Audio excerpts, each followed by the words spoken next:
sure is cold today. I wonder how much heavier the snow's gonna get. Here to see Odette? I just need to see your tickets for the preview. Perfect. Thank you. I'll hold on to your tickets. Come on in. It's freezing outside.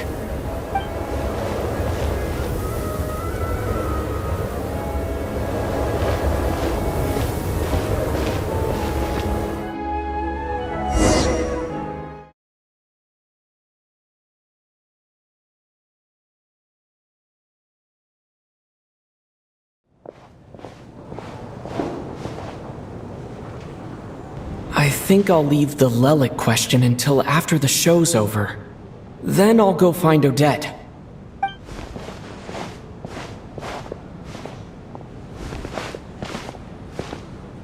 Child said he was originally going to come with Tonya.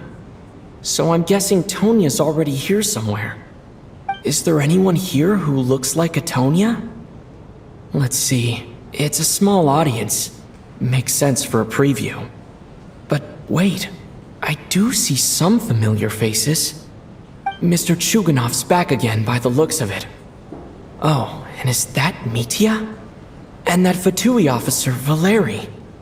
Guess he must be playing cat and mouse with Mitya again. Oh no, it looks like the show's starting and I still haven't found Tonya. Never mind. I'll just have to take a seat for now and see if I can catch her afterwards.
Members of the audience, I'm a staff member here at the theater.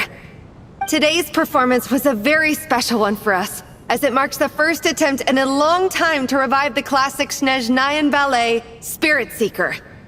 To commemorate this occasion, we would love to take a group photo of the cast, crew, and audience members present today. Could I kindly ask the audience to please come up onto the stage?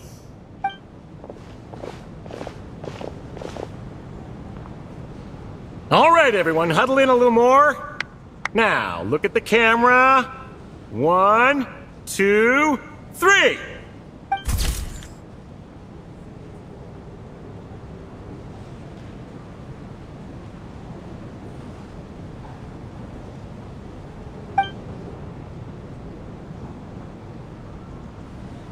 Are you quite satisfied, Mr. Energy Scientist? I rather hope you don't have any other escape plans to add to my workload today. What are you talking about, Sarge? This was simply my way of inviting you to watch Miss Odette's new show with me. And wasn't the performance spectacular? In the future, I heartily encourage you to take a leaf out of my book. Find some soul-nourishing pastimes to enrich your time outside of work. It was indeed a fine performance, but I must correct you on one point. This is not time outside of work. These are working hours. Working hours and non-working hours are just a social construct. Human technology can never advance if we're too rigid in our thinking, Sarge. May we leave now? Already? I mean, I was kinda hoping to soak up the atmosphere for a little longer, but... No? Okay, guess I'm pushing my luck. Didn't seem like too much to ask, but fair enough. Off we go then, Sarge. Back to the land of working hours. Lead the way. has to be her. She's the only person in the audience around Tonya's age. Excuse me, are you Tonya? Huh?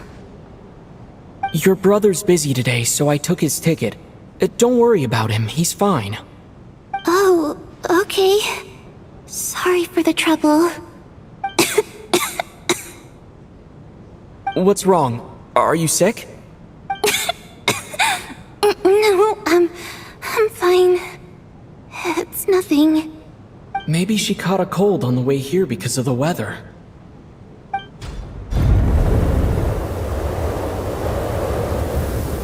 I haven't seen snow like this in a long, long time.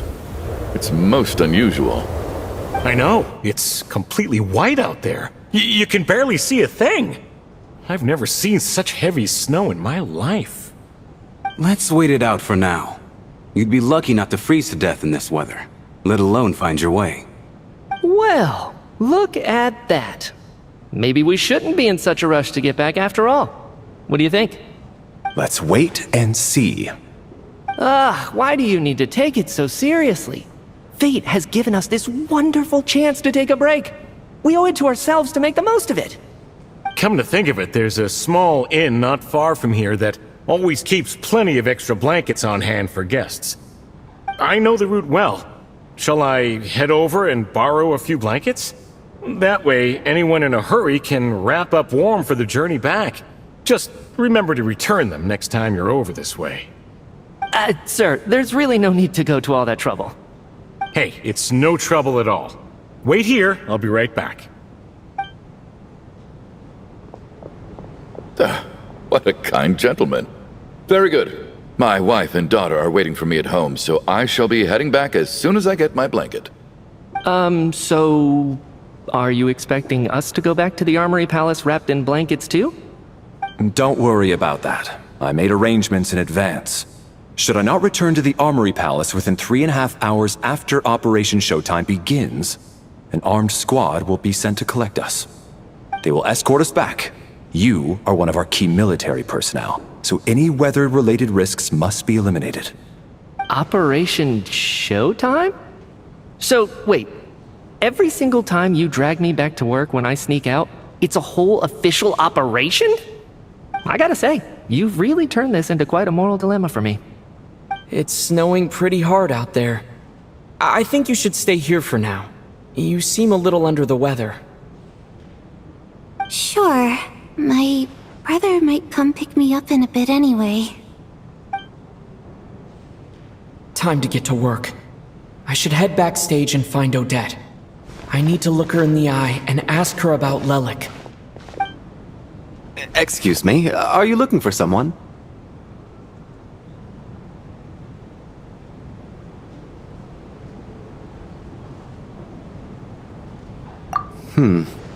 How do you know that Miss Vodianitsa is backstage? Unless... are you here at Mr. Chuganov's behest? Sorry, but that area is currently off limits to everyone except the cast and crew. Bad timing, I guess. Well, I might as well stick around. I doubt Odette will be leaving before the snow lets up in any case.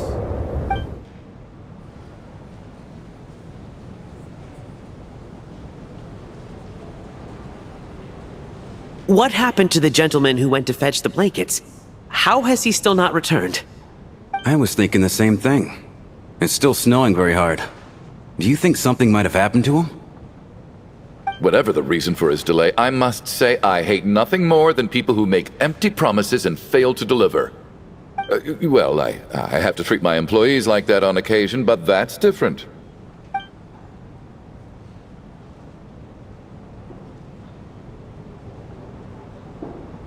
You seem anxious, Mr. Valeri. It's been nearly 4 hours since I left the armory. The army should have arrived to extract us by now. They know how much I despise tardiness and disrupted plans. There's simply no reason that they shouldn't have shown up by now, barring exceptional circumstances. Surely a snowstorm like this one counts as such. Few things in this world can stop the Snezhnayan army, Mr. Mitya. and a snowstorm is certainly not one of them. Why don't you go out and take a look? They might be right outside, waiting for your orders before they dare come in. An absurd hypothesis. I have no intention of leaving your side for even a moment until I have escorted you back to the Armory Palace. This doesn't look like an ordinary snowstorm to me. That guy who left earlier, it looked like he just vanished into thin air. Either that, or my eyes were playing tricks on me. A man-eating snowstorm? Come on. Night hasn't even fallen yet. Spare us the ghost stories.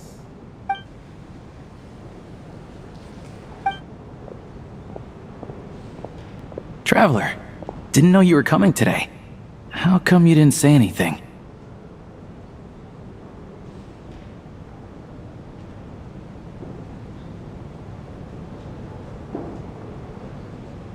What is it? Something the matter? Tell me, I can help. Whoa, that's quite a snowstorm out there. I've been working backstage this whole time, so I didn't even notice. No wonder the audience hasn't left yet. Is weather like this rare, even in Snezhnaya? Yeah, snow like this. I'm sure I've seen it out in the wild before, but never in the city. Actually, I take that back. I don't think I've seen snow this bad even in the wild. This is something else. It's not normal. If even Alosha thinks snow like this isn't normal, could it have anything to do with that monster people have been talking about? We can't stay cooped up here forever. Someone needs to go out and take a look.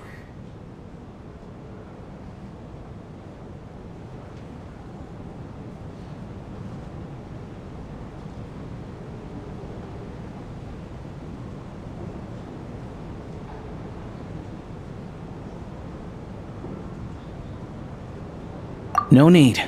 I have plenty of experience with snowstorms. Besides, I work here while you're an audience member. I should be the one to do it.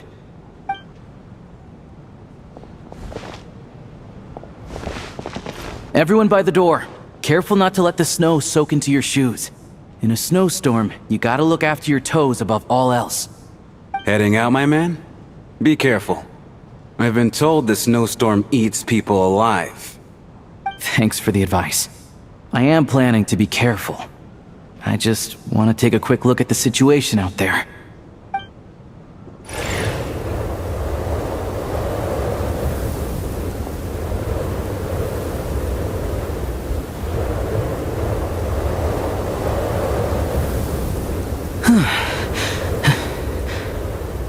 He's back! He's back!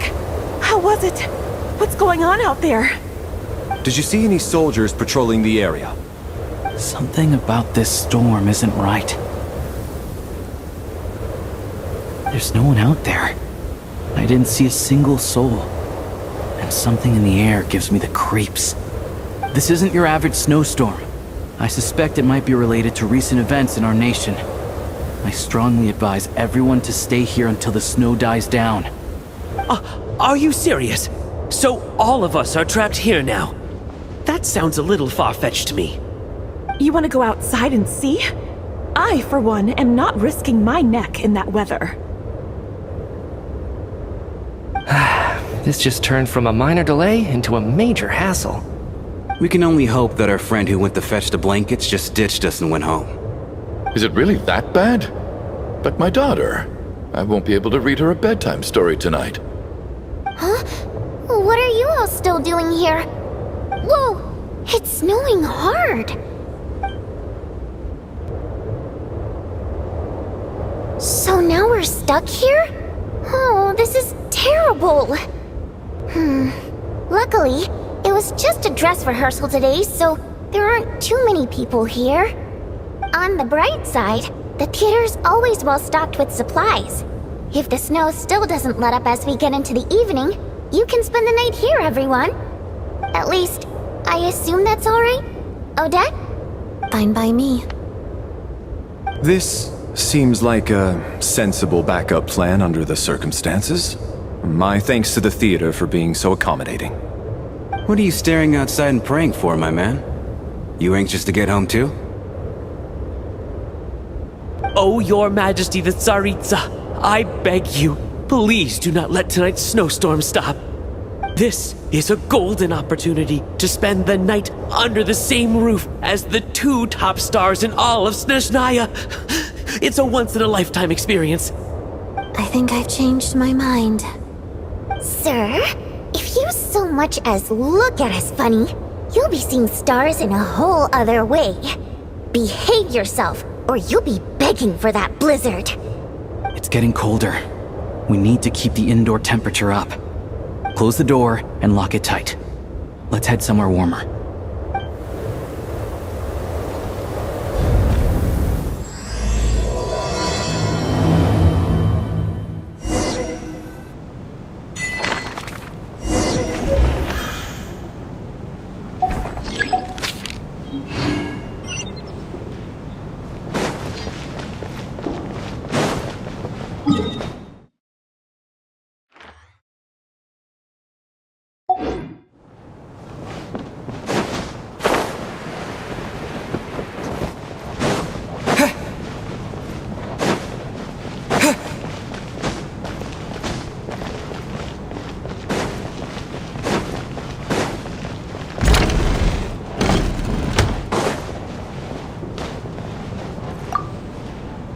And then there's the aristocrats.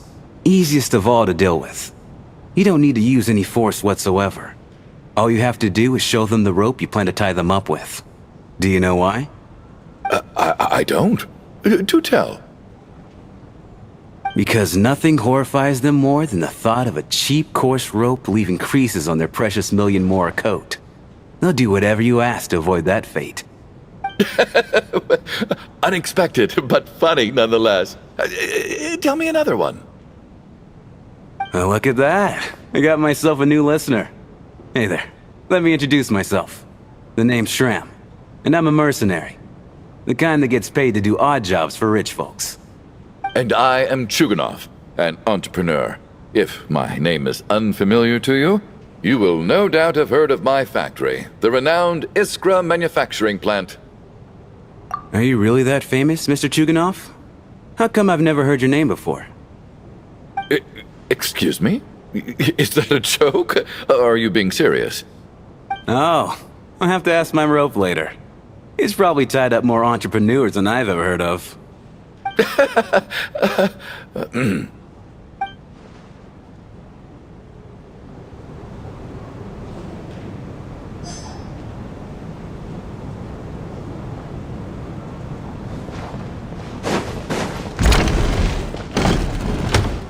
How are you feeling, Tonya? I'm fine. Sorry to worry you. I'm used to it by this point. I take medicine for it. My brother usually helps to get it ready for me. Child must take great care of his sister. He's never mentioned Tonya's illness, though. You know, I actually find this whole thing kind of exciting. Stuck in a strange place thanks to a snowstorm. Having to spend the night with a bunch of interesting characters. It's pretty cool, don't you think? Exactly. It's like one of those stories where an ordinary school trip turns into a magical adventure. I've always wanted something like that to happen in real life.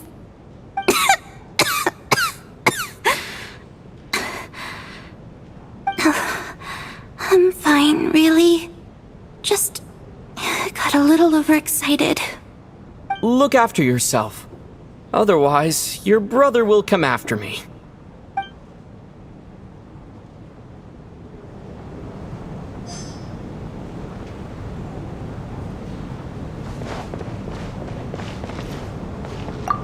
My husband. That's the price of, hello? My husband has major trust issues. To him, I doubt even this snowstorm is a good enough excuse for me to stay out all night. That's the price of marrying into wealth. You'll get used to it.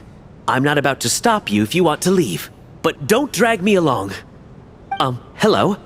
Can I help you?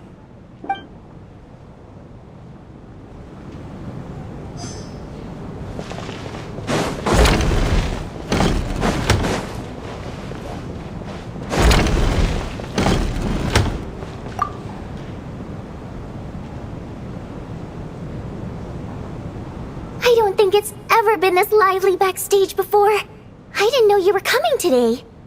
Hey, have you seen Chuganov? I heard he was coming today. I'm with you. This could be just the chance we need. Yeah, I gotta figure out a way to coax some more intel out of him. I want to know why he suddenly changed his stance on Project Stuja. What exactly happened before the most recent Vetcha vote? For the Rokad, or just out of personal interest? Shh! There are other people around. Don't say the R word.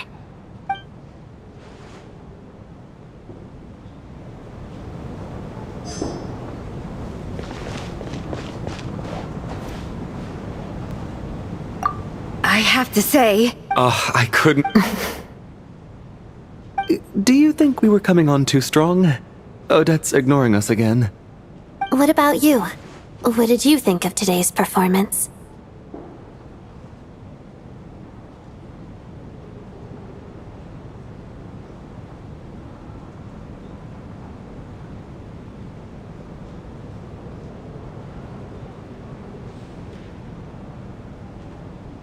Really? That means it wasn't captivating enough to draw you in. I'll work harder to win you over next time. I'll make sure to save a ticket for you when the show's performance ready. This doesn't seem like the time or place to bring up the subject of Lelik. I need a chance to speak with her in private. So unfair. Talk about double standards. And now it looks like I've been spotted.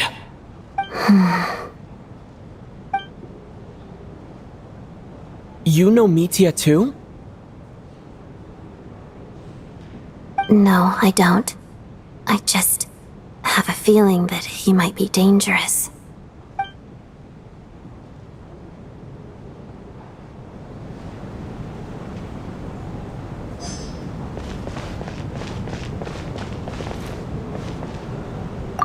This is highly irregular. A delay of over an hour during an operation like this theoretically warrants a Harbinger-level response. I wonder what the issue is. The storm, or something else. Sarge, the day you learn to let go and just enjoy moments like this is the day you'll finally understand the meaning of life. Why, hello, sir. I believe you were the one sitting at a nearby table back at Podvorye Restaurant. Any friend of the theater's star performers is a friend of mine. It's a pleasure to meet you. I'm Mitya, from the Energy Commission.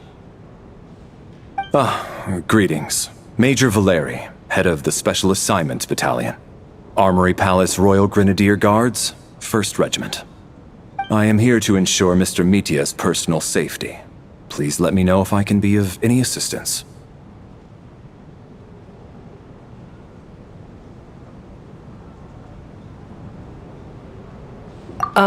Mr. Traveler, I cannot help but notice that Miss Odette is stealing glances at me.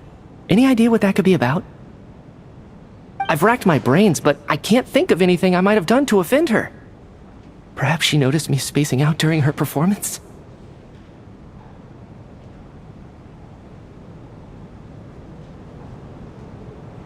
What? You mean I really did do something to upset her? Well, thanks for letting me know. So, Mr. Mitya, is your work related to Project Stuja? Yes, that's right. The higher-ups in the Fatui transferred me from the Energy Commission to the Armory Palace because they wanted me to... Really? I can't even talk about that? Pretty sure it counts as part of my private life. All right, I won't say anything. Sorry, Traveler. As you can see, I'm afraid this pleasant chat will have to end here.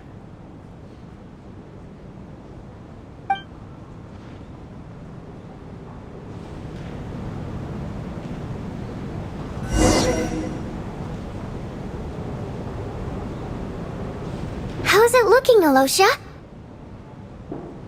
No change from this afternoon. Heavy snow with no sign of slowing down. May I have your attention, please? The storm is unlikely to stop tonight, and it'll be even more dangerous outside at night than it was during the day. We at the theater owe everyone here a duty of care. Therefore, we strongly suggest that you stay on site overnight and avoid going outside unless absolutely necessary. In a few short moments, we'll give you a tour of the theater's various quarters. You can choose to sleep in the VIP room, the office, or backstage. Or on the stage if you'd prefer. We won't mind. I'll pass on sleeping on the stage. What if the snow is stopped by tomorrow morning? The early birds in the audience might think we're part of some experimental new show. A drama about sleeping? That could be fun. Maybe we could come up with a title for the production.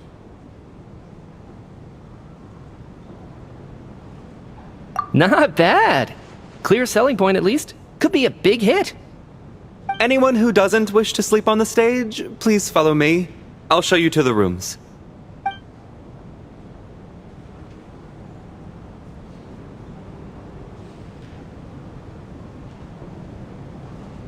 I guess I'll call it a night. Though I feel like I won't sleep very well without Paimon here. I'm sure she'll be worried that I haven't made it back yet. But as long as she looks out the window, she'll probably realize what's holding me up. I wonder if she's feeling any better yet. At least she hasn't been getting any worse. Still, I should try and get back first thing tomorrow morning.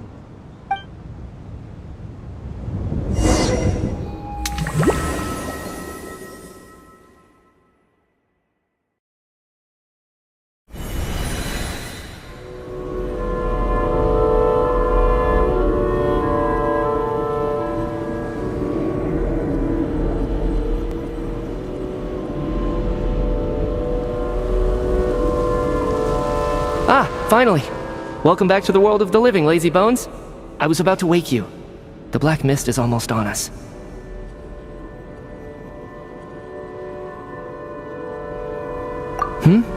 Still waking up, huh? You know, the black mist. It's been chasing us from below ever since we were born. You're just dozy. There's no way you've forgotten. Come on, let's keep heading up.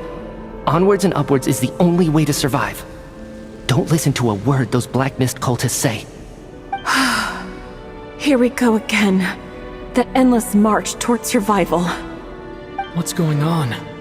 That black mist down there is creeping me out. And it's rising. Guess I should head upwards and get away from it. The black mist cultists believe that being swallowed by the black mist leads to everlasting peace. But if you ask me, they're just lying to themselves. We're the only heretics left, the only ones who refuse to give in. We have to keep going. But how do you actually know that they're wrong? Dangerous question there, Torgov. The moment your faith wavers, you start a chain reaction that ends in the collapse of your will. Put the question out of your mind. Stay strong and believe that the black mist means certain death. Okay, but it's not my mind that's the problem. My body's about to give up on me. I can't do this anymore. I've had enough of being forever on the run. What's the point of it all? All this will pass eventually, I promise. Keep fighting. It will be worth it. You accuse the Black Mist cultists of being liars. But you're lying too. There is no end to this path. It keeps going up forever. There was never any hope to begin with. The cult of the Black Mist has poisoned your mind, Sobolova. Are you thinking of giving up as well? I am. I think I'll take my chances with the Black Mist over this perpetual torture. As much as I detest the Black Mist cultists, I'm just too weary. Then I bid you both farewell. Let me put my personal opinions aside for a moment and say, I hope that you both find peace within the Black Mist. Fate always appears so impossibly complicated. But at moments like this, its raw simplicity is laid bare. Their fate was sealed from the instant they entertained doubt. From then on, the outcome was both inevitable and irreversible. Let's go.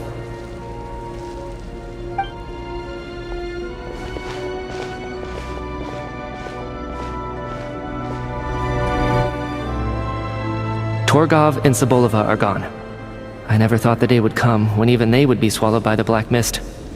It's just you and me now. Yes, it looks like it's satisfied. For now. This happens from time to time, but it won't be long before the black mist starts chasing survivors once again. No one knows how to stop its advance for good. Well, we should make the most of the precious moments of rest that those two bought for us.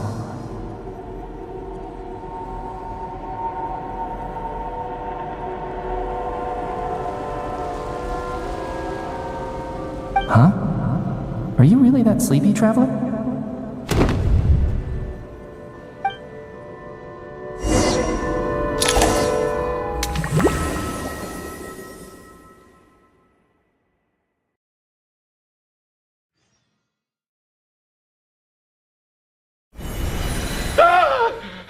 Help! Somebody, come quick!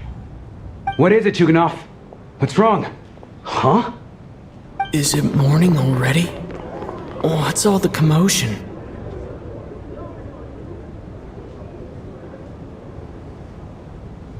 Sounds like it's coming from next door. I should check and see what's going on.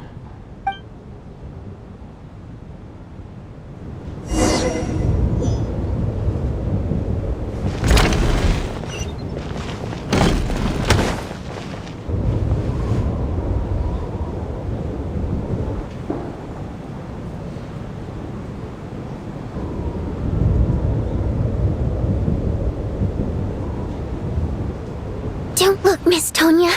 Stay here. Okay. What happened to them?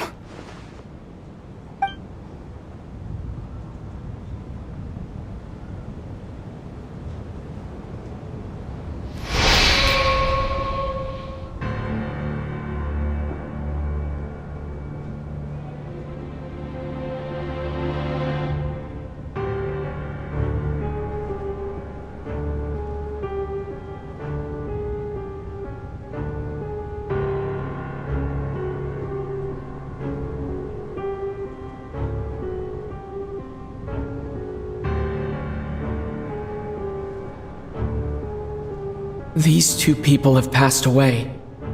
And the strange thing is that somehow, I knew this was going to happen. I knew that they would be the ones to die. Have I seen this moment before? Or did I have some kind of premonition? I can't remember what it was. Let me take a look.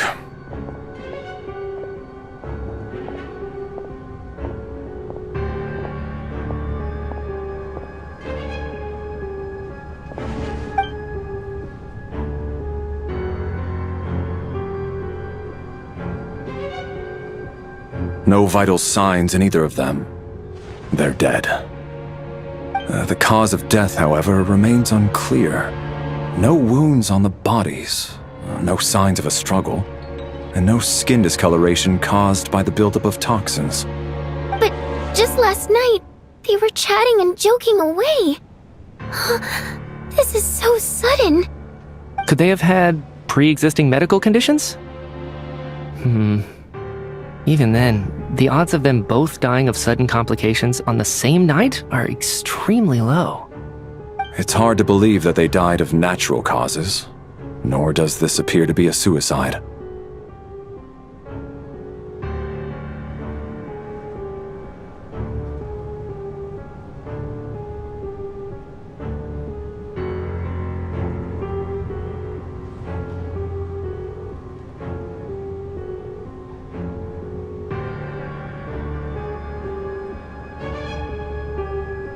Who was the first to discover the bodies? It was me. But these deaths have nothing to do with me, officer. I got up early because I wanted to see if the snow had stopped. Then I noticed that the door to this room was open, and it looked like there was a man and woman inside. I just went over to see what was going on. I had no idea they were... I can corroborate this. I was doing my morning exercises near the stage. When I saw Mr. Chuganov heading this way, I followed him.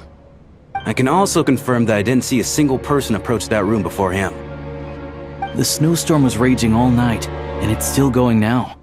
There's no way someone could have come in from outside, correct? You mean an intruder? No, not possible. I slept by the door last night as a precaution. There's no way I wouldn't have noticed if anyone had tried to open it. Everyone, split into pairs and search the theater for anyone in hiding or any signs of suspicious activity. I'll follow up with a full search of my own shortly. Go. There is no time to waste.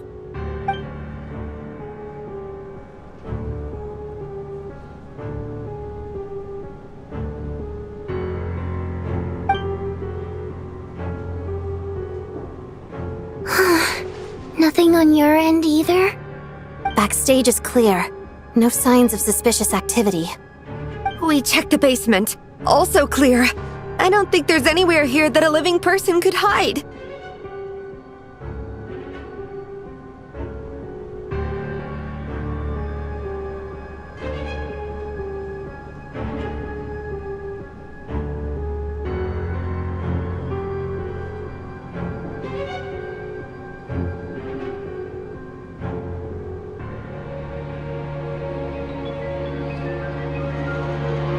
Are we certain that the theater doesn't have a back door? Or any tunnel or passageway wide enough for a person to fit through? No, there's nothing like that. If people were sneaking in through some secret tunnel to avoid buying a ticket, we'd have sealed it off ages ago. I also checked the windows. All of them are locked from the inside, and there's no sign of anyone entering or leaving. It sounds like we can safely rule out the intruder theory. If anyone came in during the night in this weather, there'd be no way for them to avoid leaving footprints or water stains. This can only mean one thing. It's like one of those murder mysteries you see in novels and plays, isn't it? The ones where the killer is one of us. We can't quite jump to that conclusion just yet. Could he be right? It's hard to imagine something like that happening in real life. Set in a theater during a snowstorm, a murder takes place, and the killer is among us. It's such a classic trope that it seems unbelievable. Looking at who the killer targeted, and the clean entry and exit, it all adds up. I know what this is. It's obvious now that I think about it. What is? What have you figured out? Both victims were wealthy, well-known local merchants. And the door was deliberately left open so I would discover the bodies and witness the crime scene first thing in the morning. Such ruthless methods. This was your doing, wasn't it, Lelik? Lelik?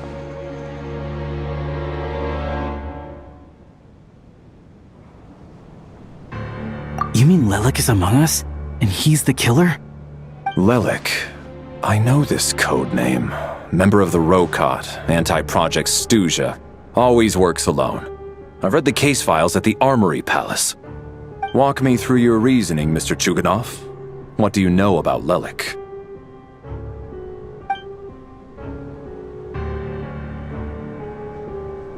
What now, huh? What now, Lelik? What more do you want from me?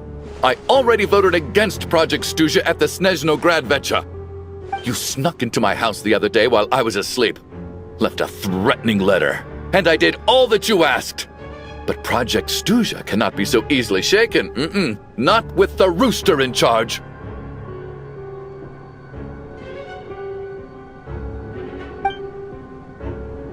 So he really was threatened by Lelik. That makes sense. And now you're resorting to murder to threaten me. Isn't that right? I knew it. The Rokot despises the rich. The lives of the wealthy are but refuse in your eyes.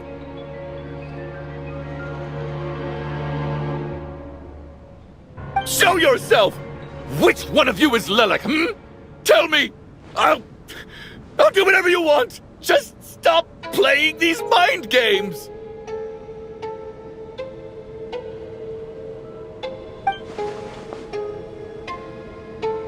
Was this really Lelik's doing? Would Odette really do something like this? If Odette really is Lelik, this seems out of character.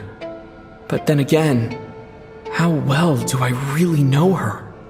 I'm probably the only one here with a compelling theory about Lelik's true identity. But if I reveal it now, I'll be putting Odette in the line of fire. What should I do? I I don't think it's likely that Lelik killed anyone. At least from the stories I've heard, he's never killed anyone before, and his name has never come up in connection with any murder cases. Besides, even if Lelik did want to threaten you, why resort to such an extreme and roundabout method? It's not his style at all.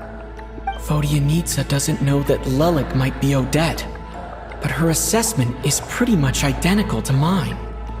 Miss Vodyanitsa, why do you suddenly feel the need to speak in Lelik's defense?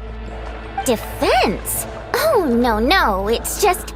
I'm worried that we're jumping to conclusions here, so I wanted to share my point of view. Also, I don't think the Rokot is as bad as you're making it out to be. Well, if you think I'm so wrong, what's your theory then, Why don't you tell us who the killer is? The case is still evolving, Mr. Chuganov. Please do not prevent others from expressing their opinions so early on in the discussion. Even so, there's no denying that the recent threat received by Mr. Chuganov may well be an important clue. So there's still a good chance that Lelik is right here among us. I can't do this anymore. I don't care if it's still snowing outside. I have to get out of here.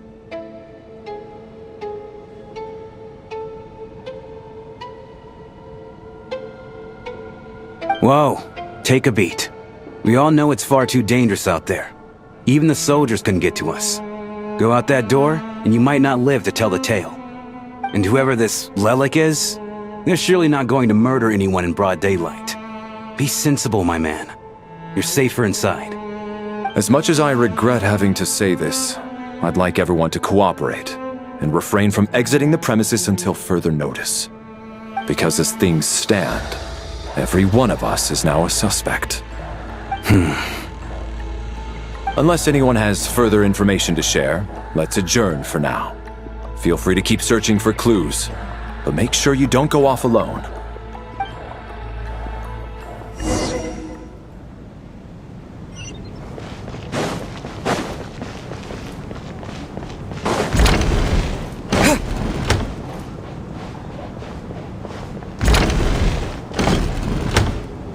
You're right, that was my bad.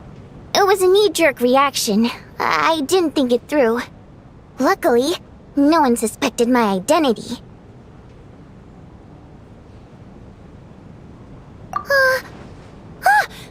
Oh, phew. It's just you. I thought someone was eavesdropping. Since Vodyanitsa and I were on the same page earlier, I think I should share my thoughts with the Rokot members first.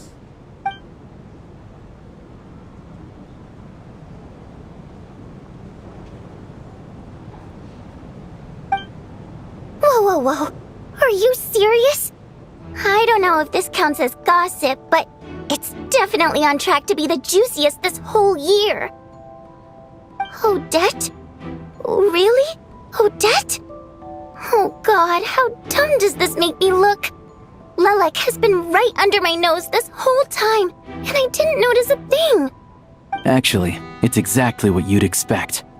Sometimes, hiding in plain sight is the best strategy.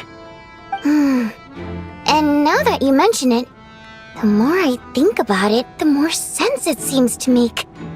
It all adds up. What are we up to now? 1, 2, 3, 4...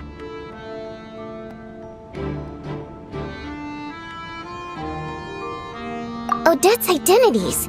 She's my coworker, specifically a ballerina, and also a Fatous, a member of the Rokot. Now, Lelik. It must be so exhausting. I just want to give her a hug. I guess since I've always known her as a member of the Fatui, it never even crossed my mind that she could be involved with the Rokot, let alone be Lelik. I don't understand. If she's with the Fatui, what reason could she have for being so opposed to Project Stusha? Probably best if you ask her that in person. Well, since you waited until now to bring this up instead of announcing it to everyone earlier, does that mean we're all on the same page here? Yeah, Lilac may not follow orders from the Rokot leadership, but as far as I'm concerned, she's never crossed the line. If anything, her actions benefit the poor. We need to confront her face to face. Do you think she'd really admit to being Lilac? I don't know. We'll have to see how it goes. For now, we'll work on the assumption that she didn't kill anyone, and see how much she's willing to tell us.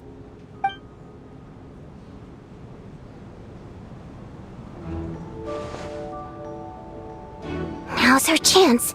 Odette's alone. Let's go. Hey, Odette. What is it, you guys? Shh. Keep your voice down. We need to talk. So, you're Lilac, aren't you? Alright, fine. You don't have to say anything or explain yourself. Just hear me out first.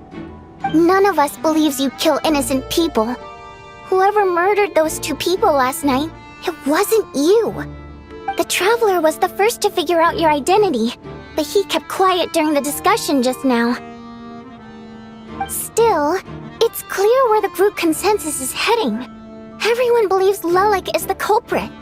If your identity is exposed, you'll be in a really bad spot. We're your colleagues, and we know what kind of person you are. I don't want anything bad to happen to you. So, can you clue us in? Tell us everything. The more we know, the more easily we'll be able to cover for you. Alright. Yes, I'm Lilac. And no, I'm not the murderer. And thanks, but I don't need you to cover for me. Actually, I'm planning to reveal my identity. Huh?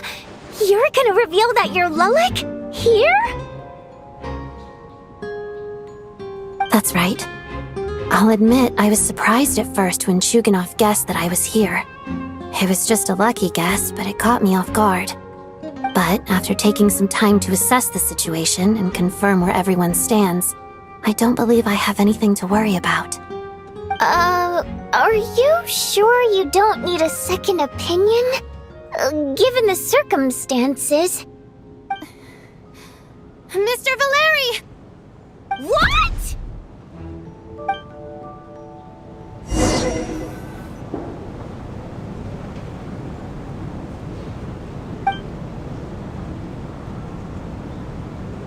So... Odette is Lilac? I don't know what game you're playing, but you've got a lot of nerve. It's just one identity. So what if it's exposed? I can disappear and adopt a new identity anytime I please. I made my peace with this when I chose to become Lilac. But more importantly, I promise I am not the murderer, which means that someone else is. So, if anyone still insists that I did this, you'd best produce the evidence now. Otherwise, I suggest that you bite your tongue. Because if you really believe I killed 2 people without making a sound or leaving a trace, pointing fingers at me would surely only make you my next target. Is this really the truth, Miss Odette? That's confidence, all right. I believe you. A real no-nonsense attitude.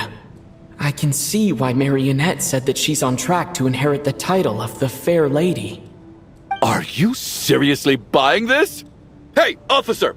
She just admitted to being Lilac. Aren't you going to do something about this? I do have one question, Miss Odette. Why have you chosen this moment to come forward and reveal your identity? If I didn't say anything, everyone would be focusing all their efforts on finding Lilac. And that is exactly what the real culprit wants. I don't want to be the scapegoat who lets the murderer get away with this crime. Despite all the accusations, she made the smart choice. A remarkable display of rational thinking under pressure. Clearly, Odette's talent extends far beyond the art of dance. She thought so far ahead. Ugh, why do I always feel like I'm one step behind her in everything? You've convinced me. Dealing with the murder case remains the top priority right now. Let's put the name Lelik and all related incidents aside until further notice. Nevertheless, the group still considers you the prime suspect. I assume you have no quarrel with that, Miss Odette? I understand. You're welcome to keep an eye on me around the clock. I have no objections. Mr. Chuganov? For my wife and daughter's sake, I'll let you off the hook for now. But don't think you're forgiven for breaking into my house and threatening me. Just wait till we get out of here, Lelik. We'll settle the score then.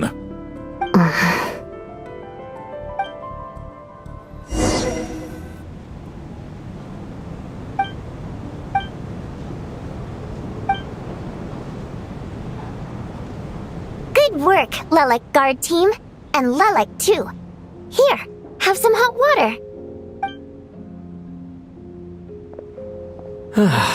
Turns out Valeri knew about my exploits. So now I've been told I have to guard Lelik with him. Shouldn't you be facing my way if you're guarding me? At the moment, it looks more like you're my bodyguards. If the true culprit is indeed still at large, as you have claimed, we must keep our guard up against them also. Don't worry, Tonya. We'll get through this. Once the snow stops, the officials will step in. The investigation will get easier, and then we'll be safe. But once the snow stops, won't everyone just leave? You're gonna miss us, huh? Well, some of us work at the theaters, so we'll still be here. I'll even give you a special backstage pass. Really, Miss Vodyanitsa? That's awesome! You've made a fan for life. Aw, you're so cute, Tonya. All right, let's swear to it. I promise to give you the pass, and you promise to never change your mind about being my fan. Promise. Don't indulge her, Tonya. You don't have to swear an oath over things like that. You really do get carried away sometimes, don't you, Miss Vodyanitsa? Hey, mind your own business.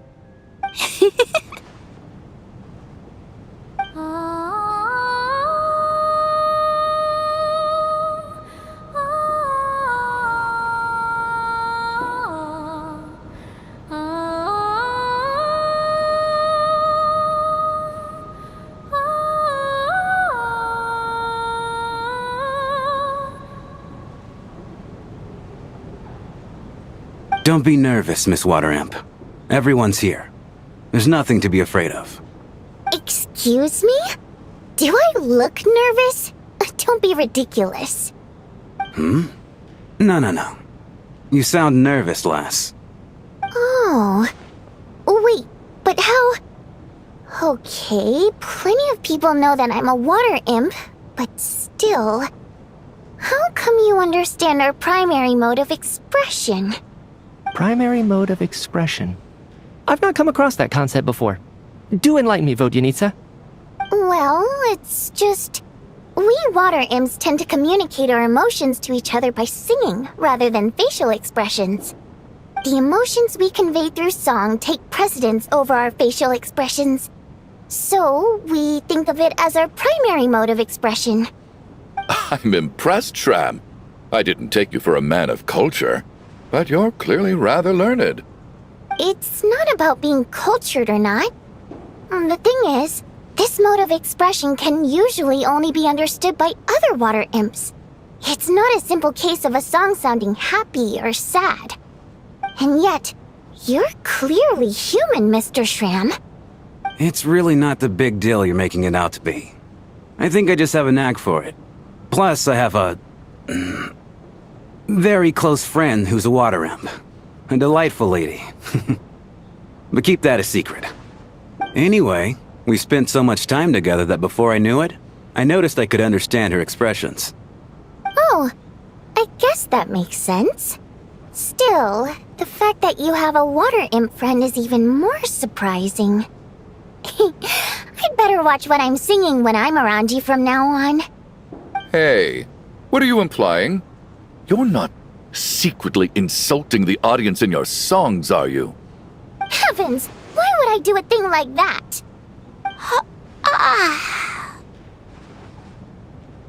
It's getting late. We should discuss our sleeping arrangements for tonight. To guard against the killer, someone needs to keep watch. I suggest that we don't sleep in separate quarters tonight. It will be safer if we all stayed together. As long as someone keeps an eye on Lelik, I'm quite sure we won't have any trouble. Are you saying that you wish to bet your life on Miss Odette being the killer? Nonsense. Of course not. Then I propose the following arrangement for tonight. The Traveler, Odette, and I will form the Night Watch. We'll sleep in shifts, but 2 of us must be awake at any given time.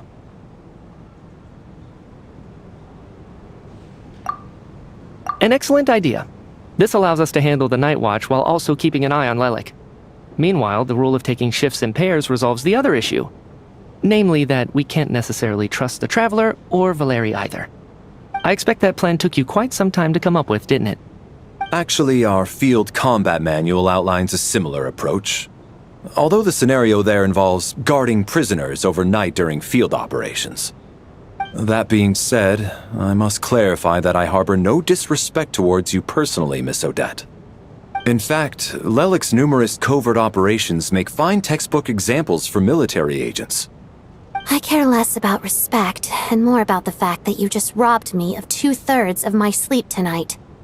I'm calling dibs on being the first to rest. Good night.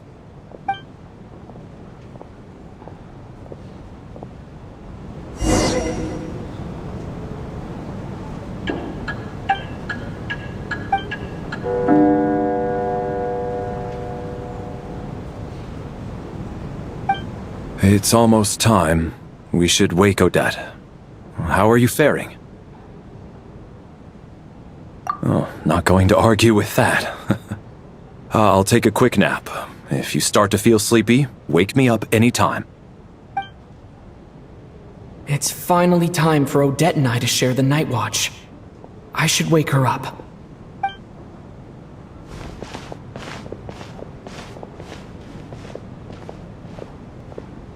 I came here to get information from her in the first place. Maybe I should think about what questions I want to ask before she wakes up. How long are you gonna keep staring at me?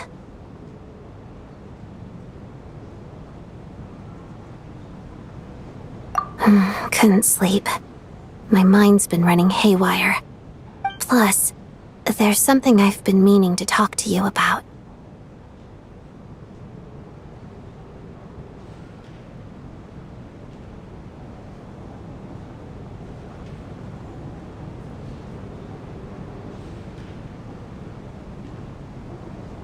I had a hunch that you wanted a conversation, too. Let's take this chance to clear the air, shall we?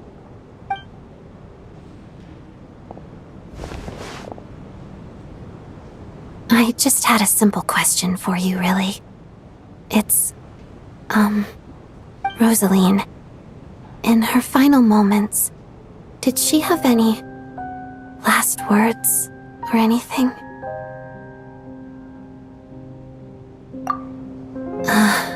I see. Well, that was all. I have no other questions.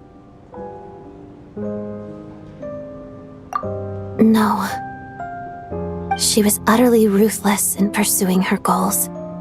That kind of person should be hard to miss. And yet, even though I never approved of her methods, and she was an abrasive person, the fact remains that I am indebted to her. Oh, she told you. I guess that makes sense. I think she and Rosaline were on pretty good terms.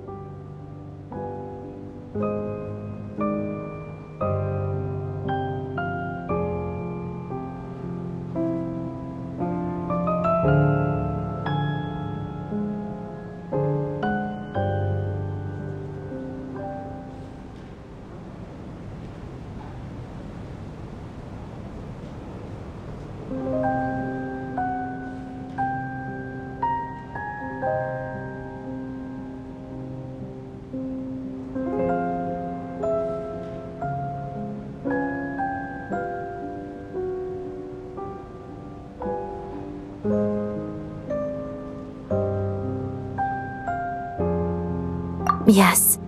Rosaline wasn't the kind to gossip about this sort of thing. Not that it's any huge secret to me, though. When I was a child, I had to join the Fatui for the sake of my mother and me. I trained under Rosaline.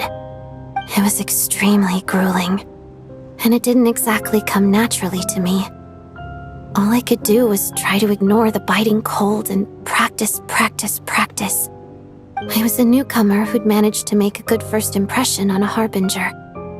There was pressure to live up to her expectations, to be worthy of the fair lady's reputation. Every day was a struggle against the cold, pain, and fatigue. And most nights, I struggled to fall asleep. After enduring all that, I've become almost immune to the sensation of pain. I suppose that was the cost of survival. Surely, any child who had to experience that would grow to hate her lot in life, don't you think?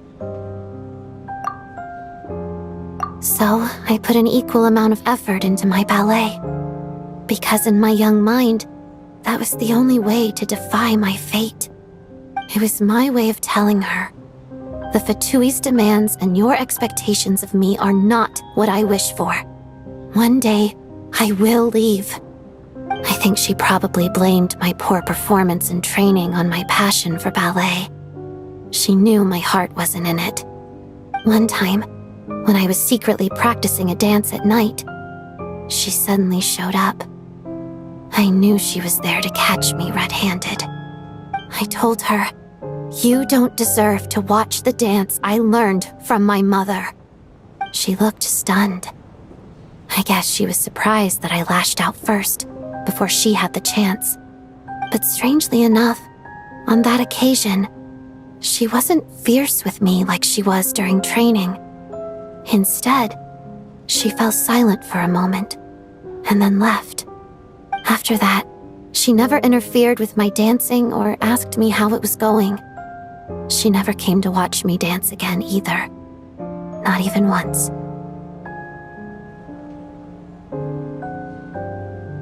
She was. But even now, whenever I take out this core Ignis, I can't help but think of that night. Of the look on her face.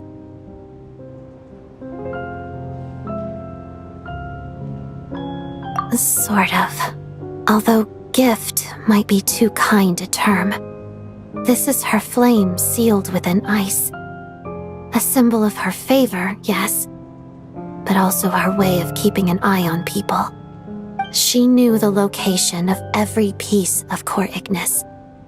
If any recipient started acting suspiciously, she'd be on to them immediately. Trust her to make even a mark of approval feel suffocating.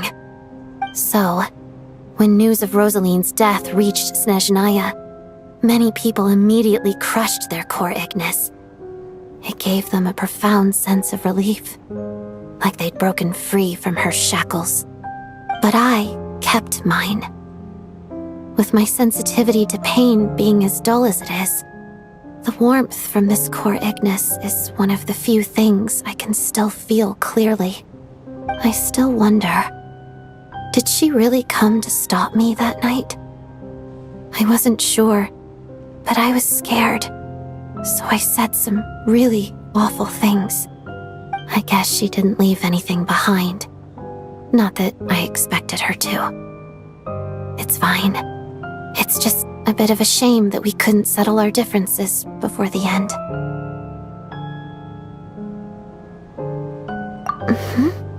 She did. Are you sure she was talking about this event?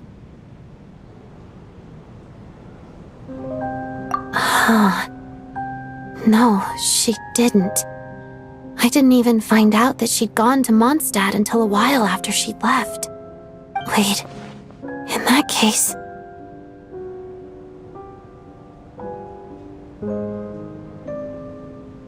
Okay, I will. Thanks for letting me know.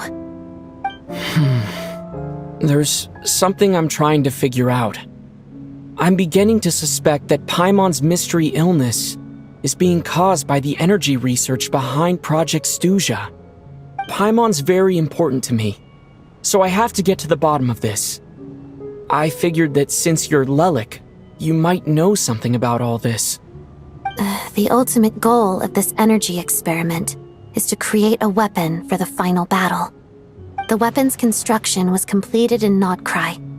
Now, all that remains is to arm it with a sufficiently powerful energy.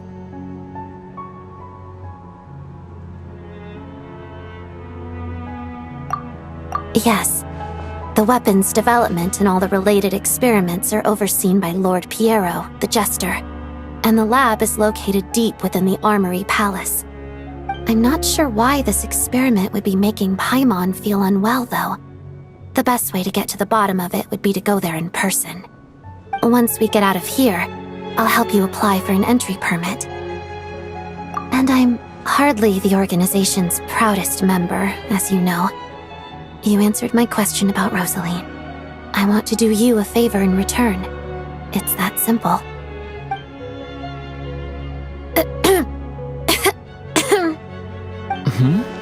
What's wrong? Are you not feeling well?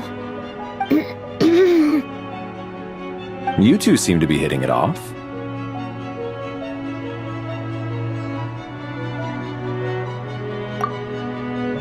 I thought you were sleeping. Of course I was. In the military, one learns to fall asleep quickly, even in the most inhospitable environments. It's vital to staying alert and energized. Why? Is something wrong? Even if he was awake, he can't have overheard us, right? Well, thank you both for keeping watch. Traveler, I'll take over for now. It's your turn to get some sleep. Sure.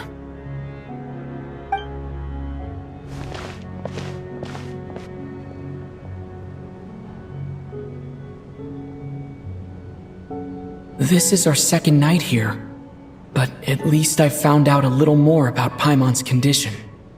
I hope she's been sleeping well the past couple of days. Why do I feel like I'm being watched?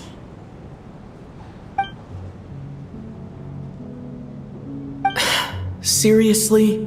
Is this payback for when I stared at her earlier? But I thought she was asleep.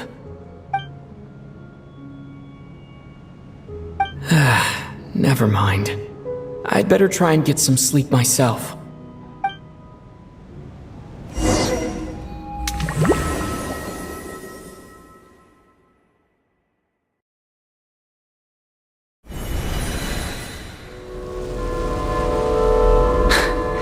Hey, what are you spacing out for? Are you reaching your limit too? How long have we been walking for? Do you remember? Time's lost all meaning. Ever since we noticed that thing above our heads. What was it called again? A star key? Or key star? Anyway, the person who named it was swallowed by the black mist. Whatever it's called, ever since we noticed it, we've been walking up and up. But it seems like no matter how far we walk, we never get any closer. Well, we've come this far. You never know.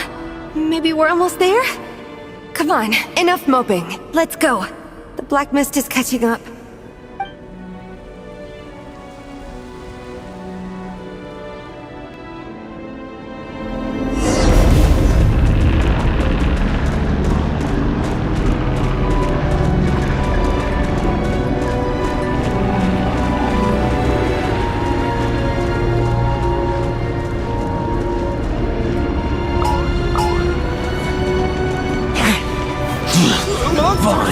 Watch out!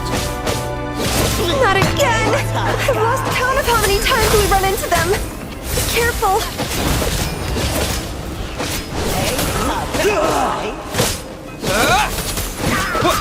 Shut up! Run!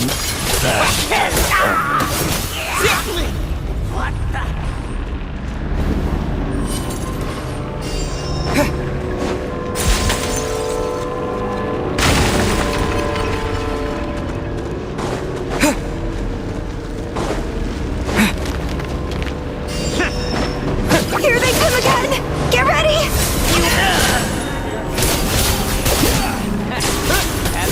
thoughts? We got ourselves a straggler. Gotta...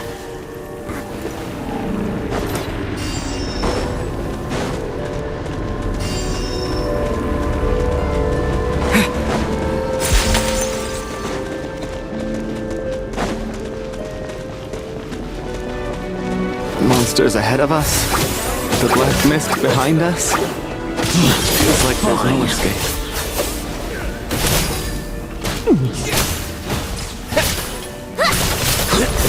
Shut up!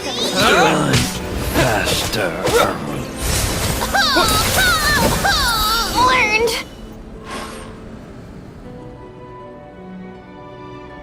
Are you hurt, Coolish? No. I'm fine. It's just... Suddenly I don't want to walk any further. I get you. In fact, I reached my limit a long time ago. Sometimes it feels like there's hope where there shouldn't be. Yeah. The hope that the star gives us is the only thing keeping us going. But I'm not sure it's real at all. It may just be a collective illusion. Otherwise, why would it always be out of reach? We know you mean well, but you're only saying that to try and encourage us to keep going, aren't you? Thank you, friend. But enough is enough. Please don't give me any more false hope. Hope is poison in this place. You're going to continue, aren't you? I admire that. I've given up, but I wish you the best. May there come a day that you catch up to the star and leave this godforsaken place.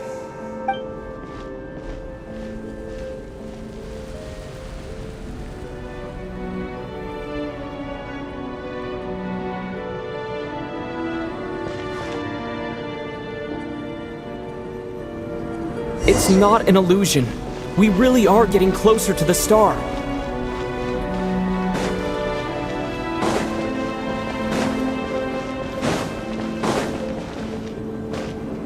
Congratulations. You're the first person to make it here.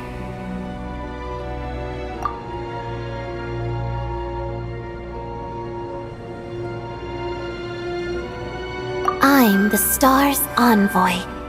The black mist has stopped rising. Its hunger is satisfied for now, having devoured your two companions. This is a good opportunity. I'll let you get some rest before we continue.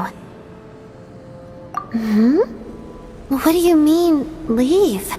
The star represents the starting point. It's the waypoint for the beginning. Congratulations on reaching the starting point. Once you are ready, we will head out and walk upwards. I will be right by your side the whole way.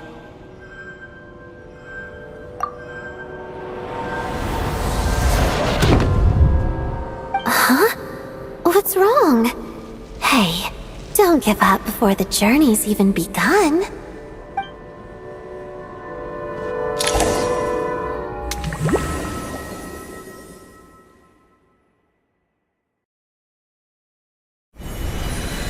Rampana! Rampana! Is that Vodianitsa's voice? What happened? Coolish, wake up! Please wake up!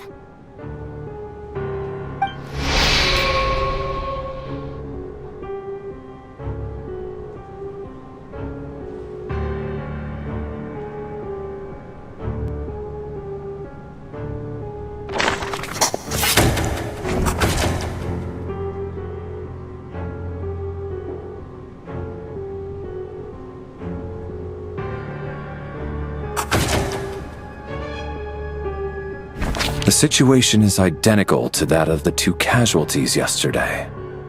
We cannot ascertain the cause of death. At least there are some elements that we can rule out this time.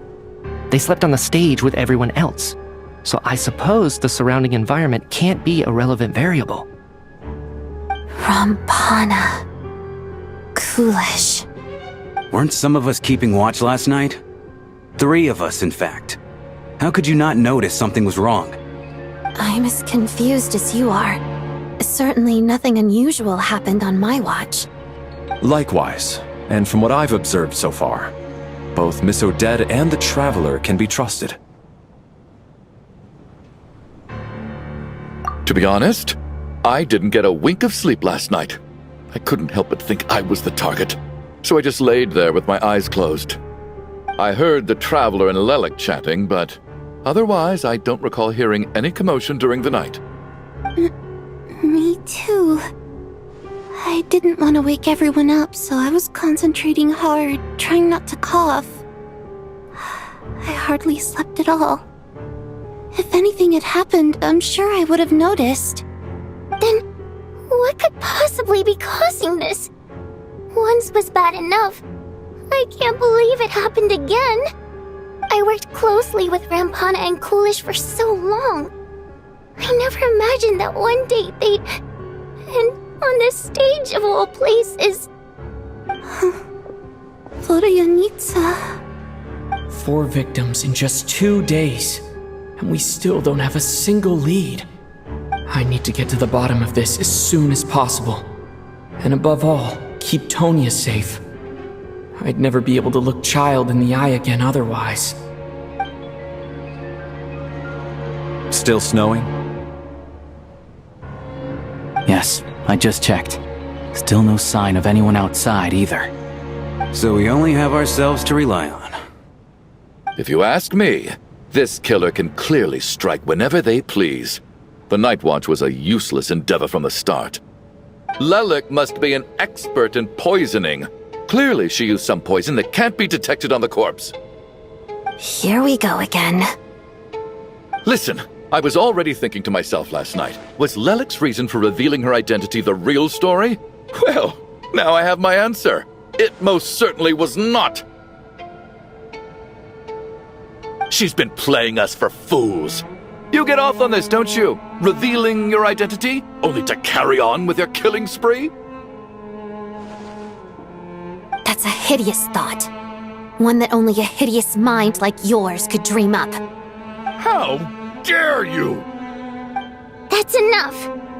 Yesterday, you named Lelik as a suspect because the victims were both wealthy merchants.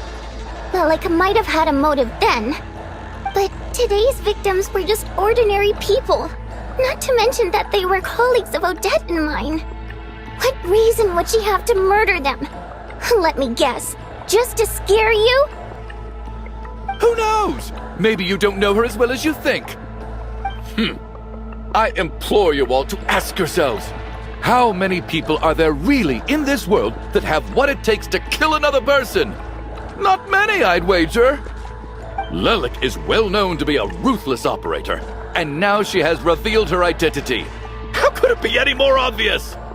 Everything you've said so far is still just conjecture, which doesn't constitute a concrete lead. You need to back up your claims with some evidence. How can you defend her, officer? What did she say to you while you were on Night Watch? Maybe I shouldn't be so surprised. You military types are always colluding with criminals to target the rich.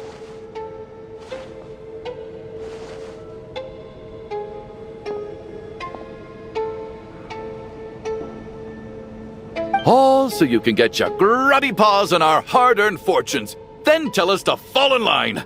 The Fatui, the Druzhna, and the Rokot. Thugs, the lot of you!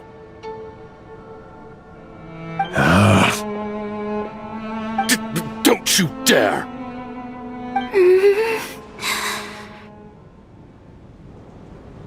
Sir, but... You were the one who told us not to stop other people from expressing their opinions yesterday. 4 people have already died. Only yesterday I was chatting with Mr. Coolish. Then we woke up in the morning and he's... Turning against one another is the last thing we should be doing right now. Little girl. Even if Mr. Chuganov is a puffed-up, pig-headed windbag who doesn't have a clue what he's talking about, he's still one of the victims here, isn't he?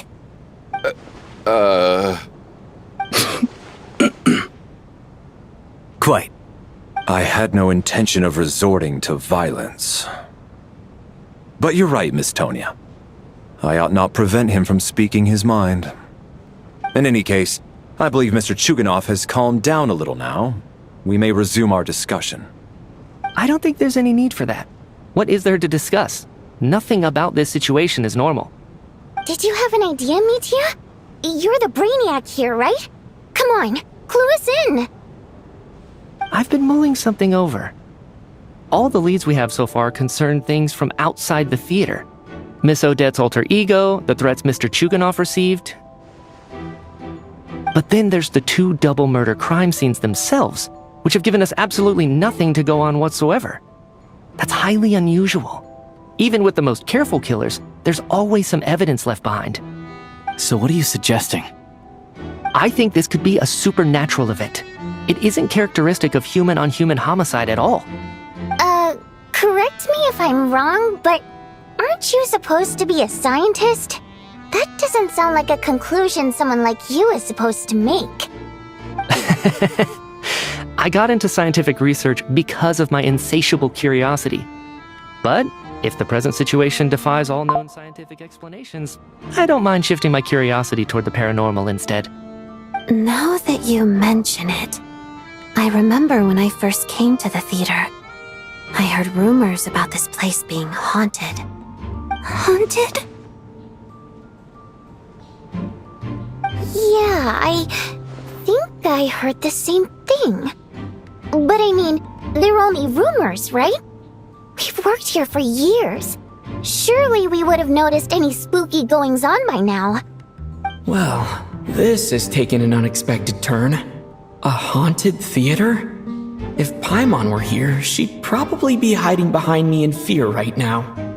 Why don't we take this opportunity to look for clues again with a more open mind?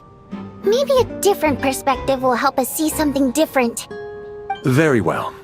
Whether it's criminals or ghosts we're looking for, the same rules apply.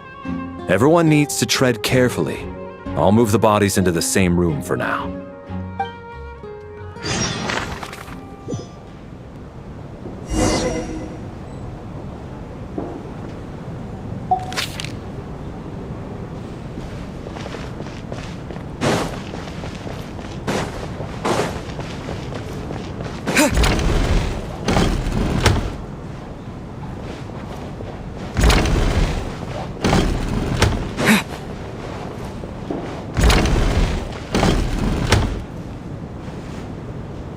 Valeri, come take a look at this. You too, Traveler. Some sort of notebook. What is it for? It's the on-duty logbook for the theater. Kulish was the main person to use it. He mostly used it to record any unusual incidents during a show, audience numbers, exit times, and so on. Yes, he'd always have this logbook with him when he checked tickets at the entrance. This should confirm a lot of key details about the recent show. So, you find anything unusual? Yes. The number of people.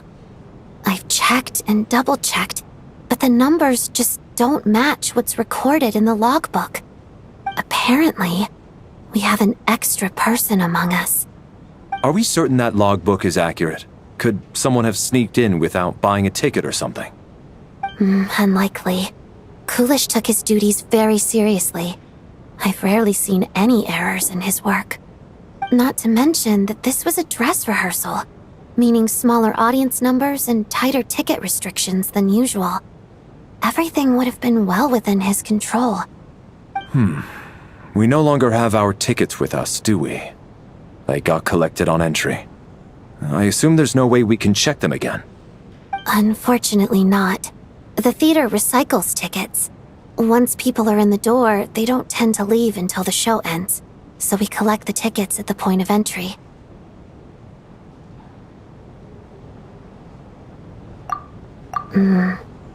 Still, I'm inclined to believe that this discrepancy in the head count is significant somehow. Did an extra person just materialize out of thin air?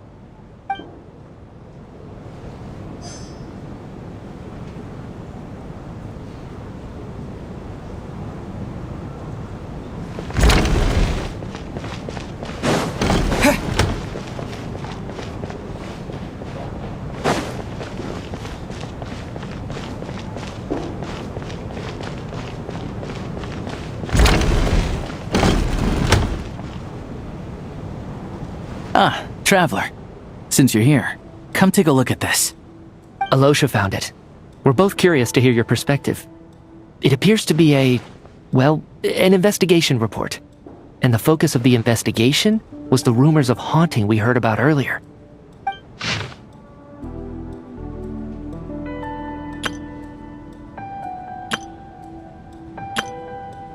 An investigation report, huh? Looks quite old. This person's name looks to be of Sumeru origin to me. Was the investigator from Sumeru? The theater manager must have hired an investigator once specifically to look into this issue. But it doesn't look like anyone ever looked at the report. Presumably, the manager wanted to know if the supposed haunting was dangerous while also being fearful of word getting out in case it affected the theater's business. Anyway, the bottom line is, the haunting is actually real after all. It's caused by an obstruction in the ley lines. Is there any chance this is the key to finally making some progress with the murder cases? Ley line problems are pretty unexceptional to me by this point. And while it certainly offers an explanation for the ghosts, it's hard to imagine what connection it could have to these two murder cases. Some of the language that appears at the very end of the report caught my eye. Angel civilization, ley line renovation? My area of research doesn't touch on any of that, so it's completely outside of my wheelhouse. Huh? A piece of paper just fell out from the report. It landed right by your feet.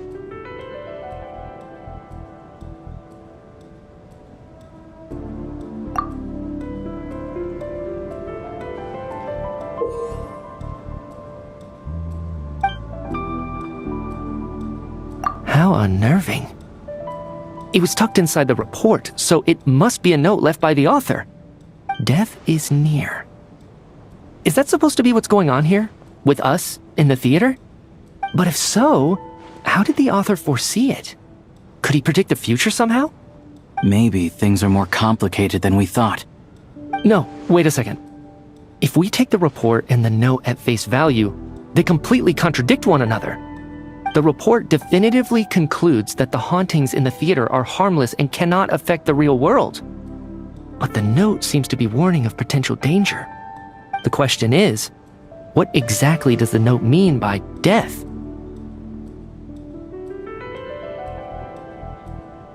The various ways we could interpret this keyword lead in completely different directions. Let's pause our analysis here for now. I think we need more information.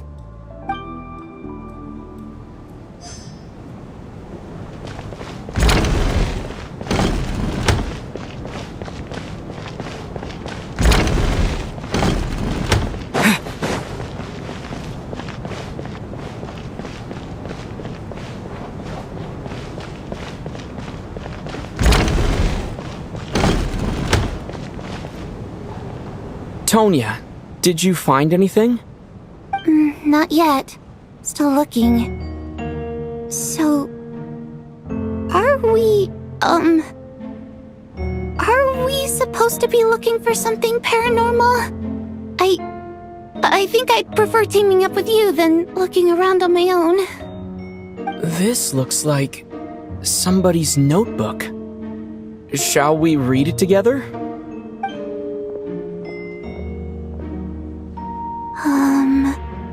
Well, it doesn't look scary or anything, so I guess it should be fine. Alright, let's read it together.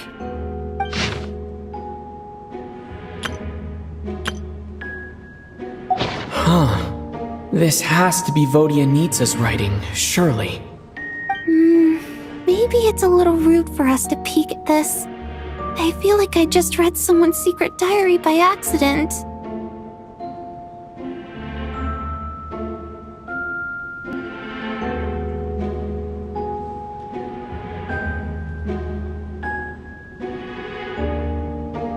It sounds like she's writing this for her parents, right?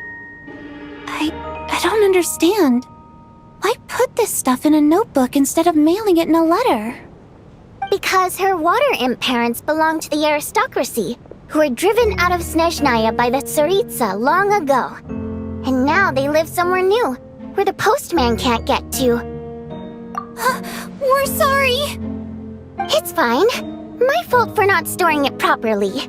I can't leave things lying around and expect them to get ignored when everyone's scouring the place for clues. Alright, give me my notebook back.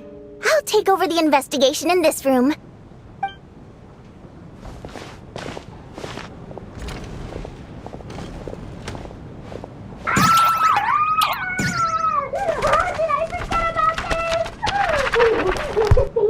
Oh God, and this one.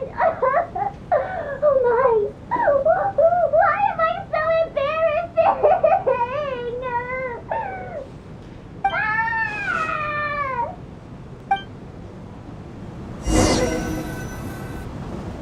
If we take all this together, it's not impossible, is it?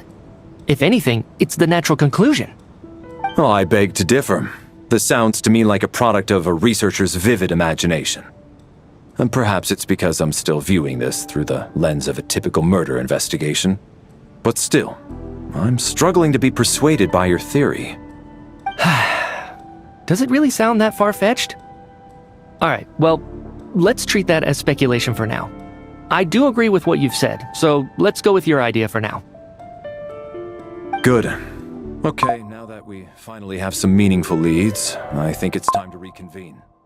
Let's get the others.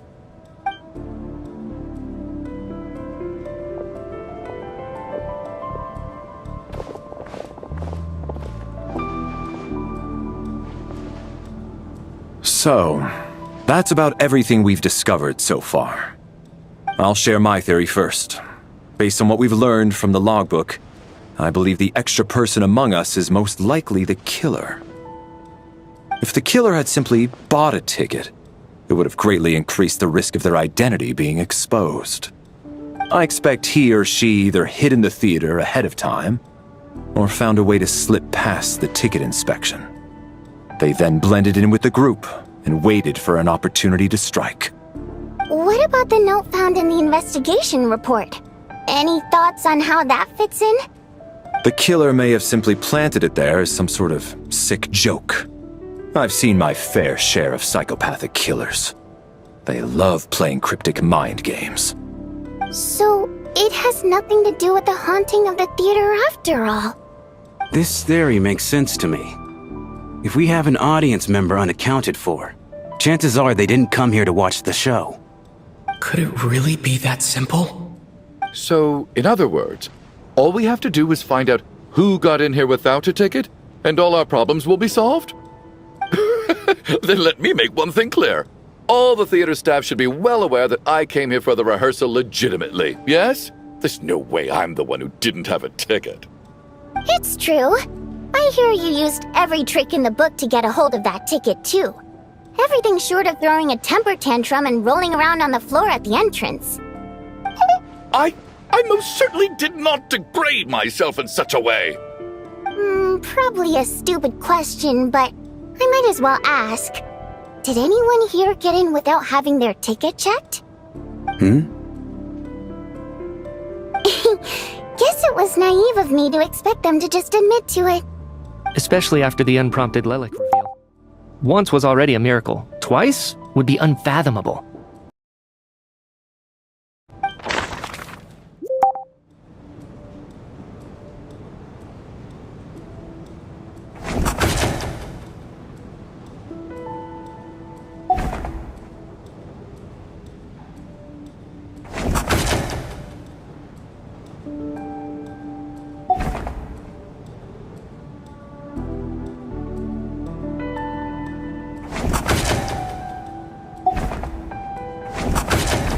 We have to catch this.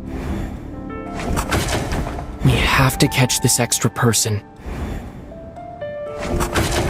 We have to catch the. We have to catch this extra. Valeri came to the theater As things stand,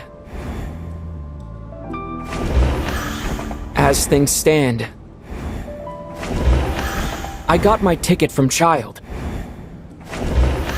Tonya received her ticket. Sounds like Chuganov went. I don't believe any of us here. Mr. Schramm, did you really go through the ticket inspection to get in here? Huh? Me? Why am I being singled out, my friend? Do I seem that suspicious? It's not that you stand out as suspicious, more that everyone else has been ruled out as trustworthy. Okay. Well, we spent the best part of 2 days together now, so I'm sure you can all tell what kind of person I am. I'm a true gentleman. I never dream of doing something like sneaking to the theater without a ticket. Yeah, I have no doubt that you're a good person. But the problem is, none of us here actually know you, so no one can say for sure that you are who you claim to be. Although, actually, what was it you said last night? Yeah, you're friends with that water imp, which is why you understand our primary mode of expression.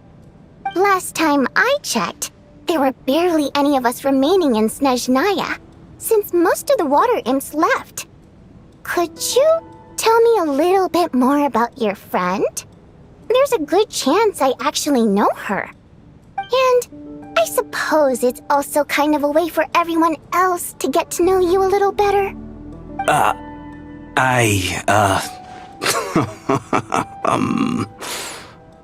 Good grief. Are you blushing? Pull yourself together, man. Stop giggling like a teenage boy. It's revolting.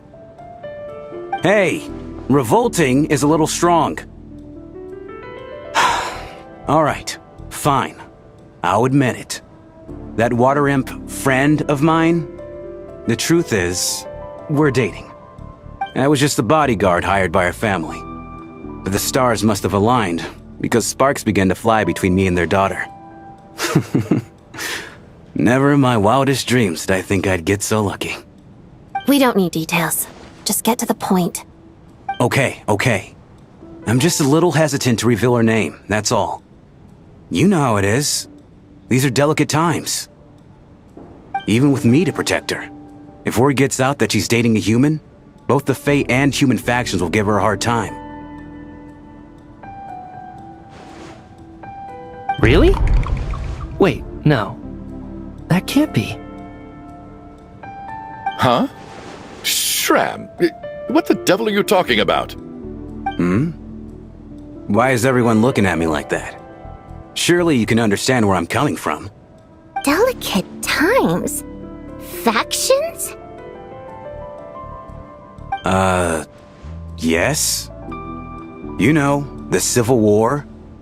Last time I checked, the Fae and the humans were still at each other's throats. If I'm not mistaken, the last significant civil war in Snezhnaya history was over 400 years ago, when Her Majesty the Tsaritsa had just taken the throne and was consolidating her reign. What do you mean, 400 years ago? What's going on here? Is Schramm from the past? All right, Mr. Mitya, you win this round. As far-fetched as it is, it appears that your theory may be correct. I'm just as amazed as you are. I didn't even believe it myself, to be honest. Is someone going to explain what's going on here? From the look on your face, you figured it out too, haven't you, Traveler?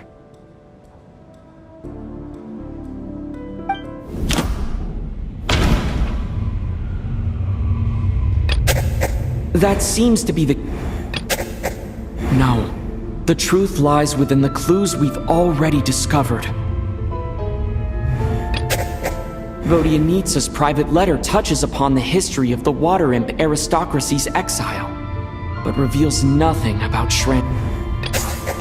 The theater's ley lines have been modified to block souls within its grounds from returning to them. Some souls can even wander this place forever. Mr. Schramm's statement proves he is from hundreds of years ago. And according to the investigation report on the theater hauntings, Mr. Schramm is very likely a lost soul wandering the theater.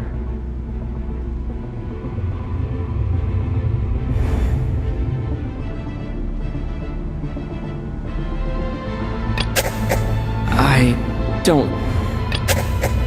That's not it. This is Mr... For some unknown reason, yeah. That...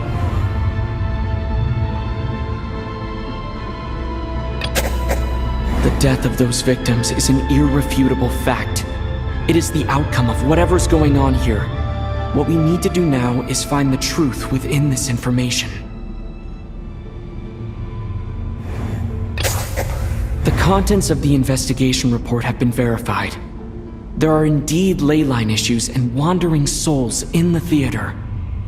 Death likely symbolizes the deceased. Mr. Schramm, for instance. Death is near. That must mean that there's a dead person in our midst. That's the truth, isn't it?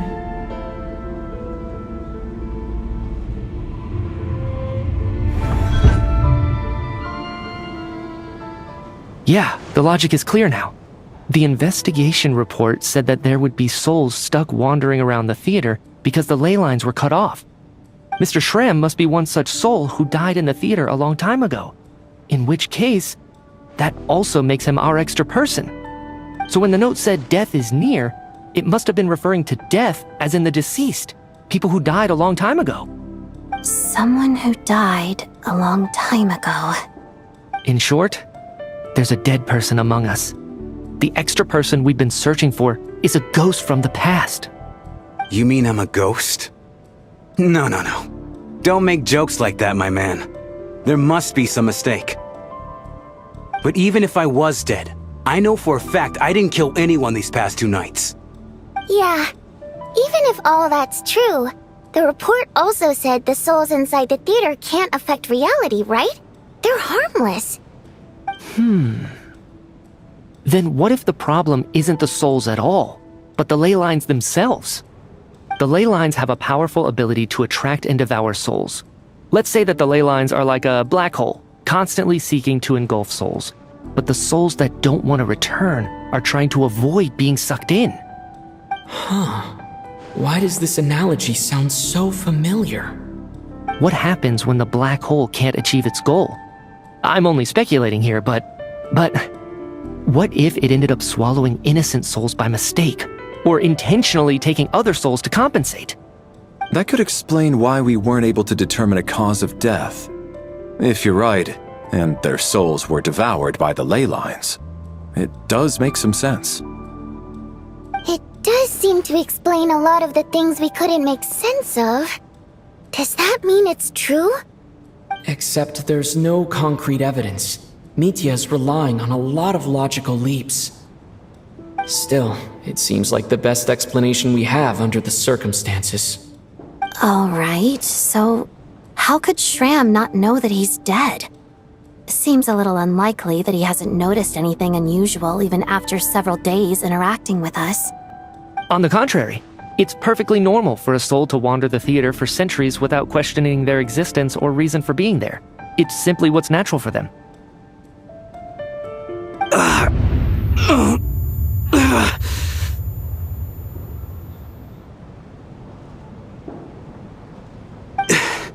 You know what, Mr. Brainiac? I think you might actually be right after all. I'm trying to remember and... even though my head feels like it's going to explode, I think... it's all coming back to me.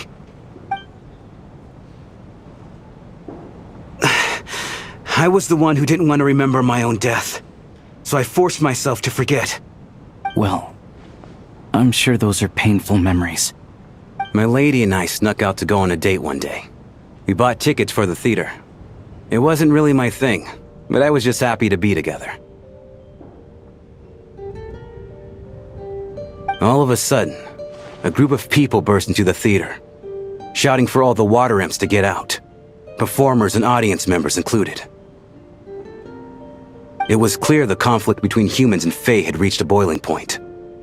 This time, the extremists were even coming after the water imps who had nothing to do with the war.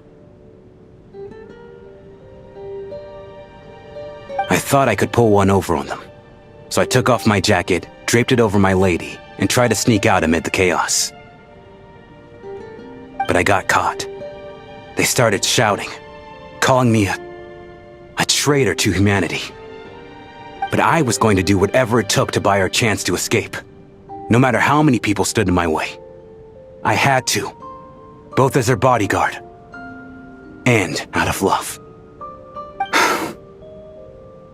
It's all right, friend. You can stop there if you want. You don't need to dig all that up again. It's just... Even now, I'm still struggling to accept the truth. How could I be dead? I'm sorry, everyone. If I'd known I was a dead man walking, I wouldn't have dragged you down with me. If I'm the cause of all this death, then punish me however you see fit. But, Mr. Shroom... No. I refuse to be a burden.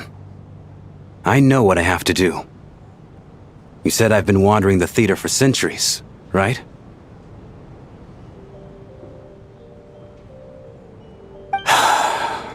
I guess it's high time I got a breath of fresh air. Out there, I mean.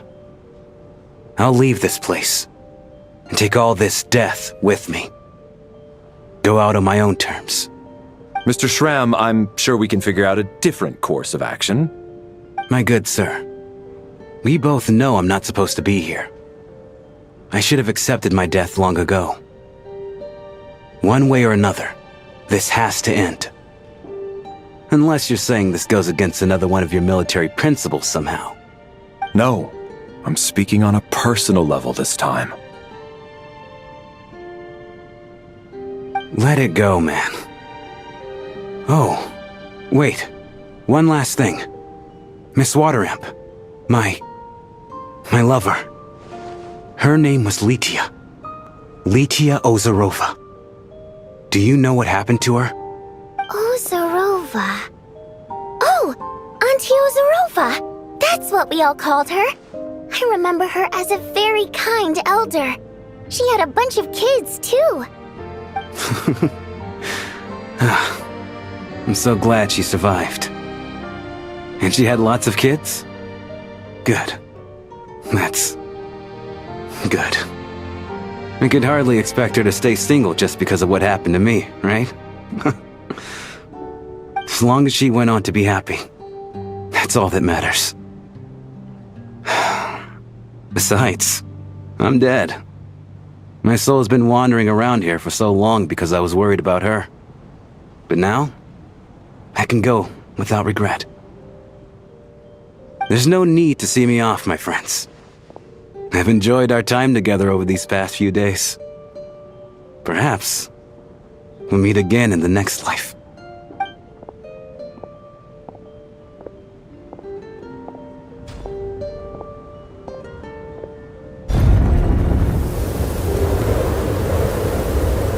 Take care, my man.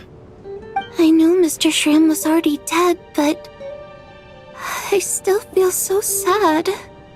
Death is cruel, no matter how we might try to make sense of it. So, was the conflict between Fae and humans really that bad back then? I was only little, so I don't remember much. It's terrible to think that so many innocent people had their lives turned upside down. Even the historical records about that time period don't say much about it. All people know is that the Tsaritsa founded the Fatui, drove out most of the Fae aristocracy without explanation, then used her terrifying power to suppress the humans. It seems to me like the Tsaritsa chose to make herself the enemy. She downplayed the conflict, directing whatever animosity both sides had for each other at herself instead. That's also why, despite how brutal the conflict was at the time, there hasn't been much lingering tension between humans and Fae since. Things have been fairly harmonious for the past few centuries. So, the Tsaritsa banished the Fae to protect the Fae living in the city? She offered herself up to be hated in exchange for peace.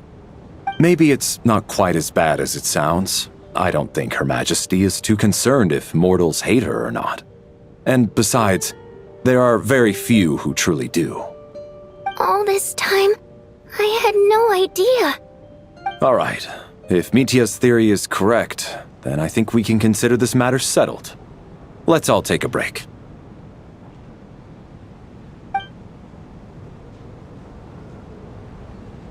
Ugh, if only this blasted storm wasn't still raging on.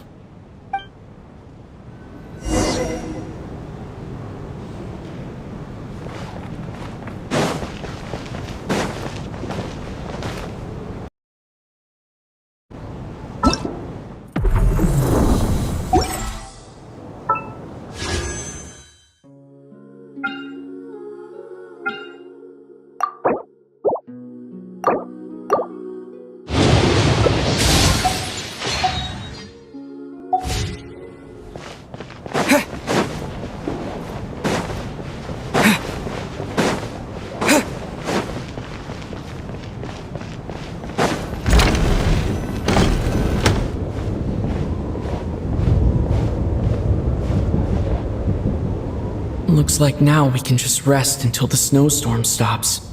I still can't believe Shram turned out to be a ghost who'd been in the theater for hundreds of years. To think he was dead this whole time. What a strange turn of events. Knock knock. Huh? Knock knock. You know the door isn't closed, right? You don't have to knock. Think of it as a signal then. When I'm entering someone else's room and I knock, I'm here as Odette. If I don't knock, it's Lelik.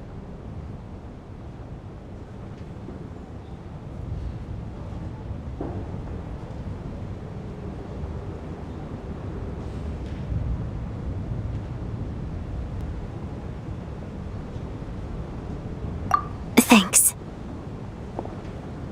So, why did you come to find me? Is there something I can help with? Vodyanitsa said you knew about my secret identity from the start. But when everyone was discussing who Lelik could be, you were worried that revealing what you knew would be unfair to me, so you kept it to yourself, right? Yes, I'm extremely grateful for that. It's nothing. I mean, you didn't hold what happened with Signora against me, so I should thank you for that as well. Actually, there's something else as well. I found myself in a situation similar to the one you were in when you helped conceal my identity. So I thought I'd come and ask you for advice.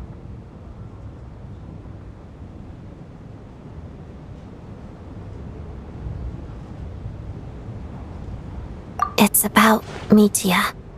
Before all of this, the last time I saw him, he was dead.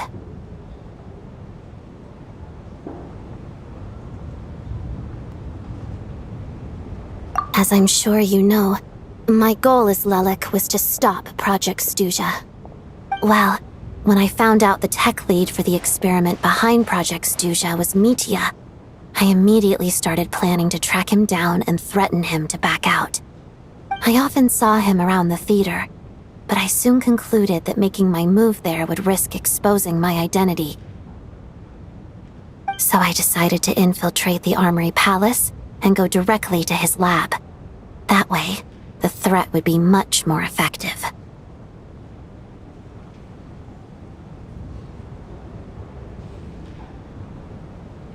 Well, I suppose there was a bit of luck involved, but I am a Fatus, so I already had some familiarity with the building's layout.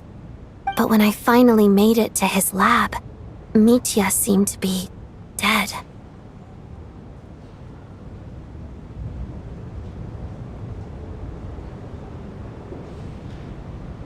I checked his breathing and his pulse. He had no vital signs whatsoever. I'm certain of that. I thought maybe another anti-Project Stuja activist had beaten me to it, and chosen a much more brutal method, so I made myself scarce. That's why you were so on guard around Mitya that first night here. Yes.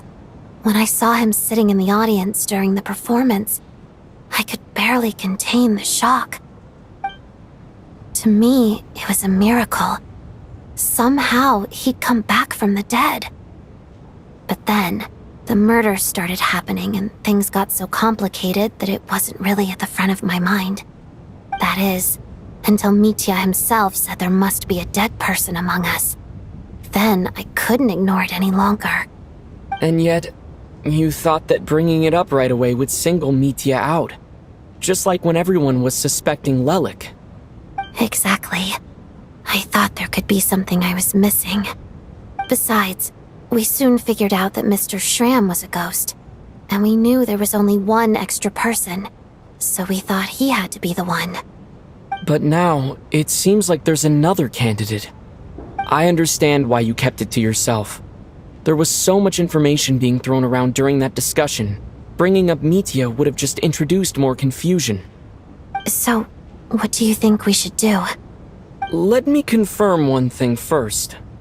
When was it that you found Mitya dead? Around a week ago. Sometime in the afternoon. A week ago? That's earlier than I thought. I saw him just a few days ago at a restaurant. That definitely would have been after you found him dead.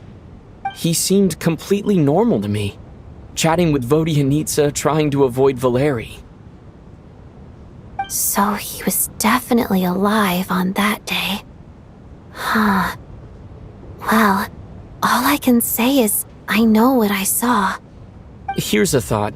The reason we even suspected a dead person could be among us was because of the problem with the theater's ley lines. But Mitya's death happened inside the Armory Palace. The ley lines affecting the theater shouldn't reach that far. You're right. I guess he doesn't fit the profile of the person we were searching for. I think the chances of it being him are very low. Surely he can't have died for real in the Armory Palace. Unless... Unless what? Unless he really did come back from the dead. You're right. Do you think we need to disclose this to the others? Huh, what's this? A private meet and greet?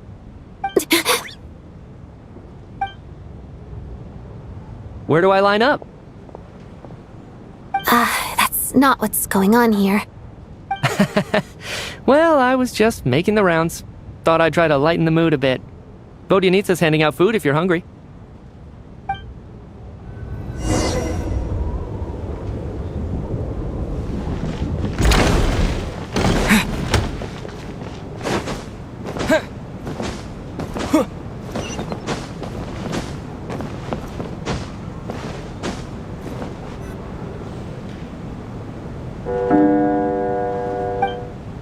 What is going on with this storm? Could it be connected to that monster that just arrived in Snezhnaya? I almost hope it is. Her Majesty the Tsaritsa left to vanquish that beast herself. We just need to wait for her triumphant return. Do you think people still feel the cold after they die? I'm wondering about Schramm. Oh, maybe we should have given him a coat before he went out there. Death itself is cold, isn't it? I'm sure the storm will embrace him. Well, I hope he has a safe journey. I'm going to miss him, I think. It's not like we can blame him for Rampana and Kulish's deaths. Thinking back on it, we barely made it out alive ourselves. Once we get out of here, how are we going to explain what happened to their families?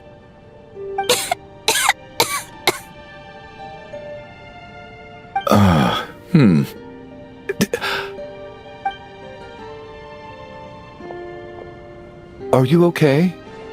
Here, take this. I've never used it.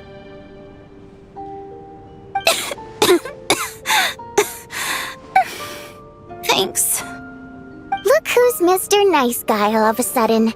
Is it because Tonya stood up for you this morning? At least you know how to return a favor. Yeah, without Tonya, who knows how badly he would have been hurt. I told you already, I never intended to resort to violence. Duh, bunch of rascals.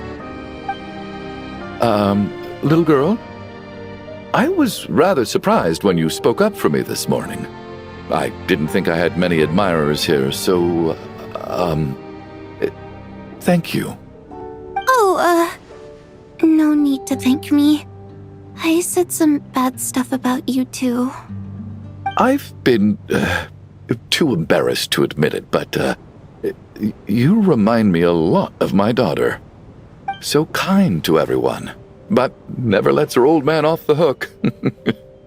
Unless my wife and I are having a fight, then she's always on my side. Especially when she was little. Every time I took her out...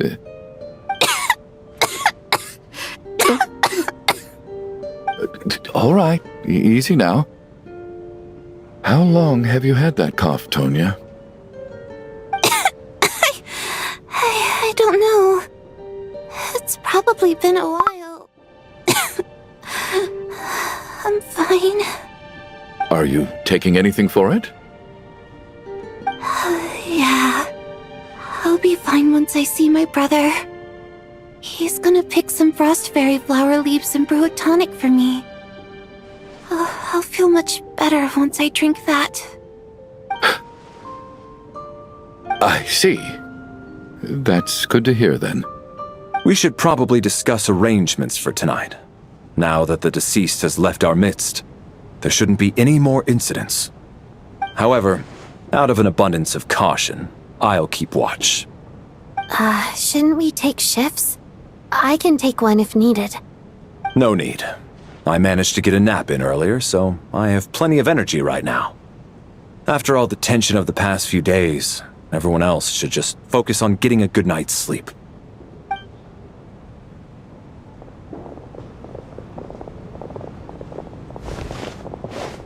What a long day. This whole situation turned out to be way more complicated than I expected. But Valeri's right. I should just try to calm down and get some rest. The last thing I want is to give myself nightmares.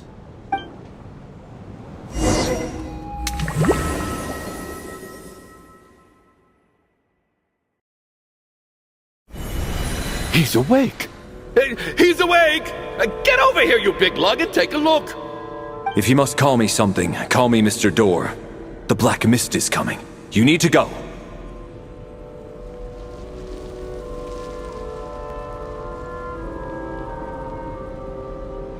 Are you all right? Can you walk? We just got attacked by monsters on our way up. That Mr. Door fellow protected us. He just seemed to come out of nowhere. Not much of a talker, but when it comes to taking down monsters, that man doesn't hold back. Curses! The Black Mist is catching up to us. We need to keep going. Mr. Door, I don't believe I've ever seen you around here before. Why is that? There's no need to try to get to know me. I'm just Mr. Door. I have to find the door that belongs to me. Oh, well, anyway, we're lucky to get Mr. Door. Monsters! Quick, get rid of them! I can just push these ones off. No need to thank me. This is where my duty lies.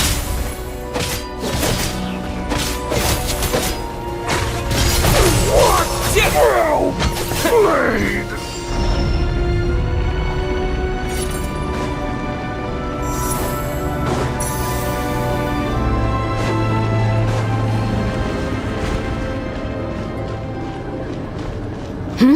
So we're doing this the hard way.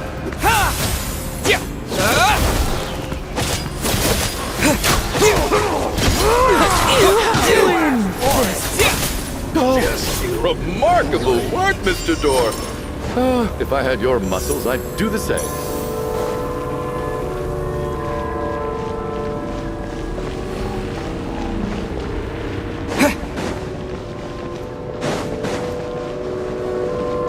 Are none of these doors the one you're looking for?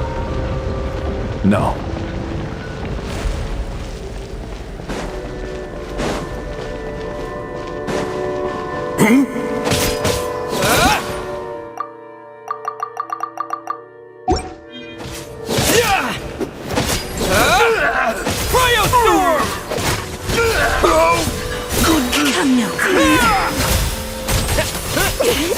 Impossible. Impossible. I'm so exhausted. And the Black Mist is still rising. Oh. Wait, look! There's more monsters down there. Are they coming from within the Black Mist? No! They're gaining on us! Quick, keep going, or they'll be at our heels any second!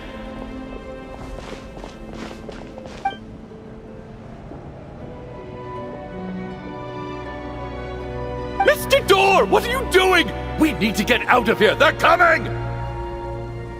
Found it. This is my door. What? You mean you're going to stay here? I am a door. This is where my duty lies. No! You saved us! We can't leave you behind! You must keep going. A door can only keep things out for so long. You must make haste. But... Oh, you're right. Let's go! We can't let Mr. Door's sacrifice be in vain!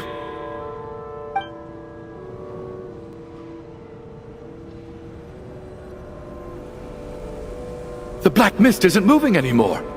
Looks like both the monsters and Mr. Door are gone. I didn't just imagine all that, did I?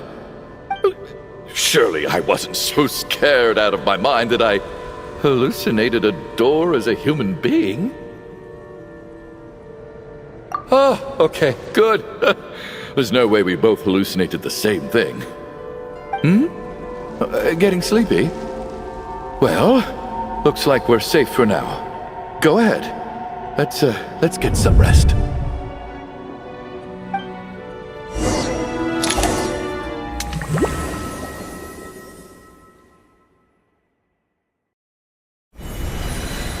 What time is it? Is it morning? I think I had a nightmare. I guess everyone's still asleep? These past 2 days have been exhausting. Valeri's keeping watch though, so he's probably the only one awake. Valeri?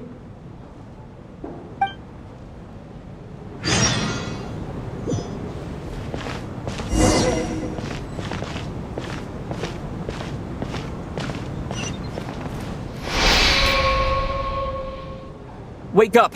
Everyone needs to wake up!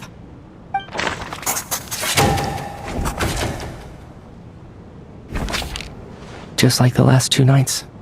No clear cause of death. I've been a real thorn in your side, haven't I, Mr. Valeri? Now you can rest in peace. But for me, life will be all the duller for not having to run away from you, my friend. How's Tonya? Is she okay? I just checked on her, and it doesn't seem like anything serious. She's just exhausted from the past couple of days, and she's still recovering from her illness. We should let her sleep a bit longer. That means Valeri was the only one who died last night. If Valeri was awake and keeping watch, it would have been impossible to kill him without waking everyone else up.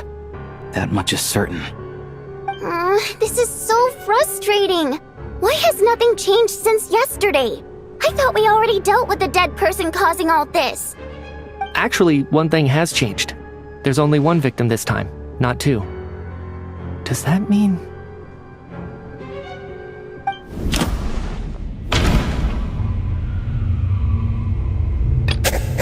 No similar cases. But Mr. Schramm was already deceased to start with. Can a death at night? After the deceased Schramm left, there was 1 less victim last night. That more or less tracks. It's a reasonable conclusion, considering the only variable that changed.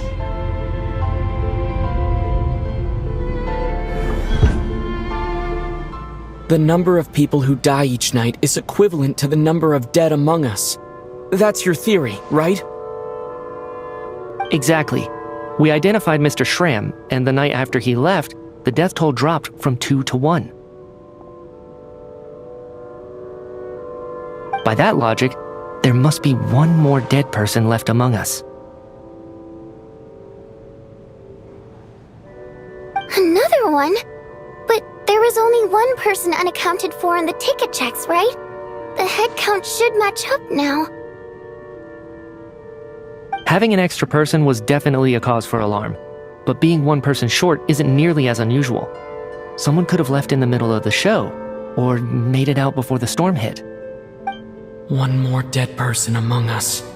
If Mitya's theory is right, then what Odette told me seems a lot more relevant. It's just, at the time, we had no reason to think there was more than one dead person. If only we'd taken it more seriously as a possibility, maybe this could have been avoided.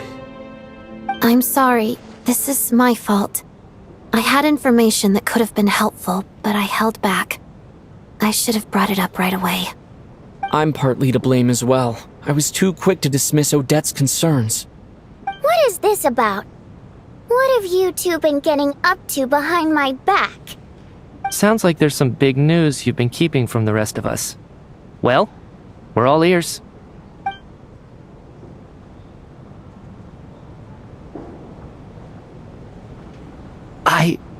I'm the dead person? Wow, that's certainly news to me. Odette and I talked about it yesterday, but we thought it just wasn't possible, so we left it at that. Yeah, I don't blame you. If I'd been there, I probably would have reached the same conclusion. It just sounds too unbelievable. Let me just try and verify this. I just scoured my memories trying to think back to the afternoon Miss Odette mentioned.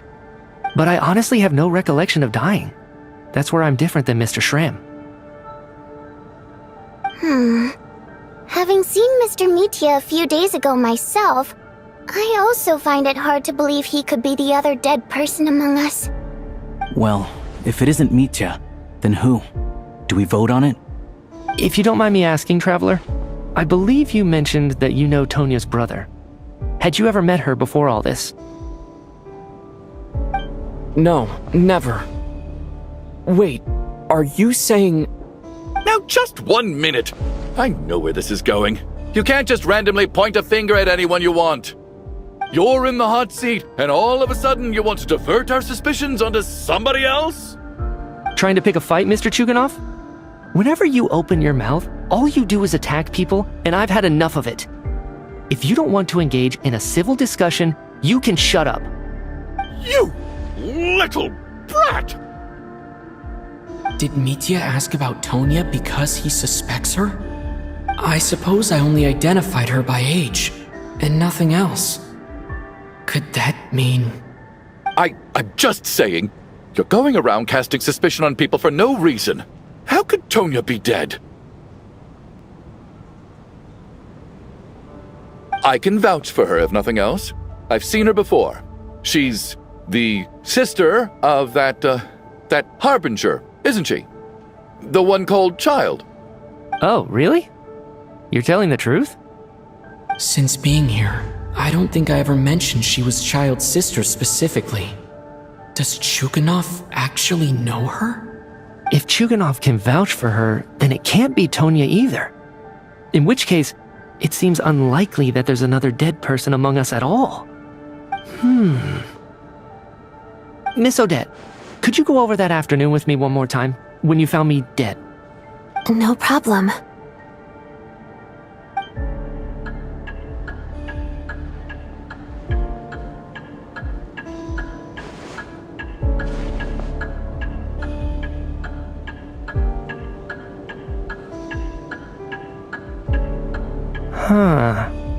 No matter how hard I try, I just can't remember anything about dying. But I do remember something else. Miss Vojanitsa, during our last meal together, I told you how some of the researchers were suffering from temporary memory loss. Do you remember that? Oh, yeah. You said it was hindering the progress of your experiments. You thought they were just under too much stress or something. Right. And even though I don't remember dying that day, I'm pretty sure I experienced something like amnesia. Some of my memories from that afternoon are missing. Are you suggesting you're missing the memory of your... Of course. How am I only just realizing this? Humans aren't necessarily aware of their own death. You mean being silently assassinated, or dying in your sleep. Situations like that. The researcher's amnesia. Suddenly it all makes sense. I must thank you, Odette. I think your perspective just helped me reach a breakthrough on a series of issues that have been troubling me for quite some time. All right. It's decided then. I'll be the one to leave today. Oh, leave? Hey, wait a minute. Aren't you rushing into this? What if you're wrong? You'll pay with your life. Come on, kid. Aren't you gonna fight for your life? This seems like a rash decision. I have other reasons beyond what's been discussed. In fact, thinking back, I remember during Miss Odette's performance, while I was sitting in the audience stalls, a brilliant new idea for my research popped into my mind. But then, my train of thought suddenly cut off. I can't remember it now at all, and I didn't take any notes. I guess that must be another instance of temporary amnesia. No. Hold on. I see where you're going with this. You're suggesting that each instance of temporary amnesia is a death, right? There's a glaringly obvious flaw in that idea, no? How can one person die so many times? I believe Miss Odette's account. During the period where my memory is blank, I must have been either dead or in a similar state. All it would take is for the same thing to happen in the theater, and I would come under the effect of the ley lines in this vicinity. This increases the likelihood of me being the deceased, does it not? But... There's no evidence to suggest that anyone other than me is a candidate for the deceased. So allow me, as a scientist, to treat this as an experiment. Please relax, everyone. I don't think things are as bad as they may seem. If I really am the deceased, then to leave the theater will be a relief for me. If, on the other hand, I'm still alive right now, well, apparently you've all witnessed my resurrection recently anyway. Who's to say I won't return from the dead again this time? Mitya's right. This is the only thing we can try right now. I think he's deliberately downplaying the gravity of the situation, though. He probably doesn't want to burden everyone.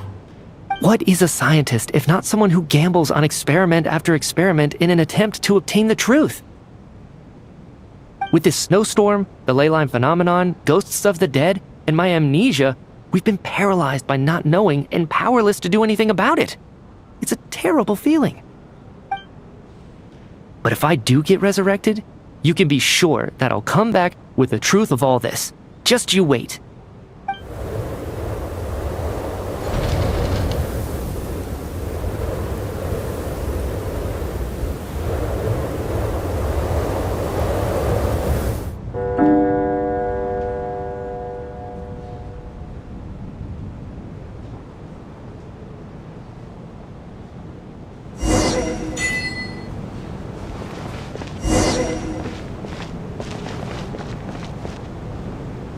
Poor Mr. Mitya. I didn't even get to see him one last time. Maybe it's a good thing that you weren't there to see it.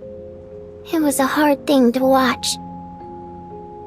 I hate goodbyes. Why does it feel like everyone around me is slowly disappearing? Not just in here, I mean. In the outside world, too. Maybe it's the realization that, at the end of life, everyone has to face it alone. Come to think of it, the main reason we're still alive right now is pure luck. Each morning here, for every one of us, there's the chance that we might not wake up. You could take it a step further and say that the same is true outside, too. Who can ever be 100% sure when they drift off to sleep that they'll open their eyes again in the morning? If I make it out of here, I'm going to cherish every moment that I'm awake and live without any regrets. Without regrets. I feel like a strange sense of anxiety has been quietly growing inside me over the last 2 days.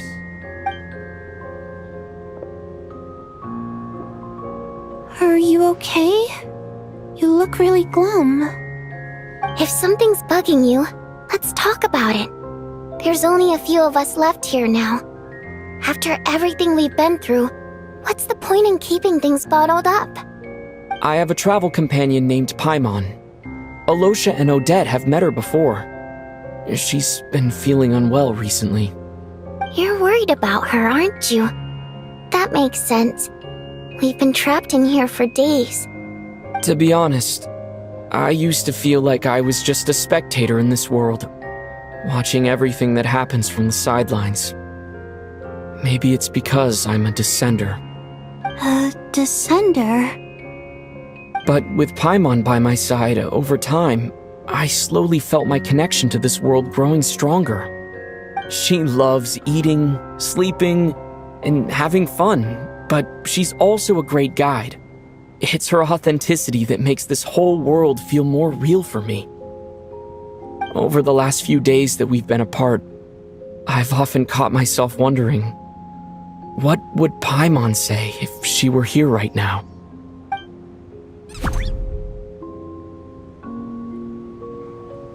But by the time I snap out of it, the conversation has already moved on, and I'm still in my own little world.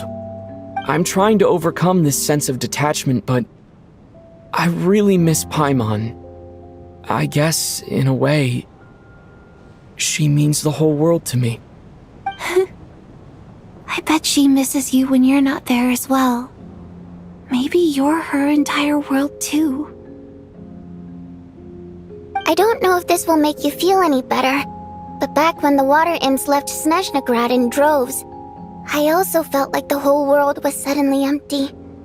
I could be surrounded by people all smiling and having fun, and still feel completely separate from it.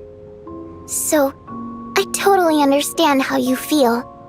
Later on, I started to think, maybe accepting the fact that our loved ones won't always be with us is something that takes a lifetime. All we can do is cherish their companionship from moment to moment. So, once we get out of here, you better hurry back to our side as fast as you can. You can't let your story end in regret. That's the trope I hate the most. Thank you. That's exactly what I needed to hear. But Vodyanitsa, if you hate goodbyes too, why didn't you leave with your people? That's just the choice I made. I used to regret it, but I don't anymore. Like I said before, singing is a water imp's primary mode of expression. It's how we convey our emotions. Our songs have echoed through this theater for hundreds of years, each one a story pieced together through moments of joy and sorrow. But does a story exist without someone to read it? To me, the answer is no. So I made the choice to stay. That way, there would still be someone left to sing these songs and listen to their stories. Otherwise, they could have been lost forever. Could you teach me how to understand your people's songs sometime? I want to be able to truly hear them, like Mr. Shram. A fan after my own heart. Thank you, Tonya. How about I sing something for you, and you tell me what you hear? Okay. I'll do my best.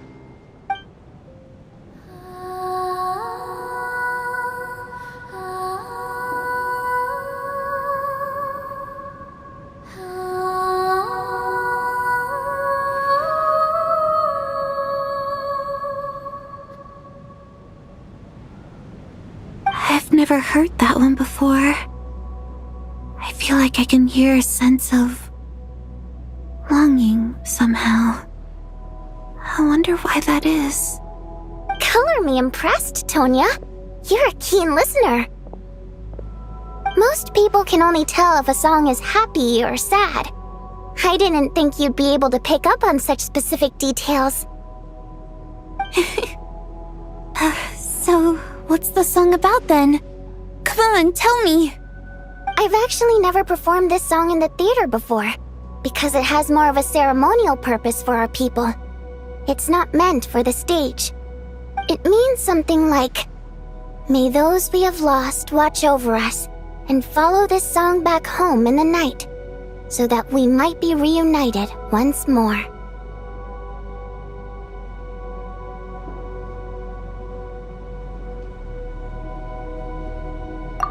wonder I could hear that sense of longing. You sing it for loved ones who have passed away. I hope it reaches them. It's getting late, Tonya, and you're not well. We should all turn in early. I suppose there's no reason to keep watch tonight. Okay. But, before I go to bed, could you sing that song a couple more times for me, Vodyanitsa? Of course. Anything for my #1 fan.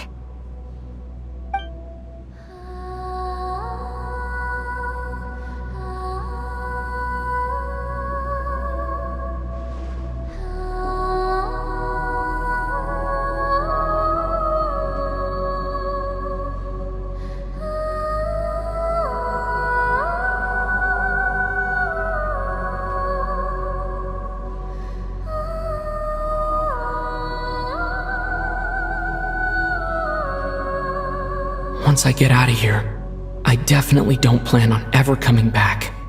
But I guess that means I'll never get to hear Vodyanitsa sing again. That's a sad thought. Before I fall asleep, I should cherish this moment of companionship while it lasts.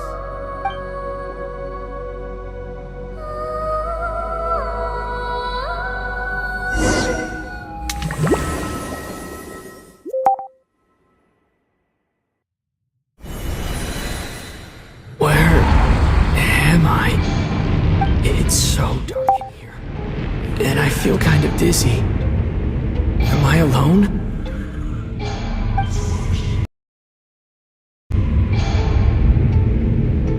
Huh? What was that noise?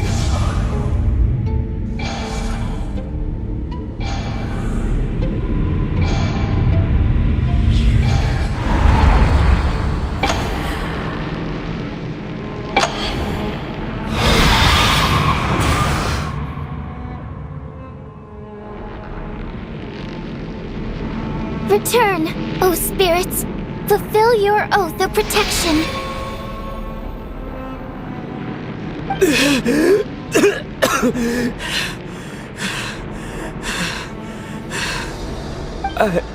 I'm alive? What just happened? No time for questions. Quick, over here. Turn on the switch. We need to bring back the light.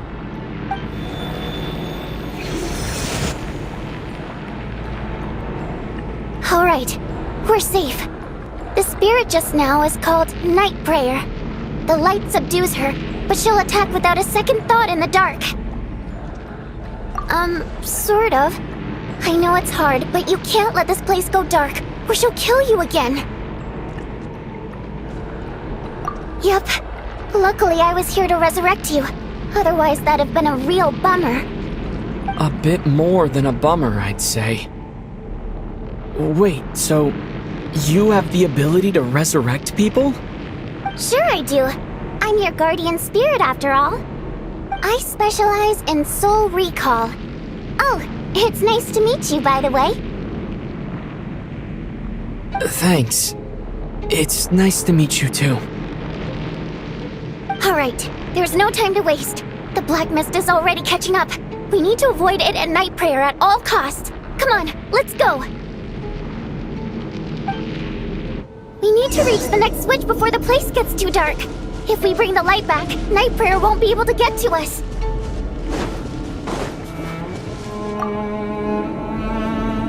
Sweet, sweet light! It's back! Now that's a sight for... Shh! It's night prayer. We need to move quick, but don't let her notice you. Look out!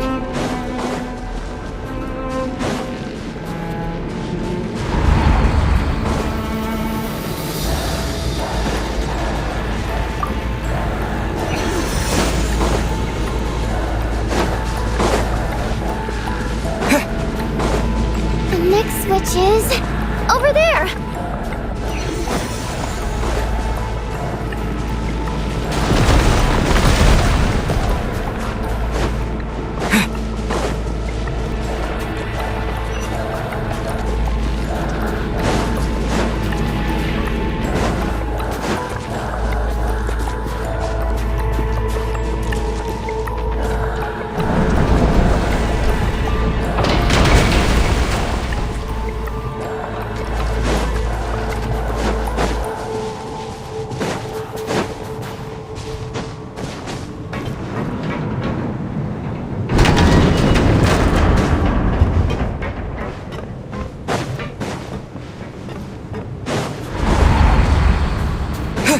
Night Prayer is here too.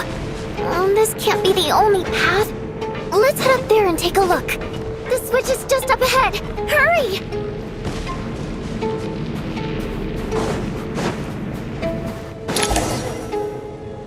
It's too dark.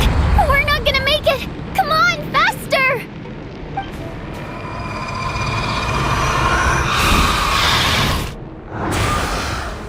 Traveler! I won't let you die like this. Not on my watch.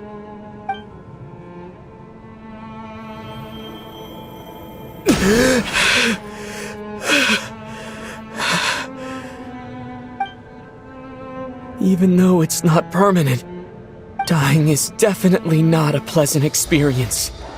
Great. You're back. Yeah, thanks to you.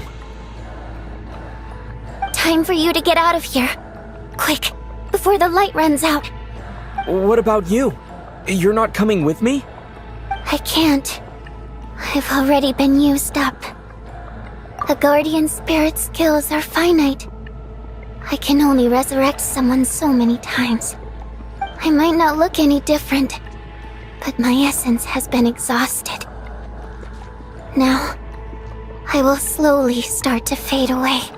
I can go no further. The black mist is where I belong. It's okay. Why didn't you tell me sooner? Because it wouldn't have changed anything. That knowledge would have just burdened you. And a guardian spirit's role is to protect. But... Go. Now, before it's too late. I already hear Night Prayer approaching.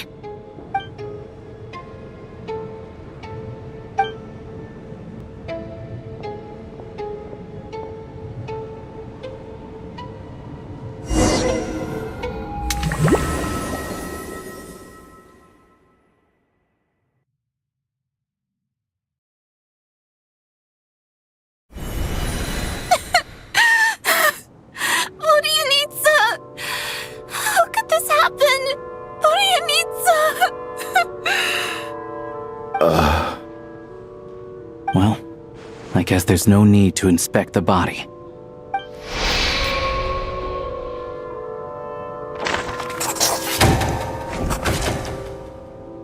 This wasn't supposed to happen. You lied to us, didn't you, Chuganov? You've been lying from the start. Take a long, hard look at yourself before you go around accusing other people. I suspected you on day one, Lelik, and now look where we are. By some strange coincidence, you've never been targeted. You just happen to have survived this long? No, you should be the prime suspect. And you, little hunter, ever so content with staying on the sidelines. Yet you were the one who stopped us from leaving from the start. Why are you trying to keep us here? Now you're just lashing out indiscriminately. That's either a sign of anxiety or a guilty conscience. Where was all this passion and bravado before? Decided to fight until the bitter end. Is that it? Is that a threat? Fine, bring it on. You think I'm afraid to die after all this? You want to kill me? Go ahead. I'd like to see you try. After all the trauma of the past few days, everyone's been pushed to the breaking point. Valeria and Mitya aren't here anymore. Someone else needs to step up and take charge. But first, I need to think this through. Considering everyone left, who's the most likely candidate for the deceased?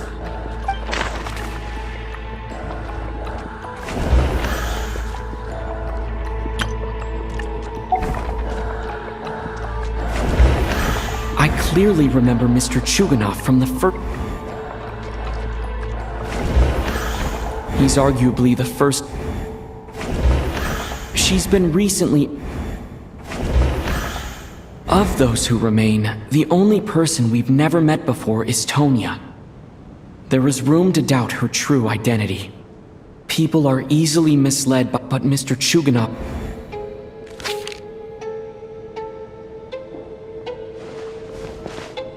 Tonya, how's Tusser been lately? Tusser? Your brother Ajax must have mentioned me in his letters home, right? Did he say anything about a blonde traveler? No. And my brother's name is Razik, not Ajax. Chuganov, looks like it's your turn to do some explaining. Yesterday, you said you could vouch for Tonya. Why did you give us a false testimony? I knew you were behind this, Chuganov. You've been lying through your teeth from the start. Everything about you is fake, down to the wife and daughter you're always talking about. Your entire family man persona is a charade, isn't it? That night, when I infiltrated your place as Lelik, I noticed you were home alone. Didn't think much of it at the time, just thought everyone else was out. But thinking back on it now, that doesn't seem very likely. My guess is, you live alone, don't you? Even that was a lie? But why would he lie about having a family? Curses! Oh, why is there no end to this blasted snowstorm? If it would just stop! If it would just stop. I think I remember now. I know how I ended up here. It feels like a distant memory. But at the same time, it's just like it was yesterday. The reason I'm always coughing is because I got sick with frostbite. The locals usually call it the snow cough. It's not a very common illness. It's partly genetic and partly caused by the cold climate, but it can be fatal.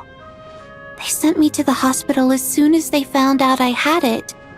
And I spent so long lying there in that hospital bed. After a while, I felt myself growing weaker and weaker. Nothing seemed to be working anymore. Neither the treatment that the doctors were giving me, nor the medicine my brother was brewing from frost fairy flower leaves. So one day, I told my brother that I wanted him to take me outside for once, so things could be like they used to, just for one day. I wanted to meet loads of friends, experience new things.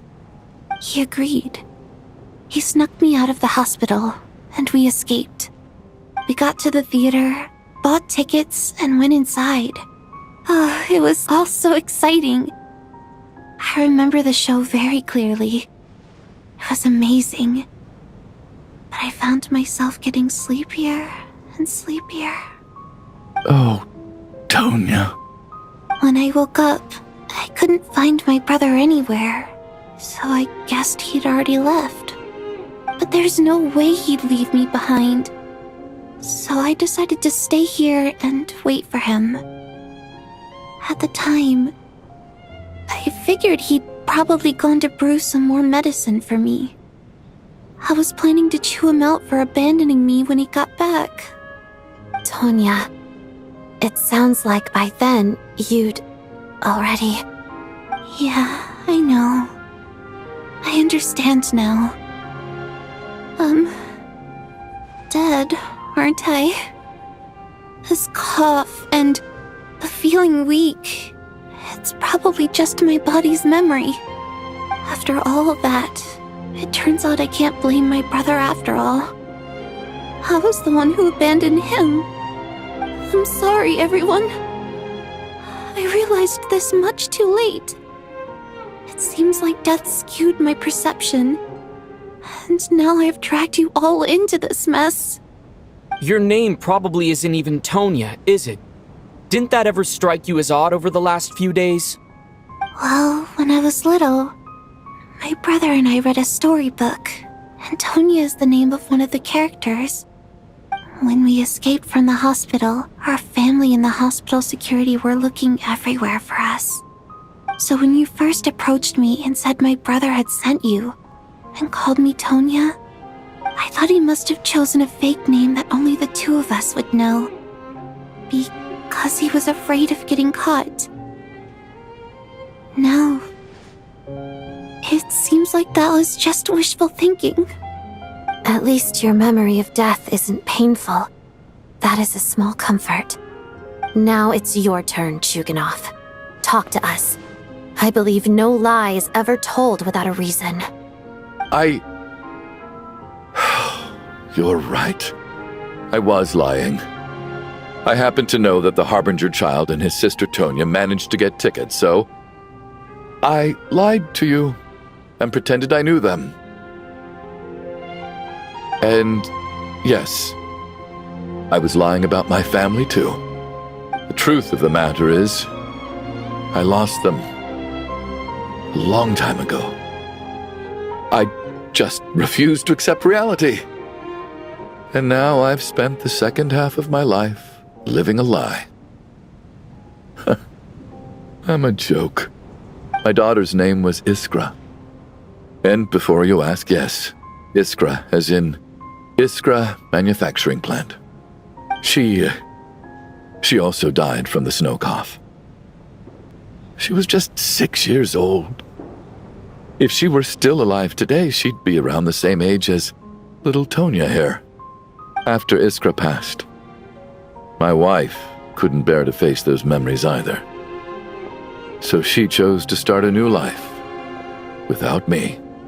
One day when I came home from work and saw the empty room, I felt like I couldn't breathe. Subconsciously, I started to imagine that they were still there. I soon discovered that this was the only thing that made me feel any better, so I just embraced the delusion. Nothing more than a pathetic means of escapism, I know. But at least it's not a crime. So explain your false testimony then. The night before last, when I was chatting with Tonya, she mentioned that her brother would brew medicine for her from frost fairy flower leaves. Combined with her various symptoms, I suddenly understood everything, including the fact that she was deceased. The snow cough used to be an incurable illness. I would pick frost fairy flower leaves to brew medicine for Iskra too. It took hours and hours on the stove. But the year after my daughter passed away, the Jester of the Fatui announced that a cure for frost blight, also known as the snow cough, had finally been developed. It turned out that all previous treatments were completely ineffective. No better than random concoctions. That was the final straw for me. I just couldn't take it anymore. Just one more year. One more year, and everything would have been okay. So, more than anyone, I know full well that in this day and age, no one in their right mind would still be using frost flower leaves to brew medicine for the snow cough. Poor Miss Tonya, therefore, had to have been from an era when snow cough was still a terminal illness. So, you projected your daughter onto her? Even though you knew she was one of the dead?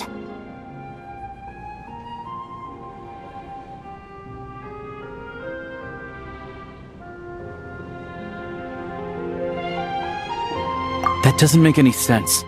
You knew she was already dead. What did you hope to achieve by protecting her? I just don't believe in your crackpot theories, nor do I approve of your actions. How can you just declare a living person dead and throw them out into that snowstorm? Nitia's gone. My good buddy Shram's gone. And now it's Tonya's turn, isn't it? The others I can make my peace with, but little Miss Tonya, here she is, standing right in front of us, alive and breathing, and fighting her own battles. Yet you're quite happy to say she's dead? I just want her to live. Once this snowstorm is over, the very moment it stops, I'm going to march out that door and find someone who can fetch the very best medicine for her snow cough. I'll be damned if I'm gonna let you cast her out into the snowstorm before I have the chance to cure her. Not again! Not this time! Not when the cure is right within our grasp! I'd never be able to forgive myself. Mr. Chuganov, stop. I can't let you do this. Tonya. By the sounds of it, you've known I was dead since the night before last, right? I really liked Mr. Valeri, Mr. Mitya, and Miss Vodyanitsa. And now they're all dead because of me. I'm not happy about that. The reality is, you've been trying to fight your own demons through me. But all you've really done is trap me inside your delusion along with you. No! Listen to me. I want to save you. I do! Well, at this point, I'm quite sure that I'm dead. I don't need to be saved.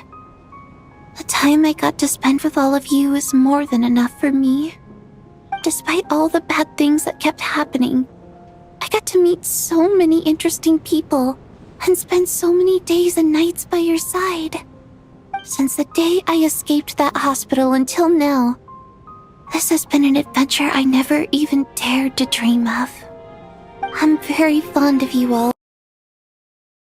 If it were only possible, I'd trade my soul to bring back the ones who died. If it meant things didn't have to end like this. And that's why I'm not fond of you at all, Mr. Chuganov. I'm sorry. It's them that you owe an apology to, sir. Not me. Well then, I suppose this is it. It's time for my adventure to end. I've caused enough trouble. You're leaving already? It's still early. Don't you want to stay a little longer? No thank you. Oh, and by the way, my name is Patoshka. It was nice meeting you all. Feels strange that we're only being properly introduced now that it's time to say goodbye. Toshka.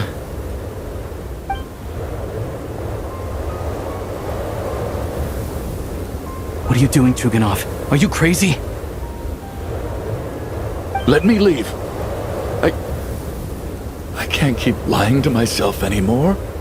In your dreams. Don't think you're getting off that easy when you had a hand in the deaths of so many people. The Fatui have honed quite an array of enhanced interrogation techniques since they were founded.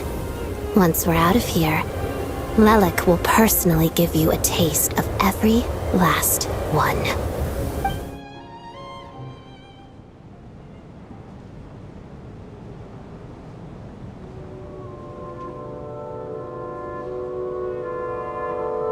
I think we should leave. I doubt this snowstorm is ever going to stop. For all we know, this storm might have destroyed all of Snezhnaya by now. Maybe even the whole world. Wait, we finally solved the mystery of the haunted theater today. Maybe let's at least try to enjoy tonight? Fair enough. I don't particularly feel like dying in Chuganov's company anyway. And yet you won't let me die first. Hey, Chuganov, on a serious note, if we do make it out of here, you should close down that factory of yours. A lot of people are freezing thanks to you. Is this really the time to be discussing my factory? All right, fine. I'll shut it down. Doesn't matter to me anymore.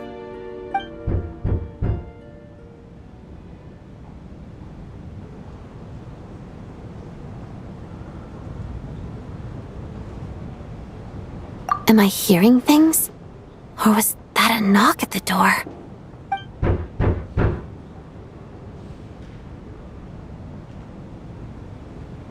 There it is again. But I don't understand. The snowstorm hasn't stopped, has it? Should we open the door? Is this it? Is this nightmare finally over? If the last few days are anything to go by, I probably shouldn't be getting my hopes up. Whatever lies beyond that door at this moment, it could be something even more terrifying than everything we've been through so far.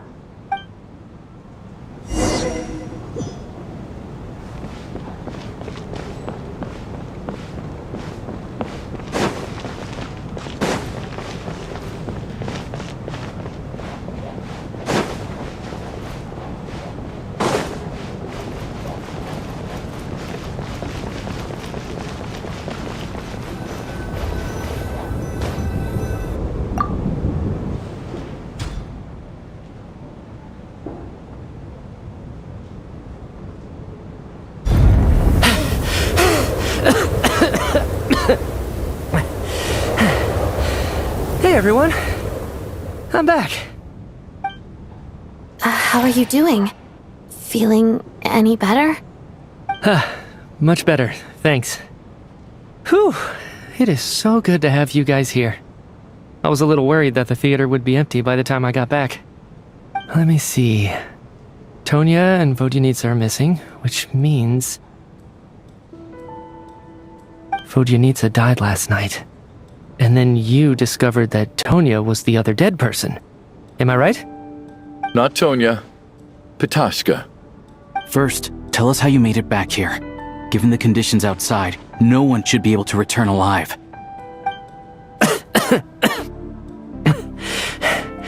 You're right. The thing that got me back safely was... a song. I heard someone singing. After walking into the snowstorm, my mind grew hazy. I don't know how long I walked through the storm before my mind completely slipped away. Then, suddenly, I heard the sound of singing. The voice instantly brought me back to my senses, and I regained consciousness. So I followed the voice, searching for the source of the singing. I searched and searched, until finally, just a few moments ago, there was the entrance to the theater, right in front of me.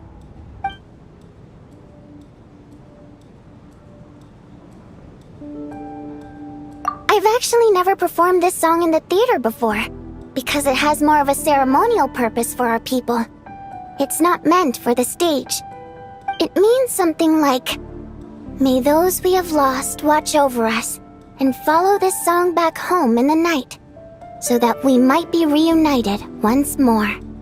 That must have been Vodyanitsa's Requiem. Who knew it actually worked?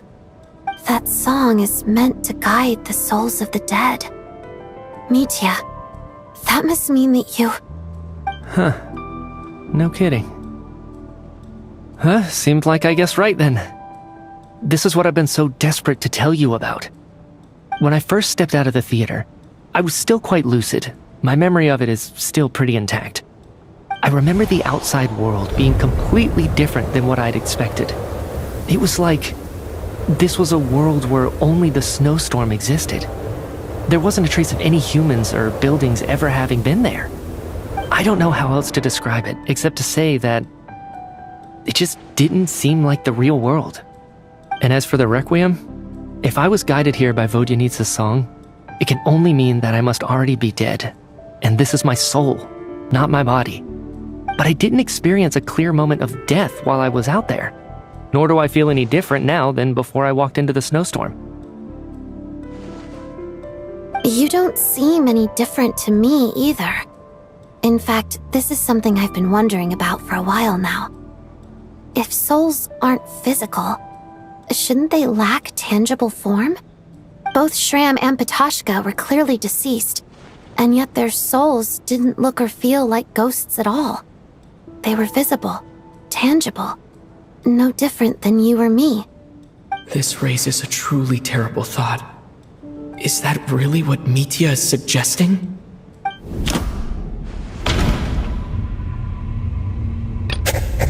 The Requiem. Mitya's soul was summoned back by the Requiem, confirming that he is indeed already dead. And yet, he looks no different from us. Of course. Then maybe we've...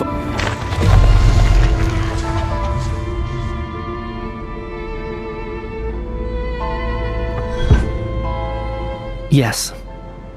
I think that this is probably the afterlife. What did you say?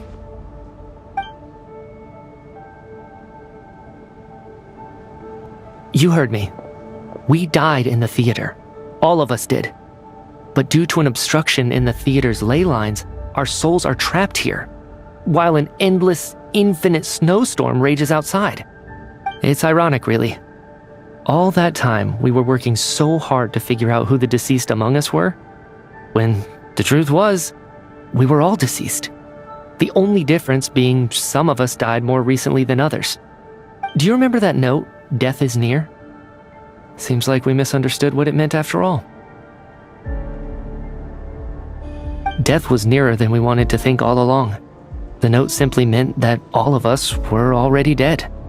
So all our attempts to survive, our search for the deceased, it was all for nothing? Hard to say. At the very least, we hope 2 lost souls find clarity and go to where they belong. The presence of those 2 is probably what caused our souls to be drawn in by the ley lines. In which case, the deaths we've awoken to over the past few days were just souls returning to the ley lines for good. If what you're saying is true, doesn't that make us the lost souls now? Huh, no wonder. This afternoon, when I was moving Vodyanitsa's body, I noticed that the other bodies in the room hadn't decayed one bit after all these days. That's further proof that those aren't physical bodies at all, but merely our shells here in the afterlife. Am I really dead? This doesn't feel real to me at all. No, that's impossible. This cannot be how it all ends. I still find it hard to believe that all of us are dead. How exactly did we die in the real world? None of us have any memories of dying, right? Not even knowing how we died is preposterous. Good grief! Surely there has to be some reason. Exactly. It's hard to rest in peace when you don't even know how you died. It gave me lots to think about as I strode out into the snowstorm. I racked my brains trying to remember the cause of my death, the exact moment I died, the root of all of this, right up until my consciousness faded. Wait. Hold on. Right before I lost consciousness, I think I saw something.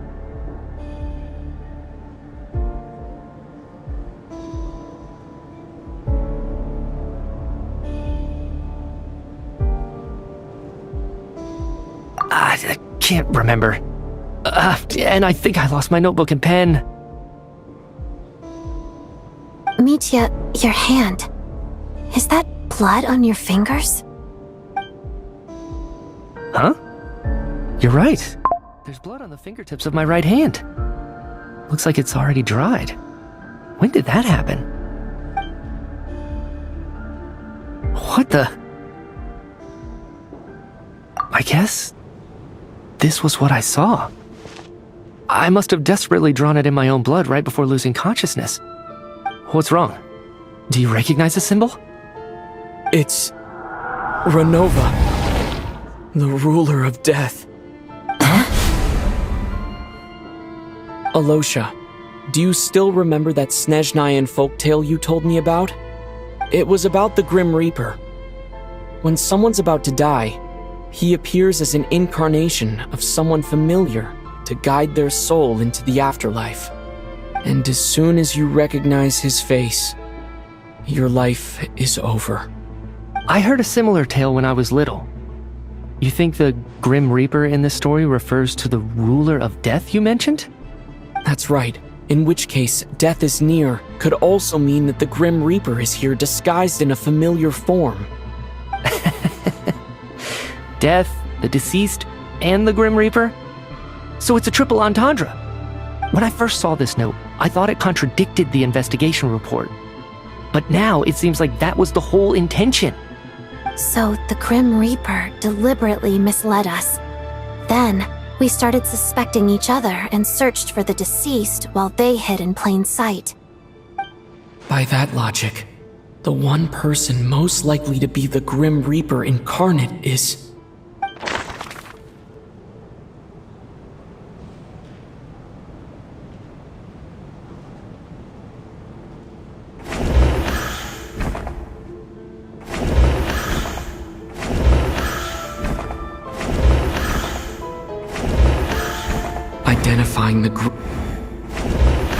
Identifying the Grim... Identifying the Grim...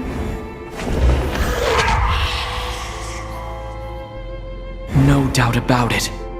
It's Alosha. Looking back at how everyone has acted over the past few days, Alosha is most likely the Grim Reaper lurking among us.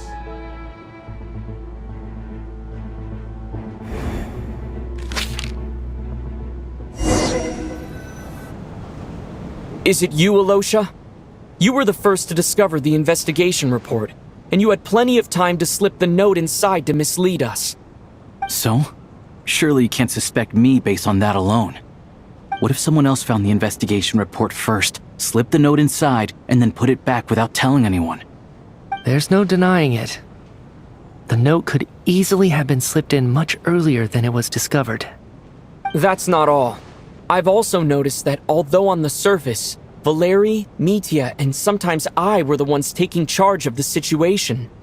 Looking back now, even though you didn't say much, you were always subtly guiding everyone from the sidelines. What do you mean? You were the one who emphasized how dangerous it was outside and insisted we all stay here. It was also you who suggested that we all sleep in the same place. And earlier today, you tried to convince Patashka to stay. I don't understand why, but it was out of character. So, you didn't understand my intentions, and now you're assuming the worst. Seems pretty unreasonable if you ask me. He still won't admit it. Fine. Let's see how he responds to the most damning evidence of all. The biggest question I have right now is, if the Grim Reaper is impersonating Alosha, then where's the real Alosha? When did they switch?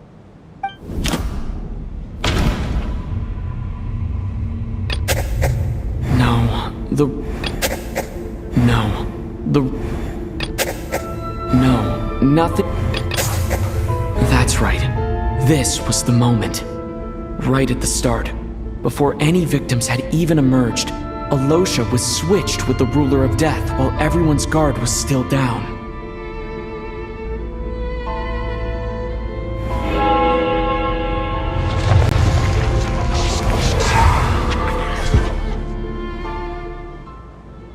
When all this began, right after the performance ended and the snowstorm began to pick up, no one suspected anything unusual.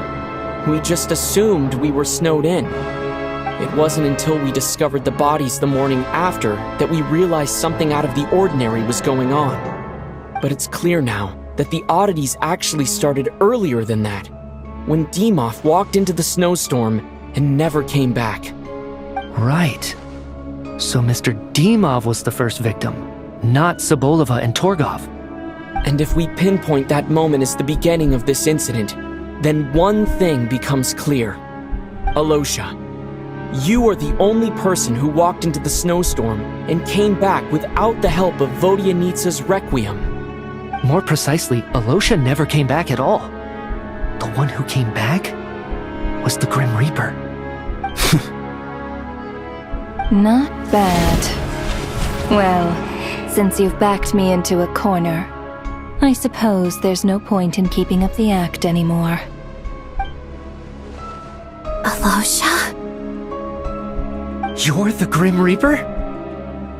I am no such tired cliché. Mortals should address me as the ruler of death.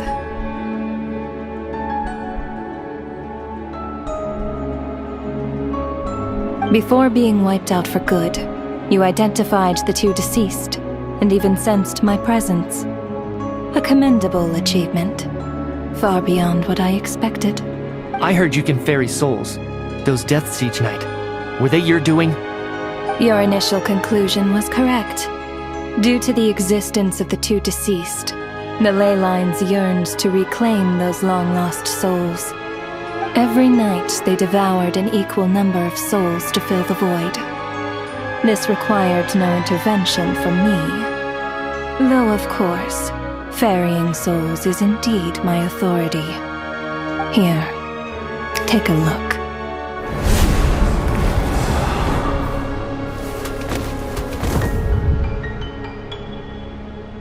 What are you doing?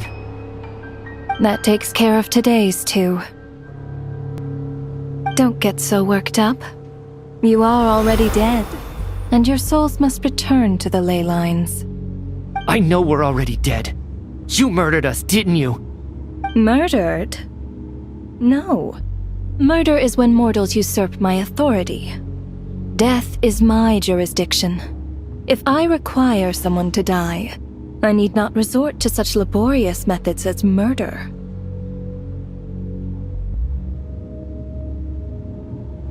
You simply met the criteria to trigger my curse of death. I know about the curse of immortality. So there's another death-related curse too? You cursed us? When? And why would you do such a thing? So often, humans pray to me, begging to know when their death will come and what form it will take. But few people ask why. If you must have an answer, know that death comes simply because one's time has come. So you're not gonna tell us the truth? Hold your tongue. By all rights, you shouldn't even be allowed to speak with me. Those angels from the past are to blame for the reckless renovation of the ley lines here. It's made my work on this occasion infuriatingly complicated. Work? So trapping us here, making us watch our friends die, that's just another day at work for you? You clearly have a lot of questions. Fine. As a reward for your remarkable accomplishments over the past few days, I shall answer a few of your inquiries, provided they aren't too unreasonable. After the physical body dies, the soul must return to the ley lines for that person's death to be considered complete. My work encompasses the entire process of death, including, naturally, the guiding of souls into the ley lines, with which you are now so familiar. You must also be rather familiar with Natlan's Night Kingdom, I presume? It was I who supported the creation of the Night Kingdom. It provided a convenient means of guiding the souls of Natlan. Here, too, the ley lines connected to the theater underwent some modifications. The angels hoped to make them capable of accommodating the souls of some special creations. But this actually hindered their ability to accept ordinary souls to some degree. This effect manifested itself after you died from the curse in the theater, leaving you stranded in the afterlife, unable to achieve a complete death. But if souls who die from the curse of death fail to return to the ley lines within a short window of time, they will miss their chance for good. Then, they will remain forever suspended between life and death, no longer subject to the authorities of either. So if you don't resolve this matter soon, and see all our souls return to the ley lines before long, we'll escape your control. Mitya is sharp. This must be what Renova was worried might happen, and the reason she got involved to begin with. But if you have the authority to guide souls, why didn't you just show yourself and get it over with? Why hide among us in the form of Alosia? You seek to understand the mind of a god. Very well. I'll tell you. This is a theater, and I decided I wanted to watch a show about death. That's why I encouraged you to take the events to the stage. I found myself getting quite immersed. I suppose the entertainment you provided makes up for all the trouble you've caused me by being so defiant in the face of death. There. Are you happy with my answer? Can't say I am. Really? But it fits the stereotypes you humans have about gods. Just moments ago, you were complaining about how infuriatingly complicated your work here has been. Work is work, I get it. There are times when it's a huge pain, but you just have to get it done, right? That's a rather unique perspective for a human. You are in fact correct. There is a pain point in this case. Due to the obstruction in the theater's ley lines, there is a hard limit on the number of souls they can receive each day, making it impossible for me to ferry all your souls at once. Revealing my identity too soon would inevitably have led to futile resistance, and there was a risk that any souls who chose to run would disappear. Then there was the issue of the two lost souls you called the deceased. The way you resolved that quandary was all part of my design. That's what I don't understand. If all of us were souls of the dead, what made their presence among us special?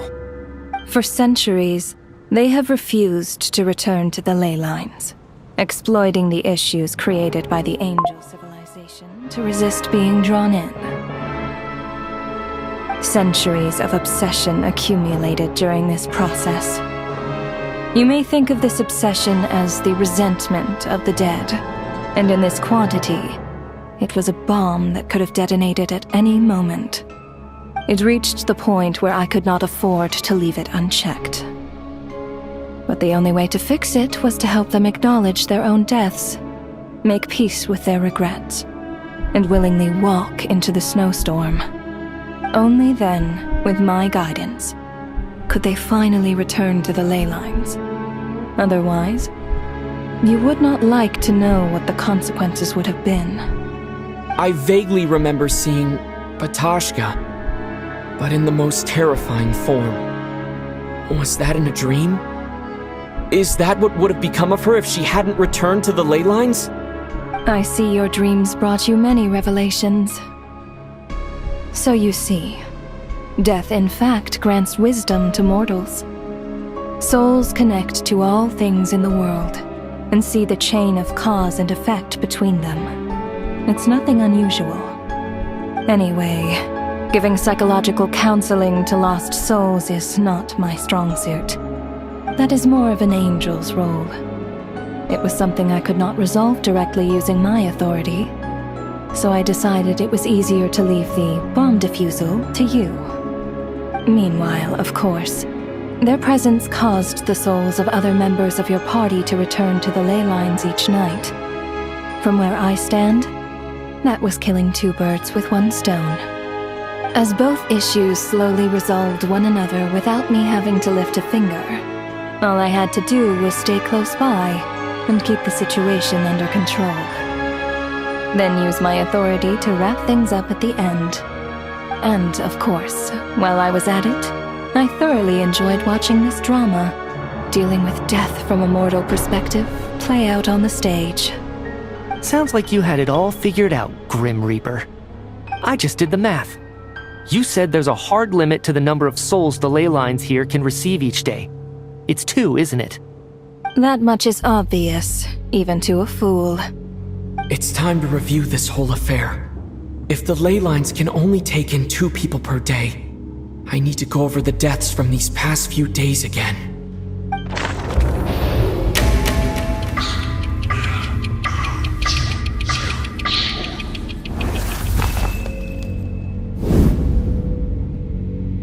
Looking back now, none of us had the faintest idea at the time. From the moment that staff member named Dimov walked into the snowstorm, the incident had already begun.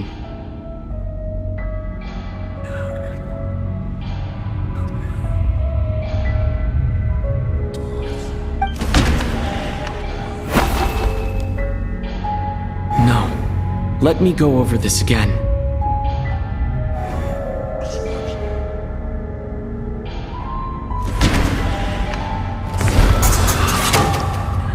Alosha was the second to walk into the snowstorm after Dimov to investigate. During this process, the ruler of death assumed his identity, making him one of the victims.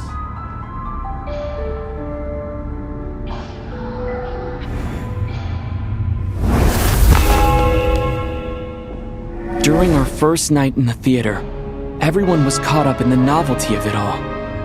No one could have expected there would be victims the very next morning.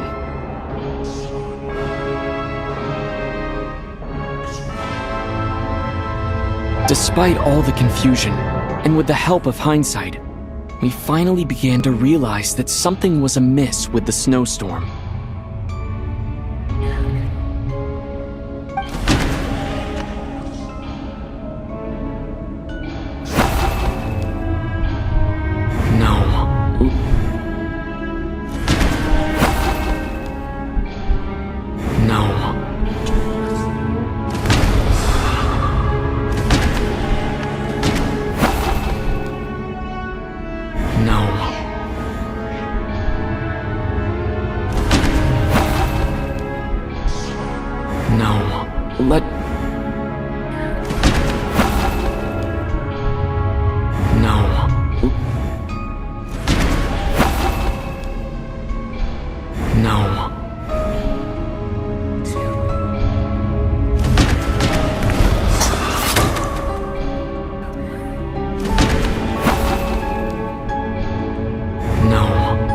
me go.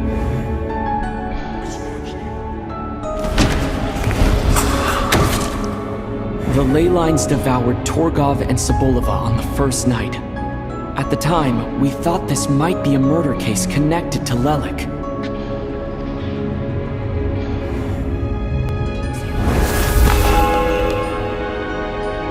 Odette and I spoke a lot that night. 3 people were on watch, but in the morning, we discovered that someone had fallen victim all the same.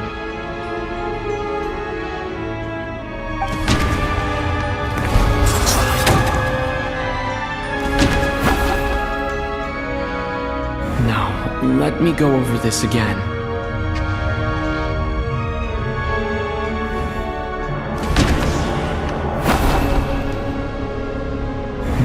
Let me go over this again.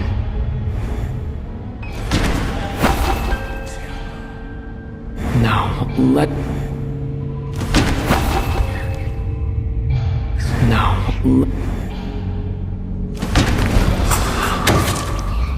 the deaths of cool, unexplainable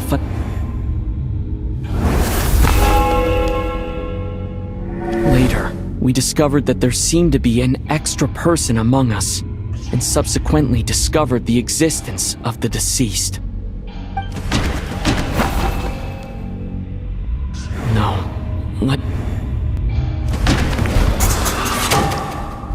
Mr. Schramm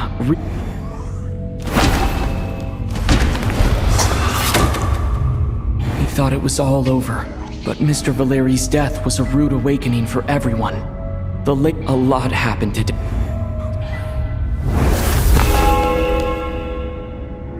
The fact that there was more than one deceased seemed to bring us back to square one. Odette revealed some information she had been keeping to herself.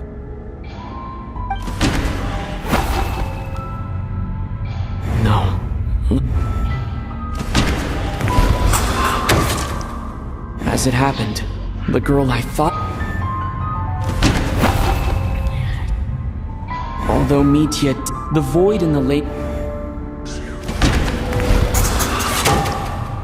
Vodyanitsa was, come to think of it, and Renova.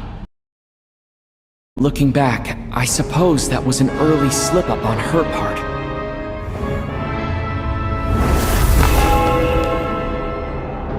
No one could have expected anyone who walked into the snowstorm to return. But just after nightfall, Mitya returned, bringing crucial information with him. Various truths began to surface, including that all of us were already dead, and that the ruler of death was here among us. Then, after revealing her true form, Renova callously claimed 2 souls.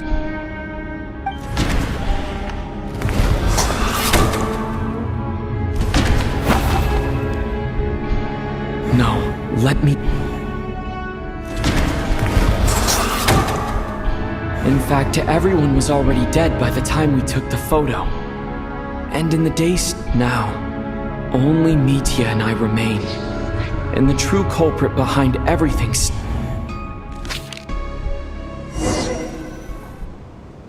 That covers everything. It's all clear now. Your work isn't finished here yet, is it? The Traveler and I are still standing here, safe and sound. The Water Imp's song threw things off a little, but it is of no consequence. The ley lines have already anchored your soul, and the first ray of light tomorrow morning will take you back. I, meanwhile, need to review my attitude towards the Water Imp race. So the reunion in the night that Vodyanitsa mentioned, I suppose that was never meant to be a permanent reunion.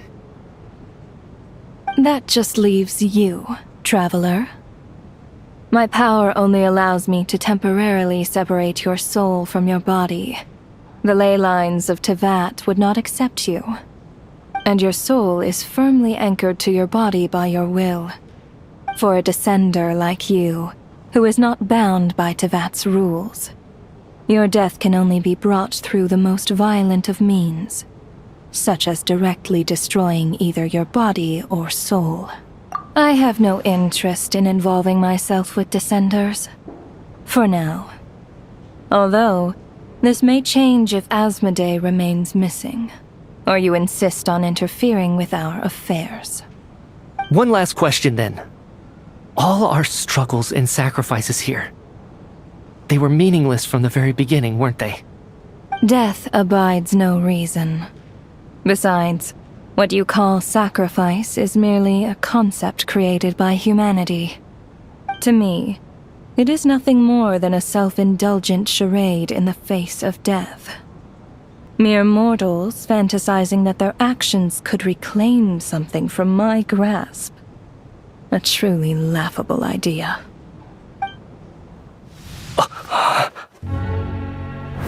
Grim Reaper, you really know how to get on my nerves. I'm not here to ingratiate myself with you. I kill merely because your deaths are necessary. Oh, you've made that quite clear. But humans don't take well to being scorned. Not even by the gods.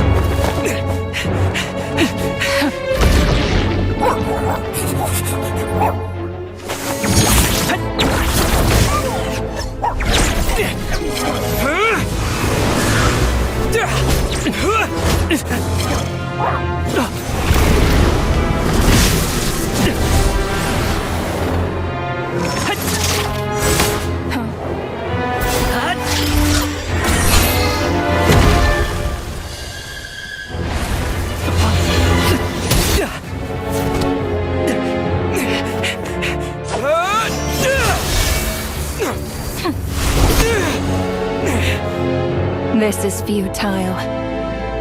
You must know that you are powerless against me in my own domain. I suggest that you save your strength. For what? Maybe we can't change it. But if nothing else, we can at least teach you to have some respect for the dead. Audacious.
How are you holding up, Odette?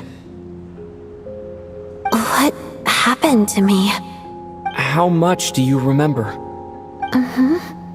What do you mean? Is the performance over? I can't seem to recall what happened. Has Odette already forgotten?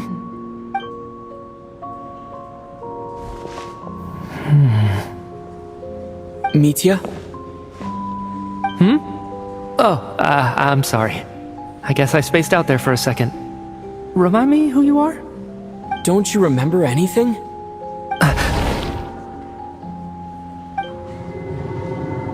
Yeah, I remember now, comrade. Looks like we guessed right. Just like me when Odette found me at the Armory Palace, For some reason, everyone killed by the ruler of death eventually came back to life. Just with one catch. They forgot what happened while they were dead. Odette and the others have already forgotten everything. Why were you able to remember this time? Could this be the reason? You said this is the ruler of death's symbol, right? I don't see anything there. You don't? Huh. Okay, I guess that makes sense. I carved this into my hand in the afterlife, so it's not visible in the physical world. Does that mean I carved this symbol into my soul? What an unsettling thought. Still, at least I get to remember what happened. I suppose it's a blessing in disguise. What about you, though? The ruler of death mentioned that you're a descender? Is that why you can remember? A full explanation would get complicated very quickly. But that's essentially it. Well then, now that it's all over, let's figure out what we've learned. The first thing I notice is that everything here is precisely as we left it, right before our deaths. This confirms that time passes differently in the afterlife than in the real world. They say that right before death, time slows down, and your whole life flashes before your eyes. That must be how you know you have one foot in the afterlife by that point. Anyway, clearly the few days we spent in the afterlife probably only amounted to a few short minutes in the real world. This also aligns with previous reports of widespread temporary memory loss among the Armory Palace personnel. Now it seems likely that those were all brief deaths caused by the Grim Reaper's so-called curse of death. To those unaware of the truth, dying and coming back to life must feel similar to a short bout of catatonia.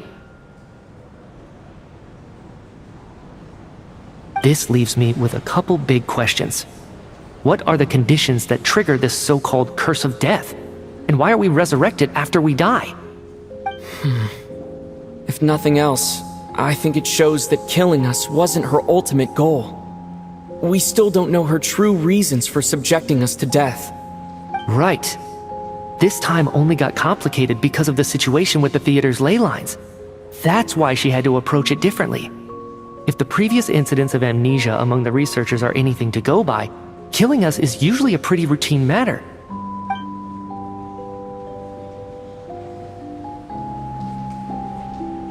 Come to think of it, wasn't I about to note something down before I died? I can't remember what it was, but I think it was something related to my research project. Sorry, Traveler. I'll catch up with you again later. Right now, I have to make a trip back to the Armory Palace.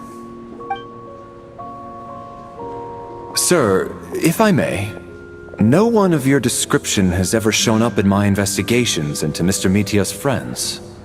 Yet, you two seem very familiar with each other.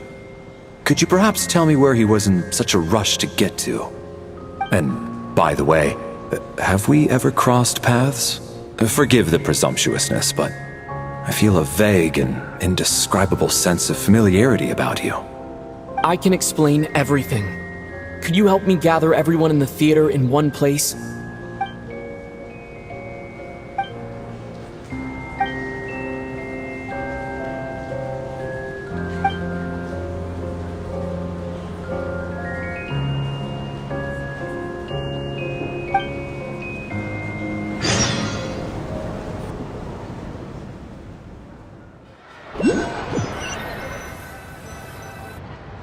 So, Chuganov really is going to shut down the factory. I guess this theater incident actually did us some good after all. So, you said I promised to take you to the Armory Palace while we were in the afterlife, yes? I believe you. I think I even have a vague memory of it. Agreed. Let's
I'm finally back, even though a long time has passed from my perspective. As far as Paimon's concerned, I probably just went out to watch a very short show. I should keep my emotions in check when I see Paimon again, or it'll seem weird. Wait. The atmosphere here feels off. Shh. Stay quiet. Let's go inside and take a look. Have we still not been able to notify Child yet? We need new orders. What if that person comes back again?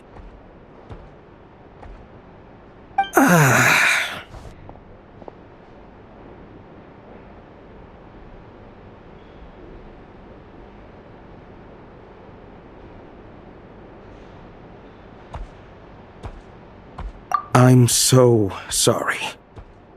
Under the circumstances, there was really nothing we could do. Tell me, what happened to Paimon? It was the Jester. He came here in person and escorted Miss Paimon away. He's the director of the Fatui. His authority supersedes all others and cannot be questioned. There was nothing we could do. How long ago did he leave? And what was Paimon's status? It was about an hour ago. Miss Paimon was fast asleep at the time. The Jester simply walked off with her as if it was only natural. I assure you, he absolutely did not use any force. Do you know where they went? The Armory Palace, most likely. Lord Piero, the Jester, has been overseeing the experiments there lately, keeping a close eye on their progress. Everyone in the Fatui has heard about it by now. I'm surprised he came in person. Whatever his reason for taking Paimon, he'll most likely return to the Armory Palace first, which is exactly where we were headed anyway. Then lead the way, Odette. Okay, let's go.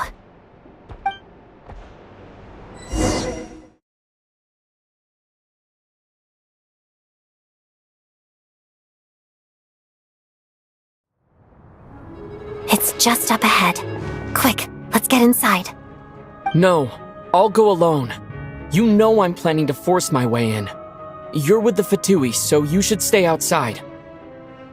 I was hardly planning on taking you through the official channels anyway. I'm here to force my way in, just like you. I may be a Fatus, but I'm also Lelik, enemy of Project Stuja. Paimon's safety is paramount right now. With me around, you'll have an extra pair of hands. There might be devices inside that are easier for an insider to deal with. If you say so. Let's go. There's no time to hesitate.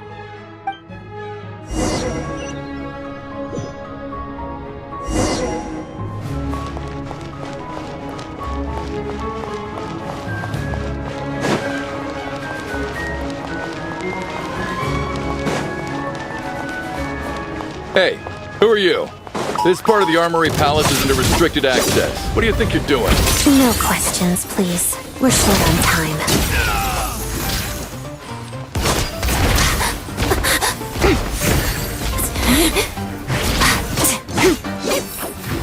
Jammed. Get crushed! Together. Mission over.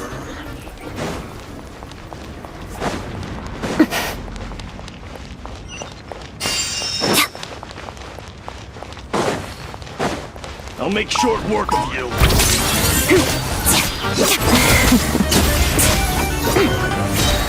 Witness the snow swan's grace. That's it. Let it rain.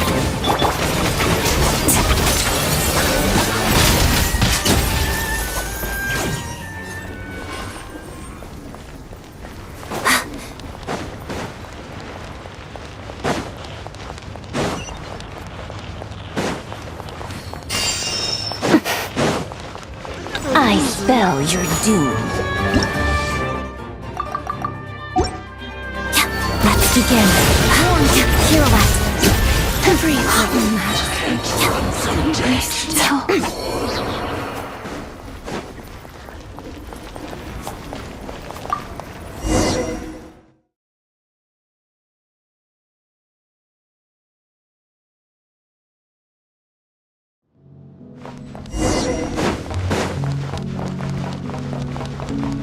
Now it's yours! Do you have a pass? Where are you coming from? So, you're intruders, huh? Then don't blame me for what happens next!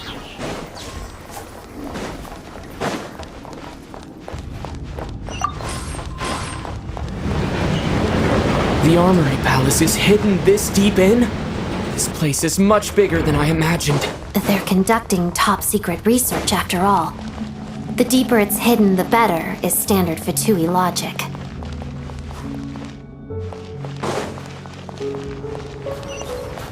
The style doesn't really look like the Fatui's handiwork, though. They must have requisitioned some structures from a past civilization.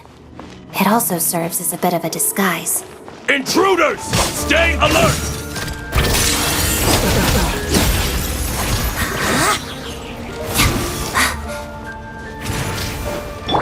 Fighting frog!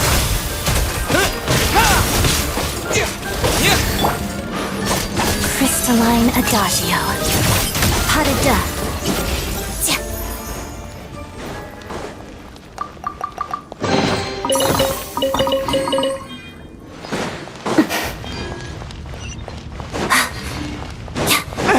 Intruders?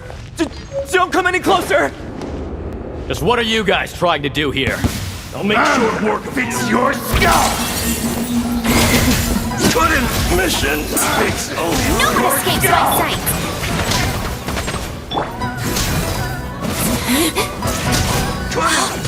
Couldn't fix it. Let's begin. That's supposed to hurt.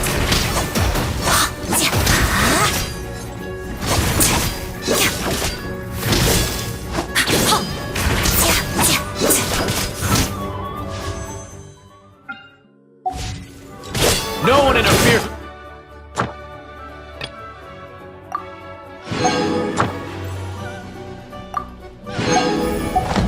The jester's work.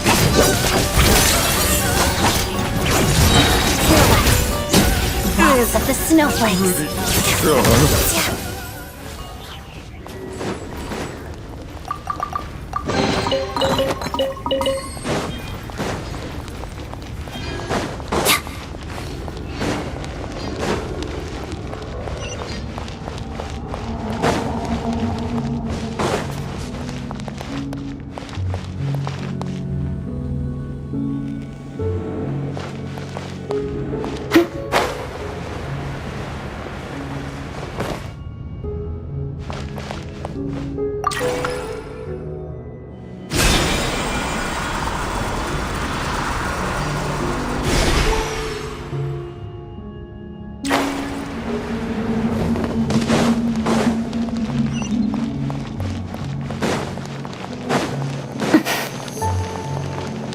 Looks like no one's guarding this place. There's something off about that decoration over there. Look out! Let's deal with these before we move on. Yeah.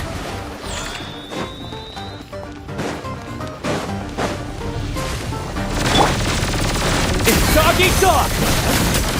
Bullseye!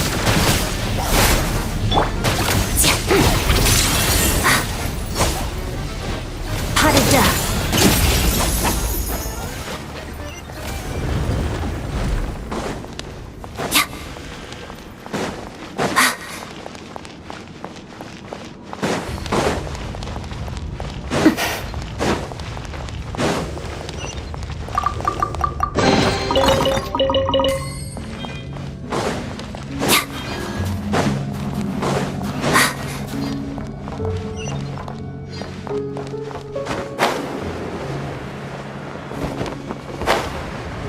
The researchers here probably don't know that we're uninvited guests. Let's try not to hurt them. What's the big star from the theater doing here? That's Miss Odette. She's a member of the Fatui. Don't tell me you didn't know that. Was the whole reason for Project Stuja to support the research here at the Armory Palace? Just what are the Fatui and the Tsaritsa planning?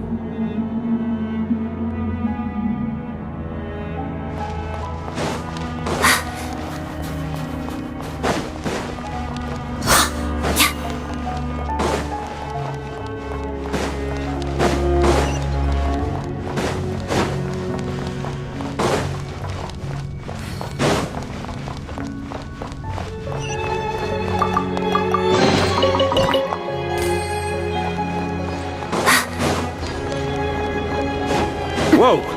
Who are you? Never seen you around here before.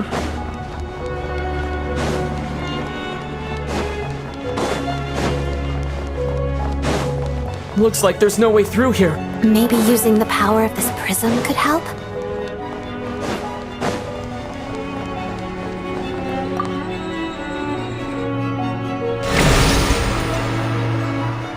I think I see some images. It's the prism's power at play, causing images of the past to reappear, albeit only as illusions. Let's make... Paimon. And the Jester. Is this another scene from the past? Yes. It looks quite old, though. I don't think it happened in the recent past. What's going on here? What happened? The source seems to be the Armory Palace. They must have started some large-scale experiment. Wait, what if this has something to do with Paimon? We need to hurry!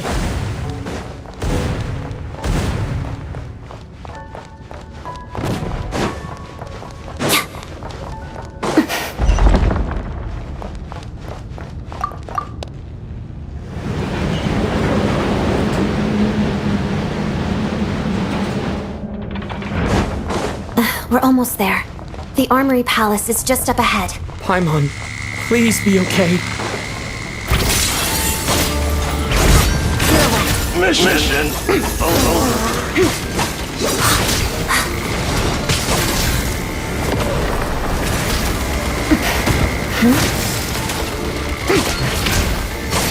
Let's begin. Still good. Witness the snow swarm's grace.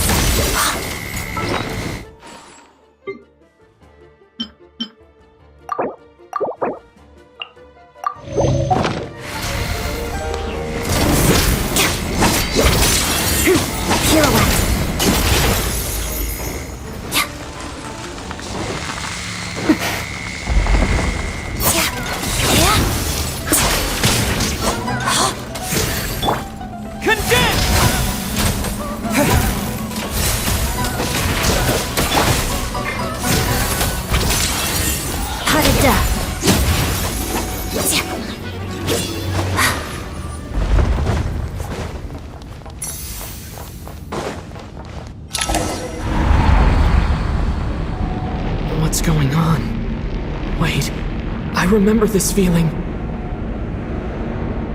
It's the curse of death. No, not now! Why is the curse of death striking again already?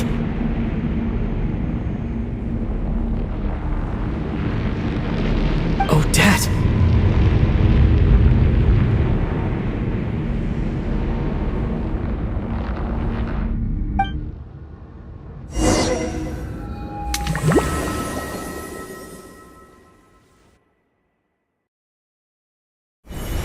Is this the afterlife again?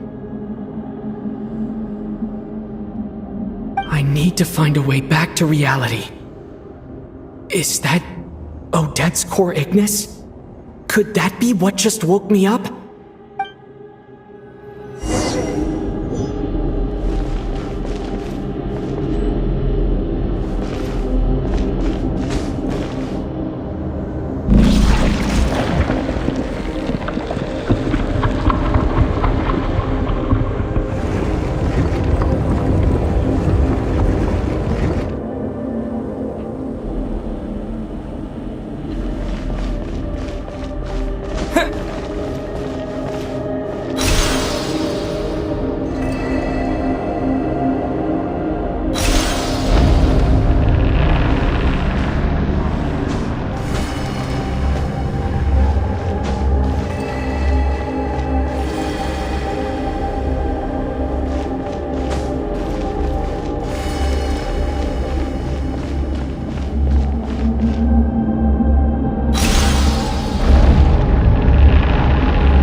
Odette?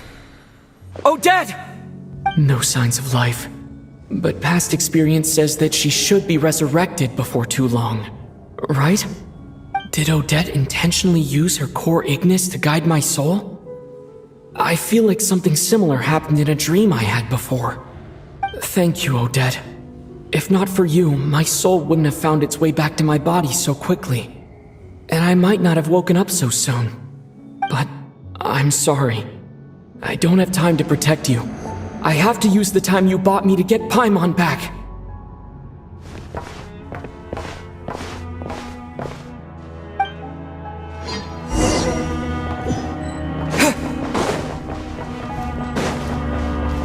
Sure enough, everyone here has been affected by the curse. Paimon!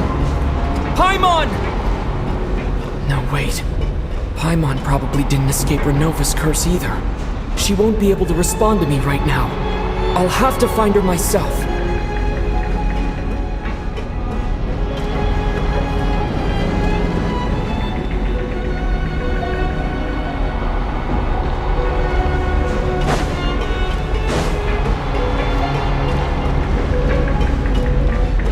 Mitya! Is this the laboratory he works in? What happened here to trigger the curse of death again so soon? I'll have to ask him when he wakes up. Finding Paimon has to take priority now.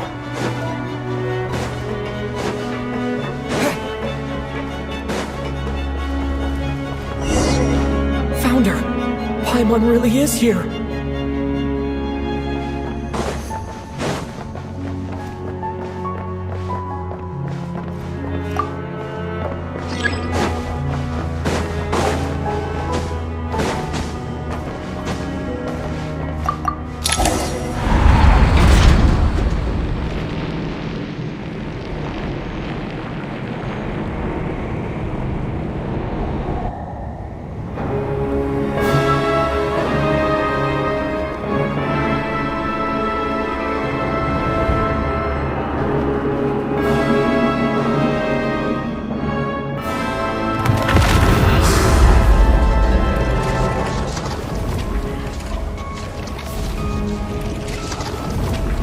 You don't learn, do you? You've already been involved in one mass death, and now you show up at the scene of another. This might have passed for a coincidence the first time, but a second time? Am I to assume you are intentionally interfering in Snezhnaya's affairs? Judging by your expression, it seems that you understand little of what is going on here. In that case, a word to the wise. Do not interfere in Snezhnaya's affairs. A civilization that fails to learn its lesson constantly depletes its own worth. It will one day lose any reason for its existence. And as a descender, you are perfectly suited to be the lifeline to which a dying civilization might desperately cling. Consider your position carefully. No advice needed. I'll make my own judgments. Suit yourself. When the day of reckoning arrives, not even a descender can hope to escape unscathed. The time for resurrection fast approaches. The mortals here are not yet worthy to behold my form. So that will be all for today.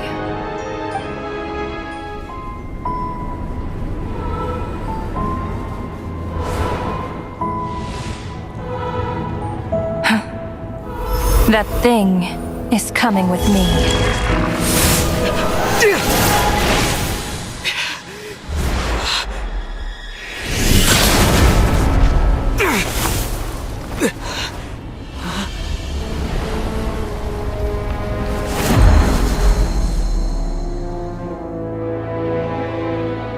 You awoke sooner than I thought. The curse of immortality is stubborn, unable to enter the ley lines, yet not content to remain a spirit. Ruler of death, what do you want? You perplex me. Both you and you. That thing may be a creation of Celestia, but it possesses none of Celestia's power. let alone authority. Your obsession with it baffles me. No matter, the resurrection will soon begin. It's worthless anyway. I'll reclaim it next time.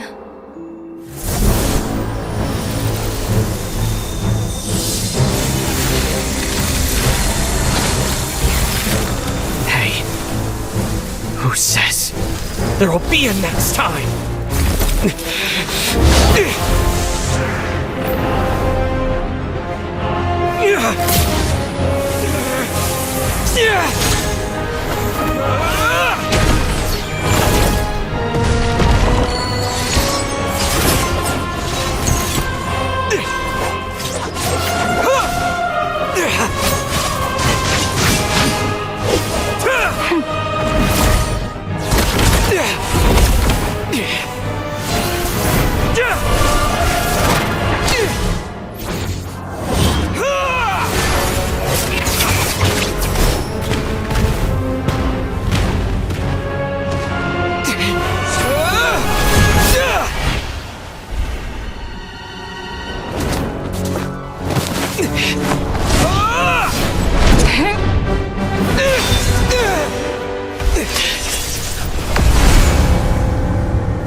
I missed you, Paimon. What are you talking about?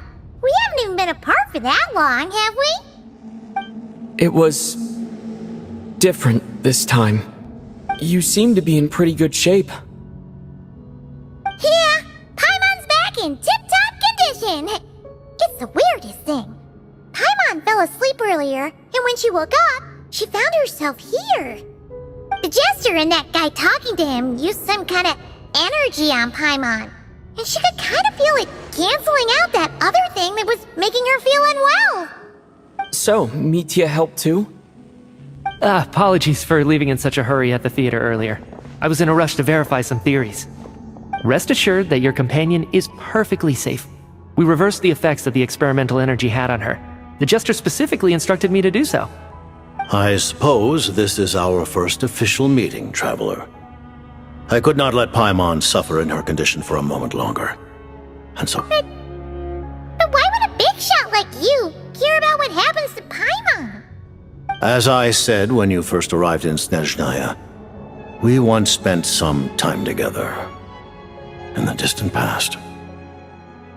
Oh yeah! You did mention that! And Paimon did think you seemed strangely familiar the first time we met. I'm afraid the reminiscing will have to wait. Mitya, let us continue with the report. What conclusions, if any, did you reach from conducting the final experiment of our energy research ahead of schedule? The good news is, my hypothesis regarding the ruler of death has been verified. As for the bad news, I recommend we suspend the experiments and Project Mistleton until further notice. Currently, we have no means with which to make a breakthrough. I say this purely as a scientist, guided by reason alone. I will trust your judgment. We shall put the project on hold until the ruler of death has been eliminated. Wait, what are you guys talking about? You want to get rid of Renova? Like, how? By killing her? By whatever means necessary, so long as it removes the threat she poses to us. Until then, everything we do will be in vain. After what just happened, I've ascertained Renova's goal. Or rather, the trigger condition for the Curse of Death. Okay, let's hear it. What she's doing is blocking Snezhnaya's technological progress, preventing us from possessing any means with which to threaten the heavenly principles. Just like the little lapdog she is. So, any ideas, research, or experiments that lead to technological progress can trigger the curse. Just now, for instance, I was set to launch a final phase energy experiment ahead of schedule. If the experiment was successful, we could have achieved a crucial breakthrough. As expected, though, the moment the experiment began, all the researchers, technicians, and witnesses died from the curse. All that effort, not to mention the energy and materials we relied on Project Stuja to gather for us, went to waste. In the end, nothing was gained. Does that mean something similar happened when we were at the theater? That's right. During the performance, I thought of an important breakthrough regarding the experiment, and wound up dragging everyone into this. So the nature of the curse seems to be something like, when moments of technological progress occur, all life in the vicinity is taken away. What a violent method! Of course, that meant the curse was normally limited to the Armory Palace. Since outsiders are forbidden from entering, this mass death phenomenon went unnoticed. Until Odette came along. I believe she was the first witness. The curse of death was triggered just before she infiltrated the Armory Palace that day. But you mentioned something about a final stage experiment. Doesn't that mean you've actually made some progress? That's right. Even with the gods locking certain key components out of reach, humanity can still advance technology in incremental steps accumulated over time. But, as I'm sure Renova anticipated, even incremental progress has its limits, a point where the truth you're seeking must be put to the test in an experiment. You mean the experiment you were just about to do? Yes, we were at a critical juncture, a moment where the quantitative was about to translate into fundamental qualitative change. With this single experiment, we could have brought everything we've worked for to fruition. But now, after already being forced to fumble around in the dark all this time, it feels like we've truly hit an impenetrable wall. As long as Renova's curse of death persists, we won't be able to advance the experiment or obtain any results. And with Project Stuja having been in effect all this time, at our nation's current strength, repeated trial and error is simply unsustainable. Only by eliminating Renova first will it be possible to continue advancing our plans. But she's the ruler of death! She can just kill whoever she wants, right? That's gotta be the scariest power ever! Is it even possible to beat her? We'll see. But one thing's for sure. She definitely can't just do whatever she wants. The best proof of that is me, standing here, very much alive. You're saying... Wouldn't it be easier to just kill all of us researchers for good? Why resurrect us over and over again? Why let us advance our technology to this point? So, you're saying even the ruler of death has limitations we don't know about? Exactly. And I think that's where the key to our breakthrough lies. Regardless, the ruler of death has always been an obstacle we must overcome. Indeed, we must face life, death, time, and space. After all, our goal is the heavenly principles. The Fatui want to challenge the heavenly principles? For a long time, I've had a vague suspicion the Fatui and the Tsaritsa were targeting the heavenly principles. But hearing the Jester admit it is still a shock. No wonder the Tsaritsa's goal has always been kept a secret from the people. What kind of road will that lead Snezhnaya down? In that case... Lord Jester, I would like to request some leave. I'd like some time to organize my thoughts and go over the data. Granted.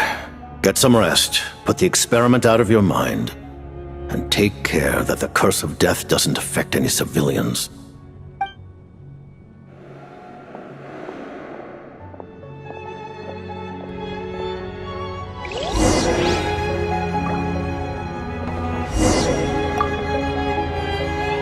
While there is yet time, allow me to offer you my hospitality, honored guest of Snezhnaya. Is there anything you wish to know?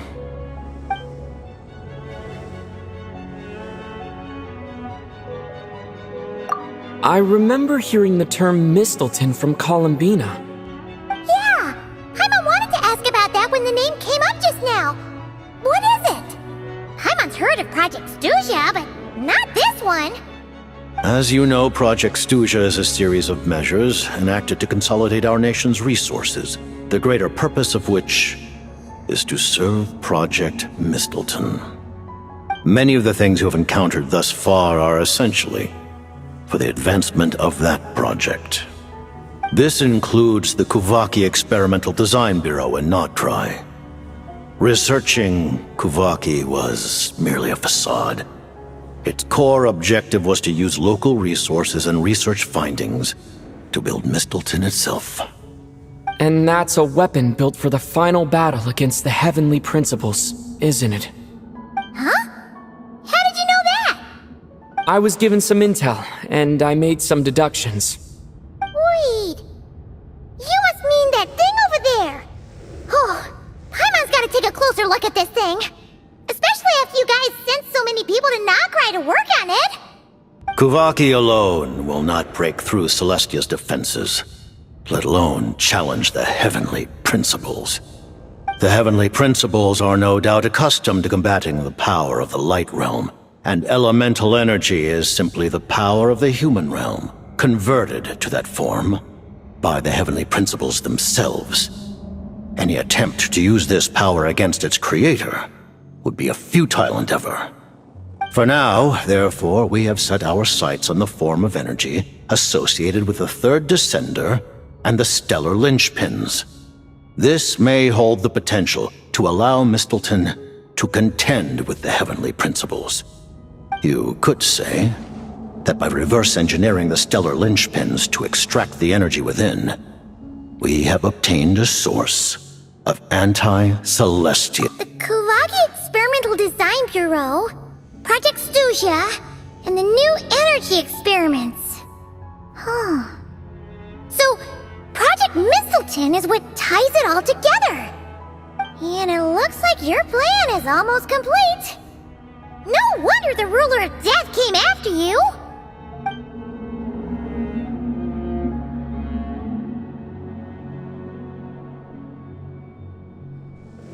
Her Majesty the Tsaritsa has embarked upon an expedition to vanquish a monster.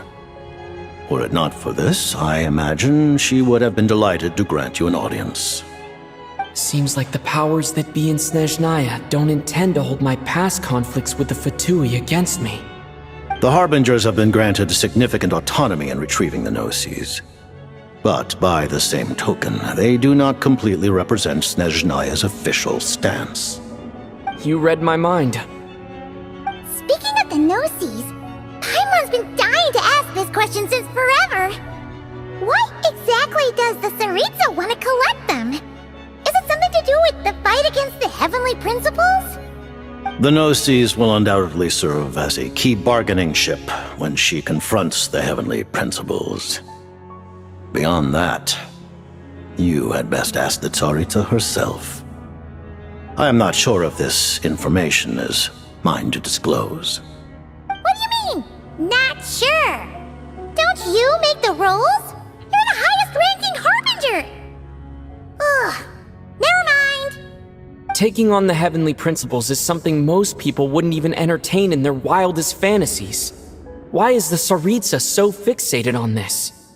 In Tevat today, civilization is nothing but an illusion. Something whose very existence can be negated at any moment. Our civilization may very well be destroyed in the struggle, but as things stand, the Heavenly Principles could choose to negate our existence on a passing whim. And we must not sit back and accept that fate. Only by changing the state of affairs, only by overthrowing the Heavenly Principles, can our civilization truly be said to have taken root. Otherwise, the fate of the people of Conria and Hyperborea is a cycle doomed to repeat itself. Accepting potential destruction in return for getting to control your own fate. Furthermore, perhaps this is still somewhat difficult for you to understand. Are you aware that all the rules of this world are made up of curses? Huh? All of them? Paimon knows about the curse of death you mentioned, and the curse of immortality that you and Dainsleif have. Then the birth of the Hilly-Churls, the rules of Natlan's Ode of Resurrection. Those are curses too? Farina's long life seems to stem from a curse placed on her by Focalor as well. Yes. Even a god's love for humanity is a curse the heavenly principles inflicted upon the gods. What? The Tsaritsa has always had ample reason to hate the heavenly principles. If she can seize their authority, she will reconstruct the entire world, and when that time comes, humanity will be completely liberated from curses and lies. Look forward to it. It will be a world beyond your imagination. Though the ordinary people of Snezhnaya may not understand these details, in this frigid land locked in a ceaseless struggle against the environment, in this nation to which the gods have never shown favor, we all believe that standing in solidarity with the Tsaritsa in our shared struggle will surely usher in a new and better world.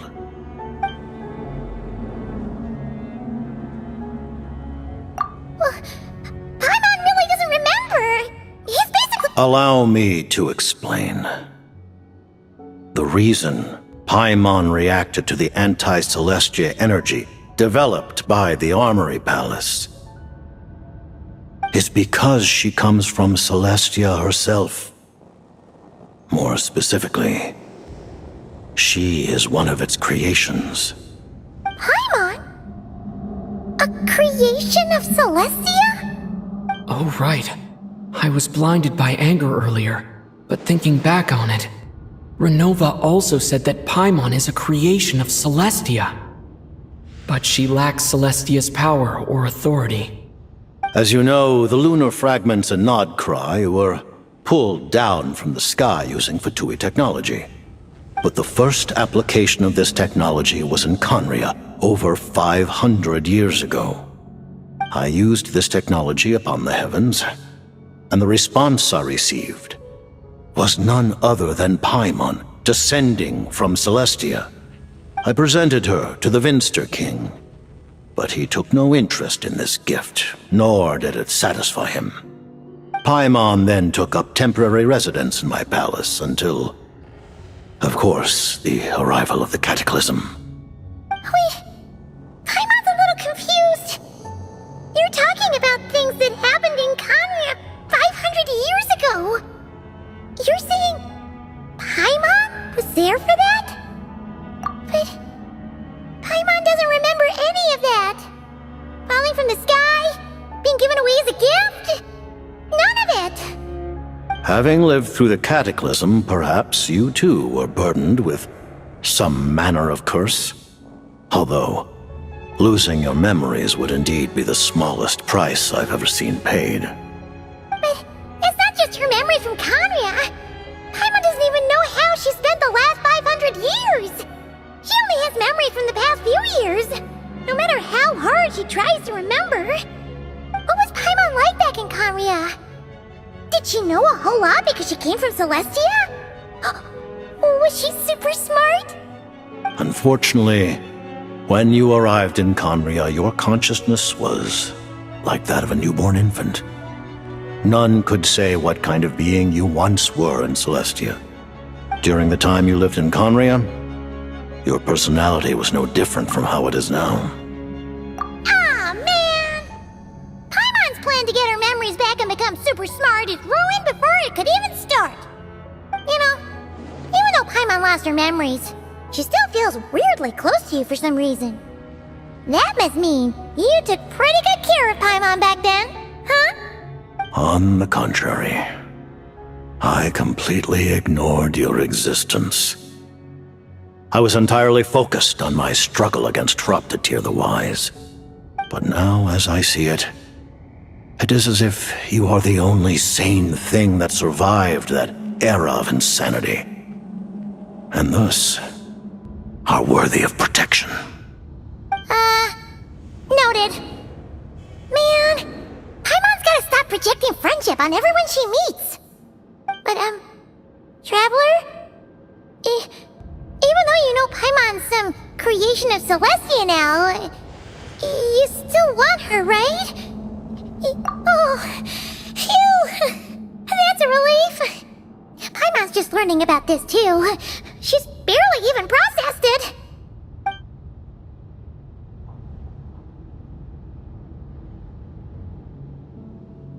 I remember hearing the term Mistleton from Columbina.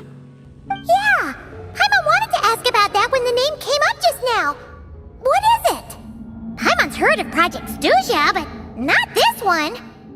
As you know, Project Stuja is a series of measures enacted to consolidate our nation's resources, the greater purpose of which is to serve Project Mistleton. Many of the things you have encountered thus far are essentially for the advancement of that project. This includes the Kuvaki Experimental Design Bureau in Notcry. Researching Kuvaki was merely a facade. Its core objective was to use local resources and research findings to build Mistleton itself. And that's a weapon built for the final battle against the Heavenly Principles, isn't it? Huh? How did you know that? I was given some intel, and I made some deductions. Wait. You must mean that thing over there. Oh, Paimon's gotta take a closer look at this thing. Especially after you guys sent so many people to Nagrai to work on it. Kuvaki alone will not break through Celestia's defenses, let alone challenge the Heavenly Principles. The Heavenly Principles are no doubt accustomed to combating the power of the Light Realm, and elemental energy is simply the power of the human realm, converted to that form by the Heavenly Principles themselves. Any attempt to use this power against its creator would be a futile endeavor. For now, therefore, we have set our sights on the form of energy associated with the Third Descender and the Stellar Linchpins. This may hold the potential to allow Mistleton to contend with the Heavenly Principles. You could say that by reverse engineering the Stellar Linchpins to extract the energy within, we have obtained a source of anti-Celestia energy.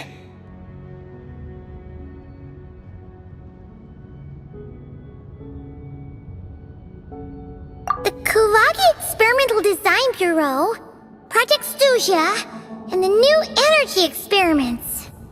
Huh. So, Project Mistleton is what ties it all together. And it looks like your plan is almost complete. No wonder the Ruler of Death came after you.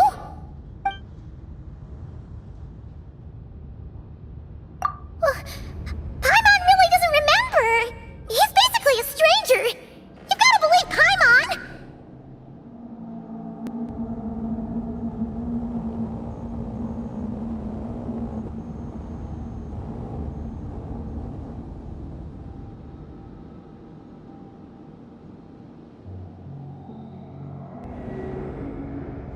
Allow me to explain.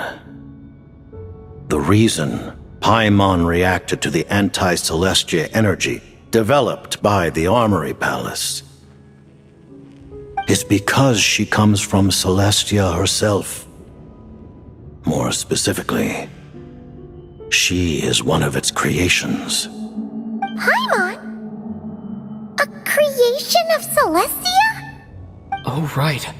I was blinded by anger earlier, but thinking back on it, Renova also said that Paimon is a creation of Celestia. But she lacks Celestia's power or authority. As you know, the lunar fragments in Nodcry were pulled down from the sky using Fatui technology. But the first application of this technology was in Conria over 500 years ago. I used this technology upon the heavens, and the response I received was none other than Paimon descending from Celestia. I presented her to the Vinster King, but he took no interest in this gift, nor did it satisfy him. Paimon then took up temporary residence in my palace until, of course, the arrival of the Cataclysm. Wait, Paimon's a little confused. You're talking about things that happened in Conria 500 years ago. You're saying Paimon was there for that?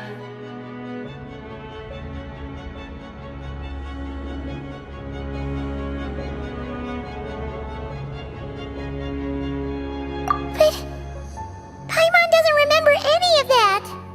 Falling from the sky? Being given away as a gift? None of it! Having lived through the Cataclysm, perhaps you too were burdened with some manner of curse. Although, losing your memories would indeed be the smallest price I've ever seen paid. But it's not just her memory from Conria. Paimon doesn't even know how she spent the last 500 years. She only has memories from the past few years. No matter how hard she tries to remember. What was Paimon like back in Conria? Did she know a whole lot because she came from Celestia? Was she super smart? Unfortunately, when you arrived in Conria, your consciousness was like that of a newborn infant. None could say what kind of being you once were in Celestia. During the time you lived in Conria, your personality was no different from how it is now.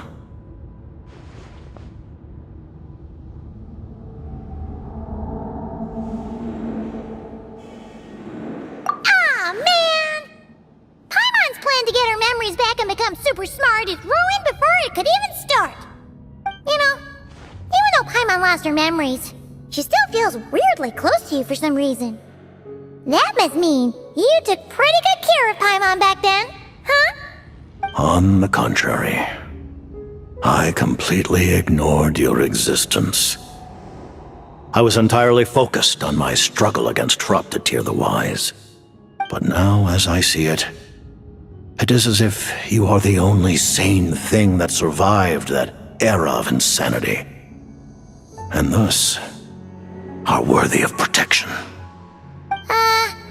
Noted. Man, Paimon's gotta stop projecting friendship on everyone she meets. But, Traveler? Even though you know Paimon's some creation of Celestia now, you still want her, right? You're not going to abandon her? Oh, phew! That's a relief. Paimon's just learning about this too. She's barely even processed it.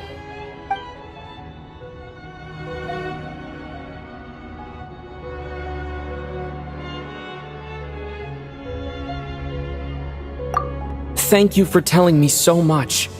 I'm a bit surprised, honestly. I didn't expect you to be quite so transparent with me. Given the circumstances, the Fatui need not hide anything from our allies. Allies? To advance Project Mistleton, we must first resolve our issue with the Ruler of Death. And, if I presume correctly, you have no intention of letting her actions go unpunished either, do you? That's right. Ever since she said she intends to reclaim Paimon when we next meet, I figured reconciliation was out of the question. Against an opponent of this caliber, deliberating over our allegiances would waste time we do not have. We must join forces unreservedly with whomever we can, if we are to stand anything like a fighting chance. You're going to challenge the Ruler of Death? Just for Paimon? But... thank you! Oh, thank you! Oh, gee! Now Paimon doesn't even know what to say! Anyway, Paimon's super touched! The Tsaritsa will return in triumph in short order, and the Fatui shall hold internal discussions regarding the enemy. The time for us to meet again will come very soon. Got it. Thanks for your help with Paimon. I'll be sure to look after her for you. There was just one other thing. Well, it's just a request, really. Paimon really wants to see what this Mistleton thingy you're gonna use against the Heavenly Principles looks like. Of course, Paimon knows it's top secret and stuff, but she just had to ask. It's okay if the answer's no.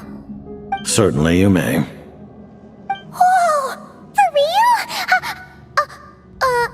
Actually, maybe it's best not to. What if her Nova suddenly pops up again? She might take this chance to... While the technology is not yet fully developed, it has nevertheless reached the stage where Celestia's creations are unable to damage it.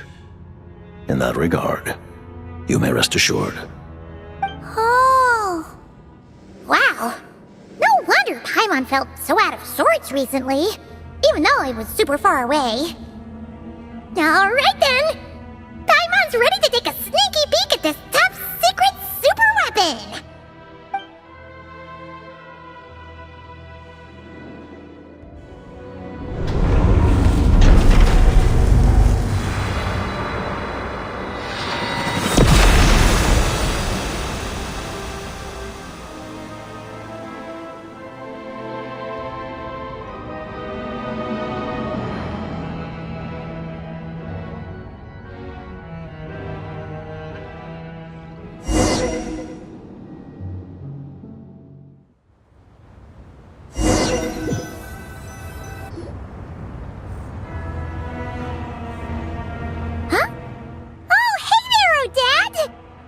Paimon? You're okay. Thank goodness. You look well. Have you recovered? Long story short, yep, Paimon's all better. What are you doing here? Were you waiting for us? That's right. When I woke up, I wanted to go in after you, but the guards had woken up as well. It would have been tough to take them on alone, and there was no easy way to sneak past them. So I returned the way I came and waited for you here. It was thanks to you that my soul found its way back to my body so quickly. Thank you. Huh. That actually worked? Nice. I just figured I'd try my luck when that ominous feeling struck me. Really, you should be thanking this thing instead. Anyway, and now that things here are all taken care of, I have other things I should get back to.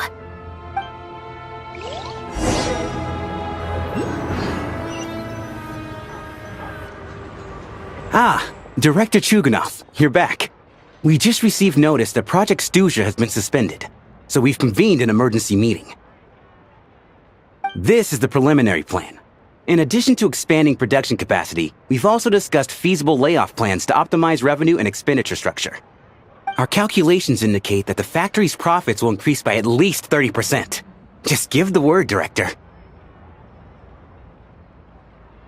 That won't be necessary. Leave the energy for those who need it. Whether they use it just to get by or to run a business, that's up to them. Start preparing to halt production and lay off the staff. Make sure the workers are able to land on their feet and that they are duly compensated. Thank you all for your hard work during this time. Am I hearing you right? Why? After all the tough times we made it through, now is exactly when we should start to turn a profit. I just suddenly don't want to do this anymore. Huh. Does there have to be a reason? Iskra, it's time to rest. Dear esteemed members of the Rokat, given the effects of Lelik's radical actions upon our organization's reputation and social stability, a decision has been made to permanently withdraw this codename from use. Considering that Lelik did what they did for the benefit of the people, the Rokat has nevertheless negotiated with the authorities, ultimately securing a waiver for all penalties due to them.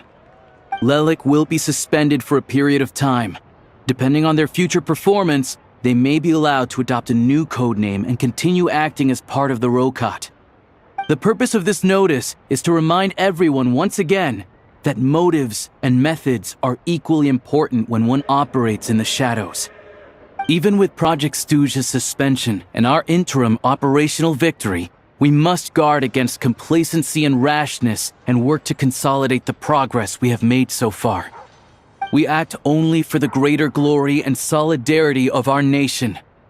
May the aurora shine ever on, and the tundra always stand firm. We act only for the greater glory and solidarity of our nation. May the aurora shine ever on, and the tundra always stand firm. Looks like it's finally over. You mean for us? Just thinking out loud. I've never seen the Snezhna Vecha so lively before.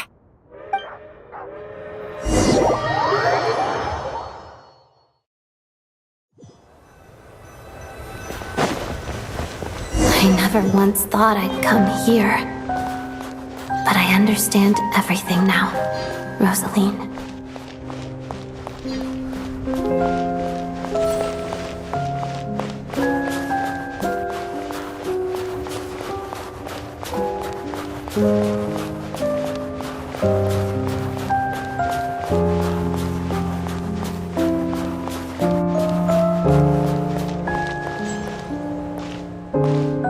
I've seen Spirit Seeker performed many times, including by your mother. Why do you bring that up all of a sudden? Even though the choreography is always identical, every dancer finds a way to make it her own.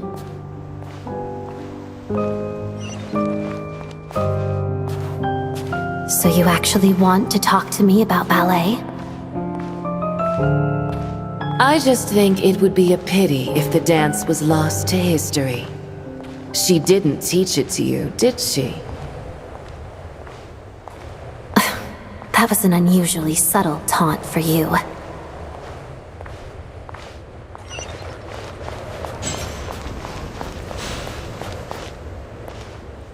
We embraced one another on the snow-swept plains, melting the ruthlessness of time.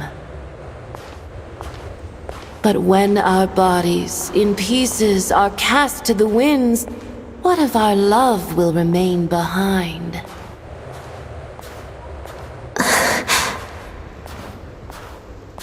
Don't tell me you can't sing. Shush.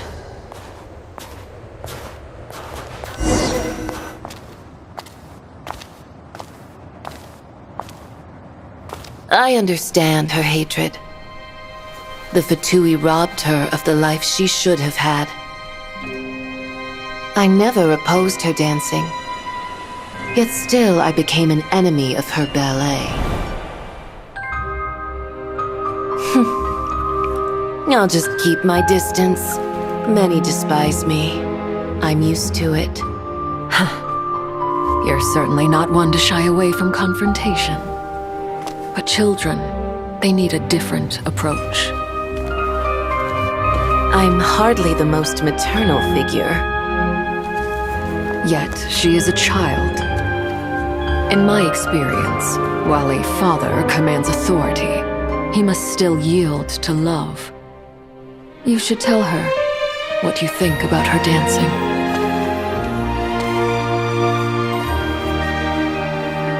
Odette will soon take the stage at the Koralyevsky Theater. This could be your chance. Geonosis secured. It went smoothly. I'll be there.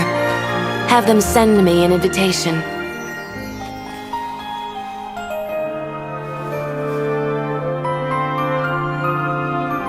Sadly, things didn't work out. Her final words are inside that block of ice. This? Aren't these for monitoring her subordinates? Not yours. This one isn't her witch's flame, but my two worlds' flames. The two worlds' flames can burn away memories. It was my parting gift to Rosaline.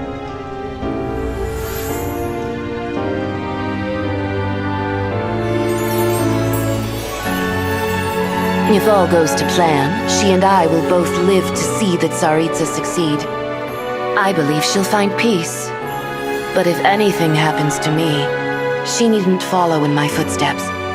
The cryo-energy will fade away in time. Then the two worlds' flames will burn away all memories of the Fatui. She'll be free to dance. She deserves this. I will handle the aftermath. The choice is yours, child.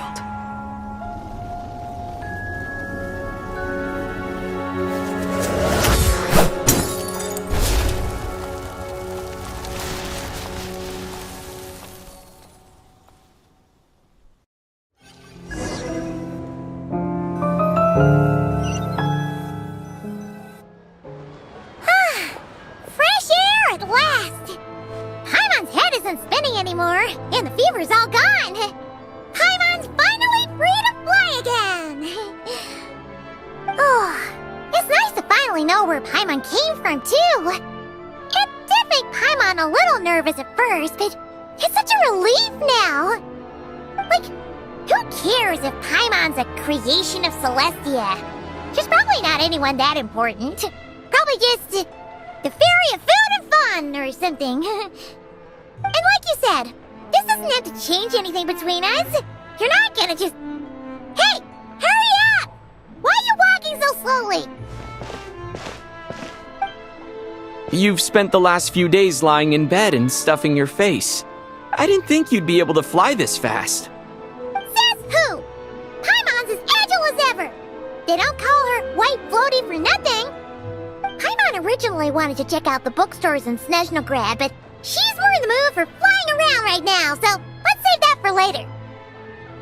Wait, they've got light novels from Yai Publishing House here too. Huh? And this is Paimon's favorite mystery story from Fontaine. Wow, they got a sequel. The local Snezhnaya books look pretty interesting too, but also kinda heavy. Not the easiest things to look around. I thought you were in the mood for flying around. Paimon can read while she flies. Hey, look at these two dolls. Which do you like better?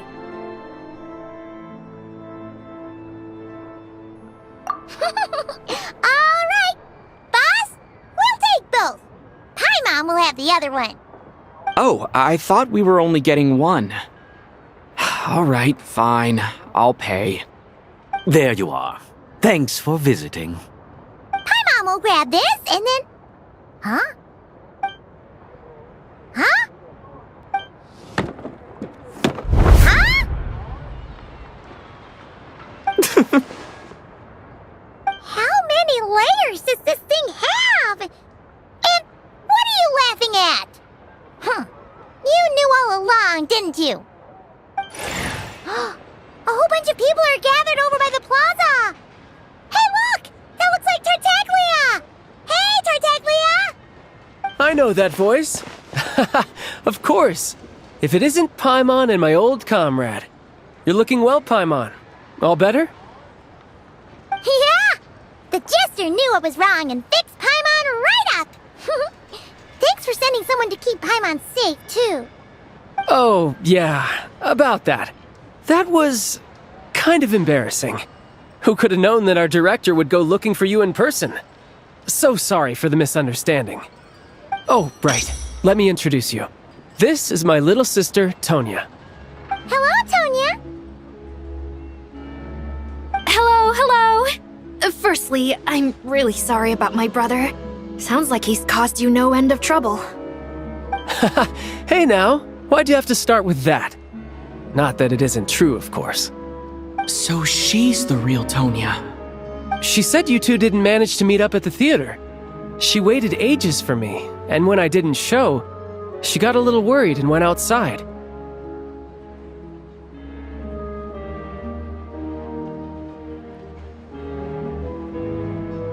I know, right? He didn't bother to say a word to me. I searched up and down the city for him, and he only told me about it when I finally caught him at the gates of Glupov. I've been rushed off my feet lately, so I didn't get the chance to go home. I just figured the Traveler would fill you in when he got there. Well, the snow was bad and you're never late. So I was really worried about you. How was I supposed to know that you'd stood me up? I'm sorry, Tonya. I really am. I'll make it up to you somehow. Just... please don't tell Mom and Dad. Although the mix-up led to a series of misunderstandings, it's probably for the best that the real Tonya didn't get caught up in that mess. Besides, it's obvious that Tartaglia isn't usually one to break a promise. He only gave his ticket to me because he had to look into Lelik. No, it's fine. It just meant I didn't get to see the show in the end. By the way, what did you think? You were one of the first people to see it, you know? I would say... the best is yet to come. Huh? What kind of review is that?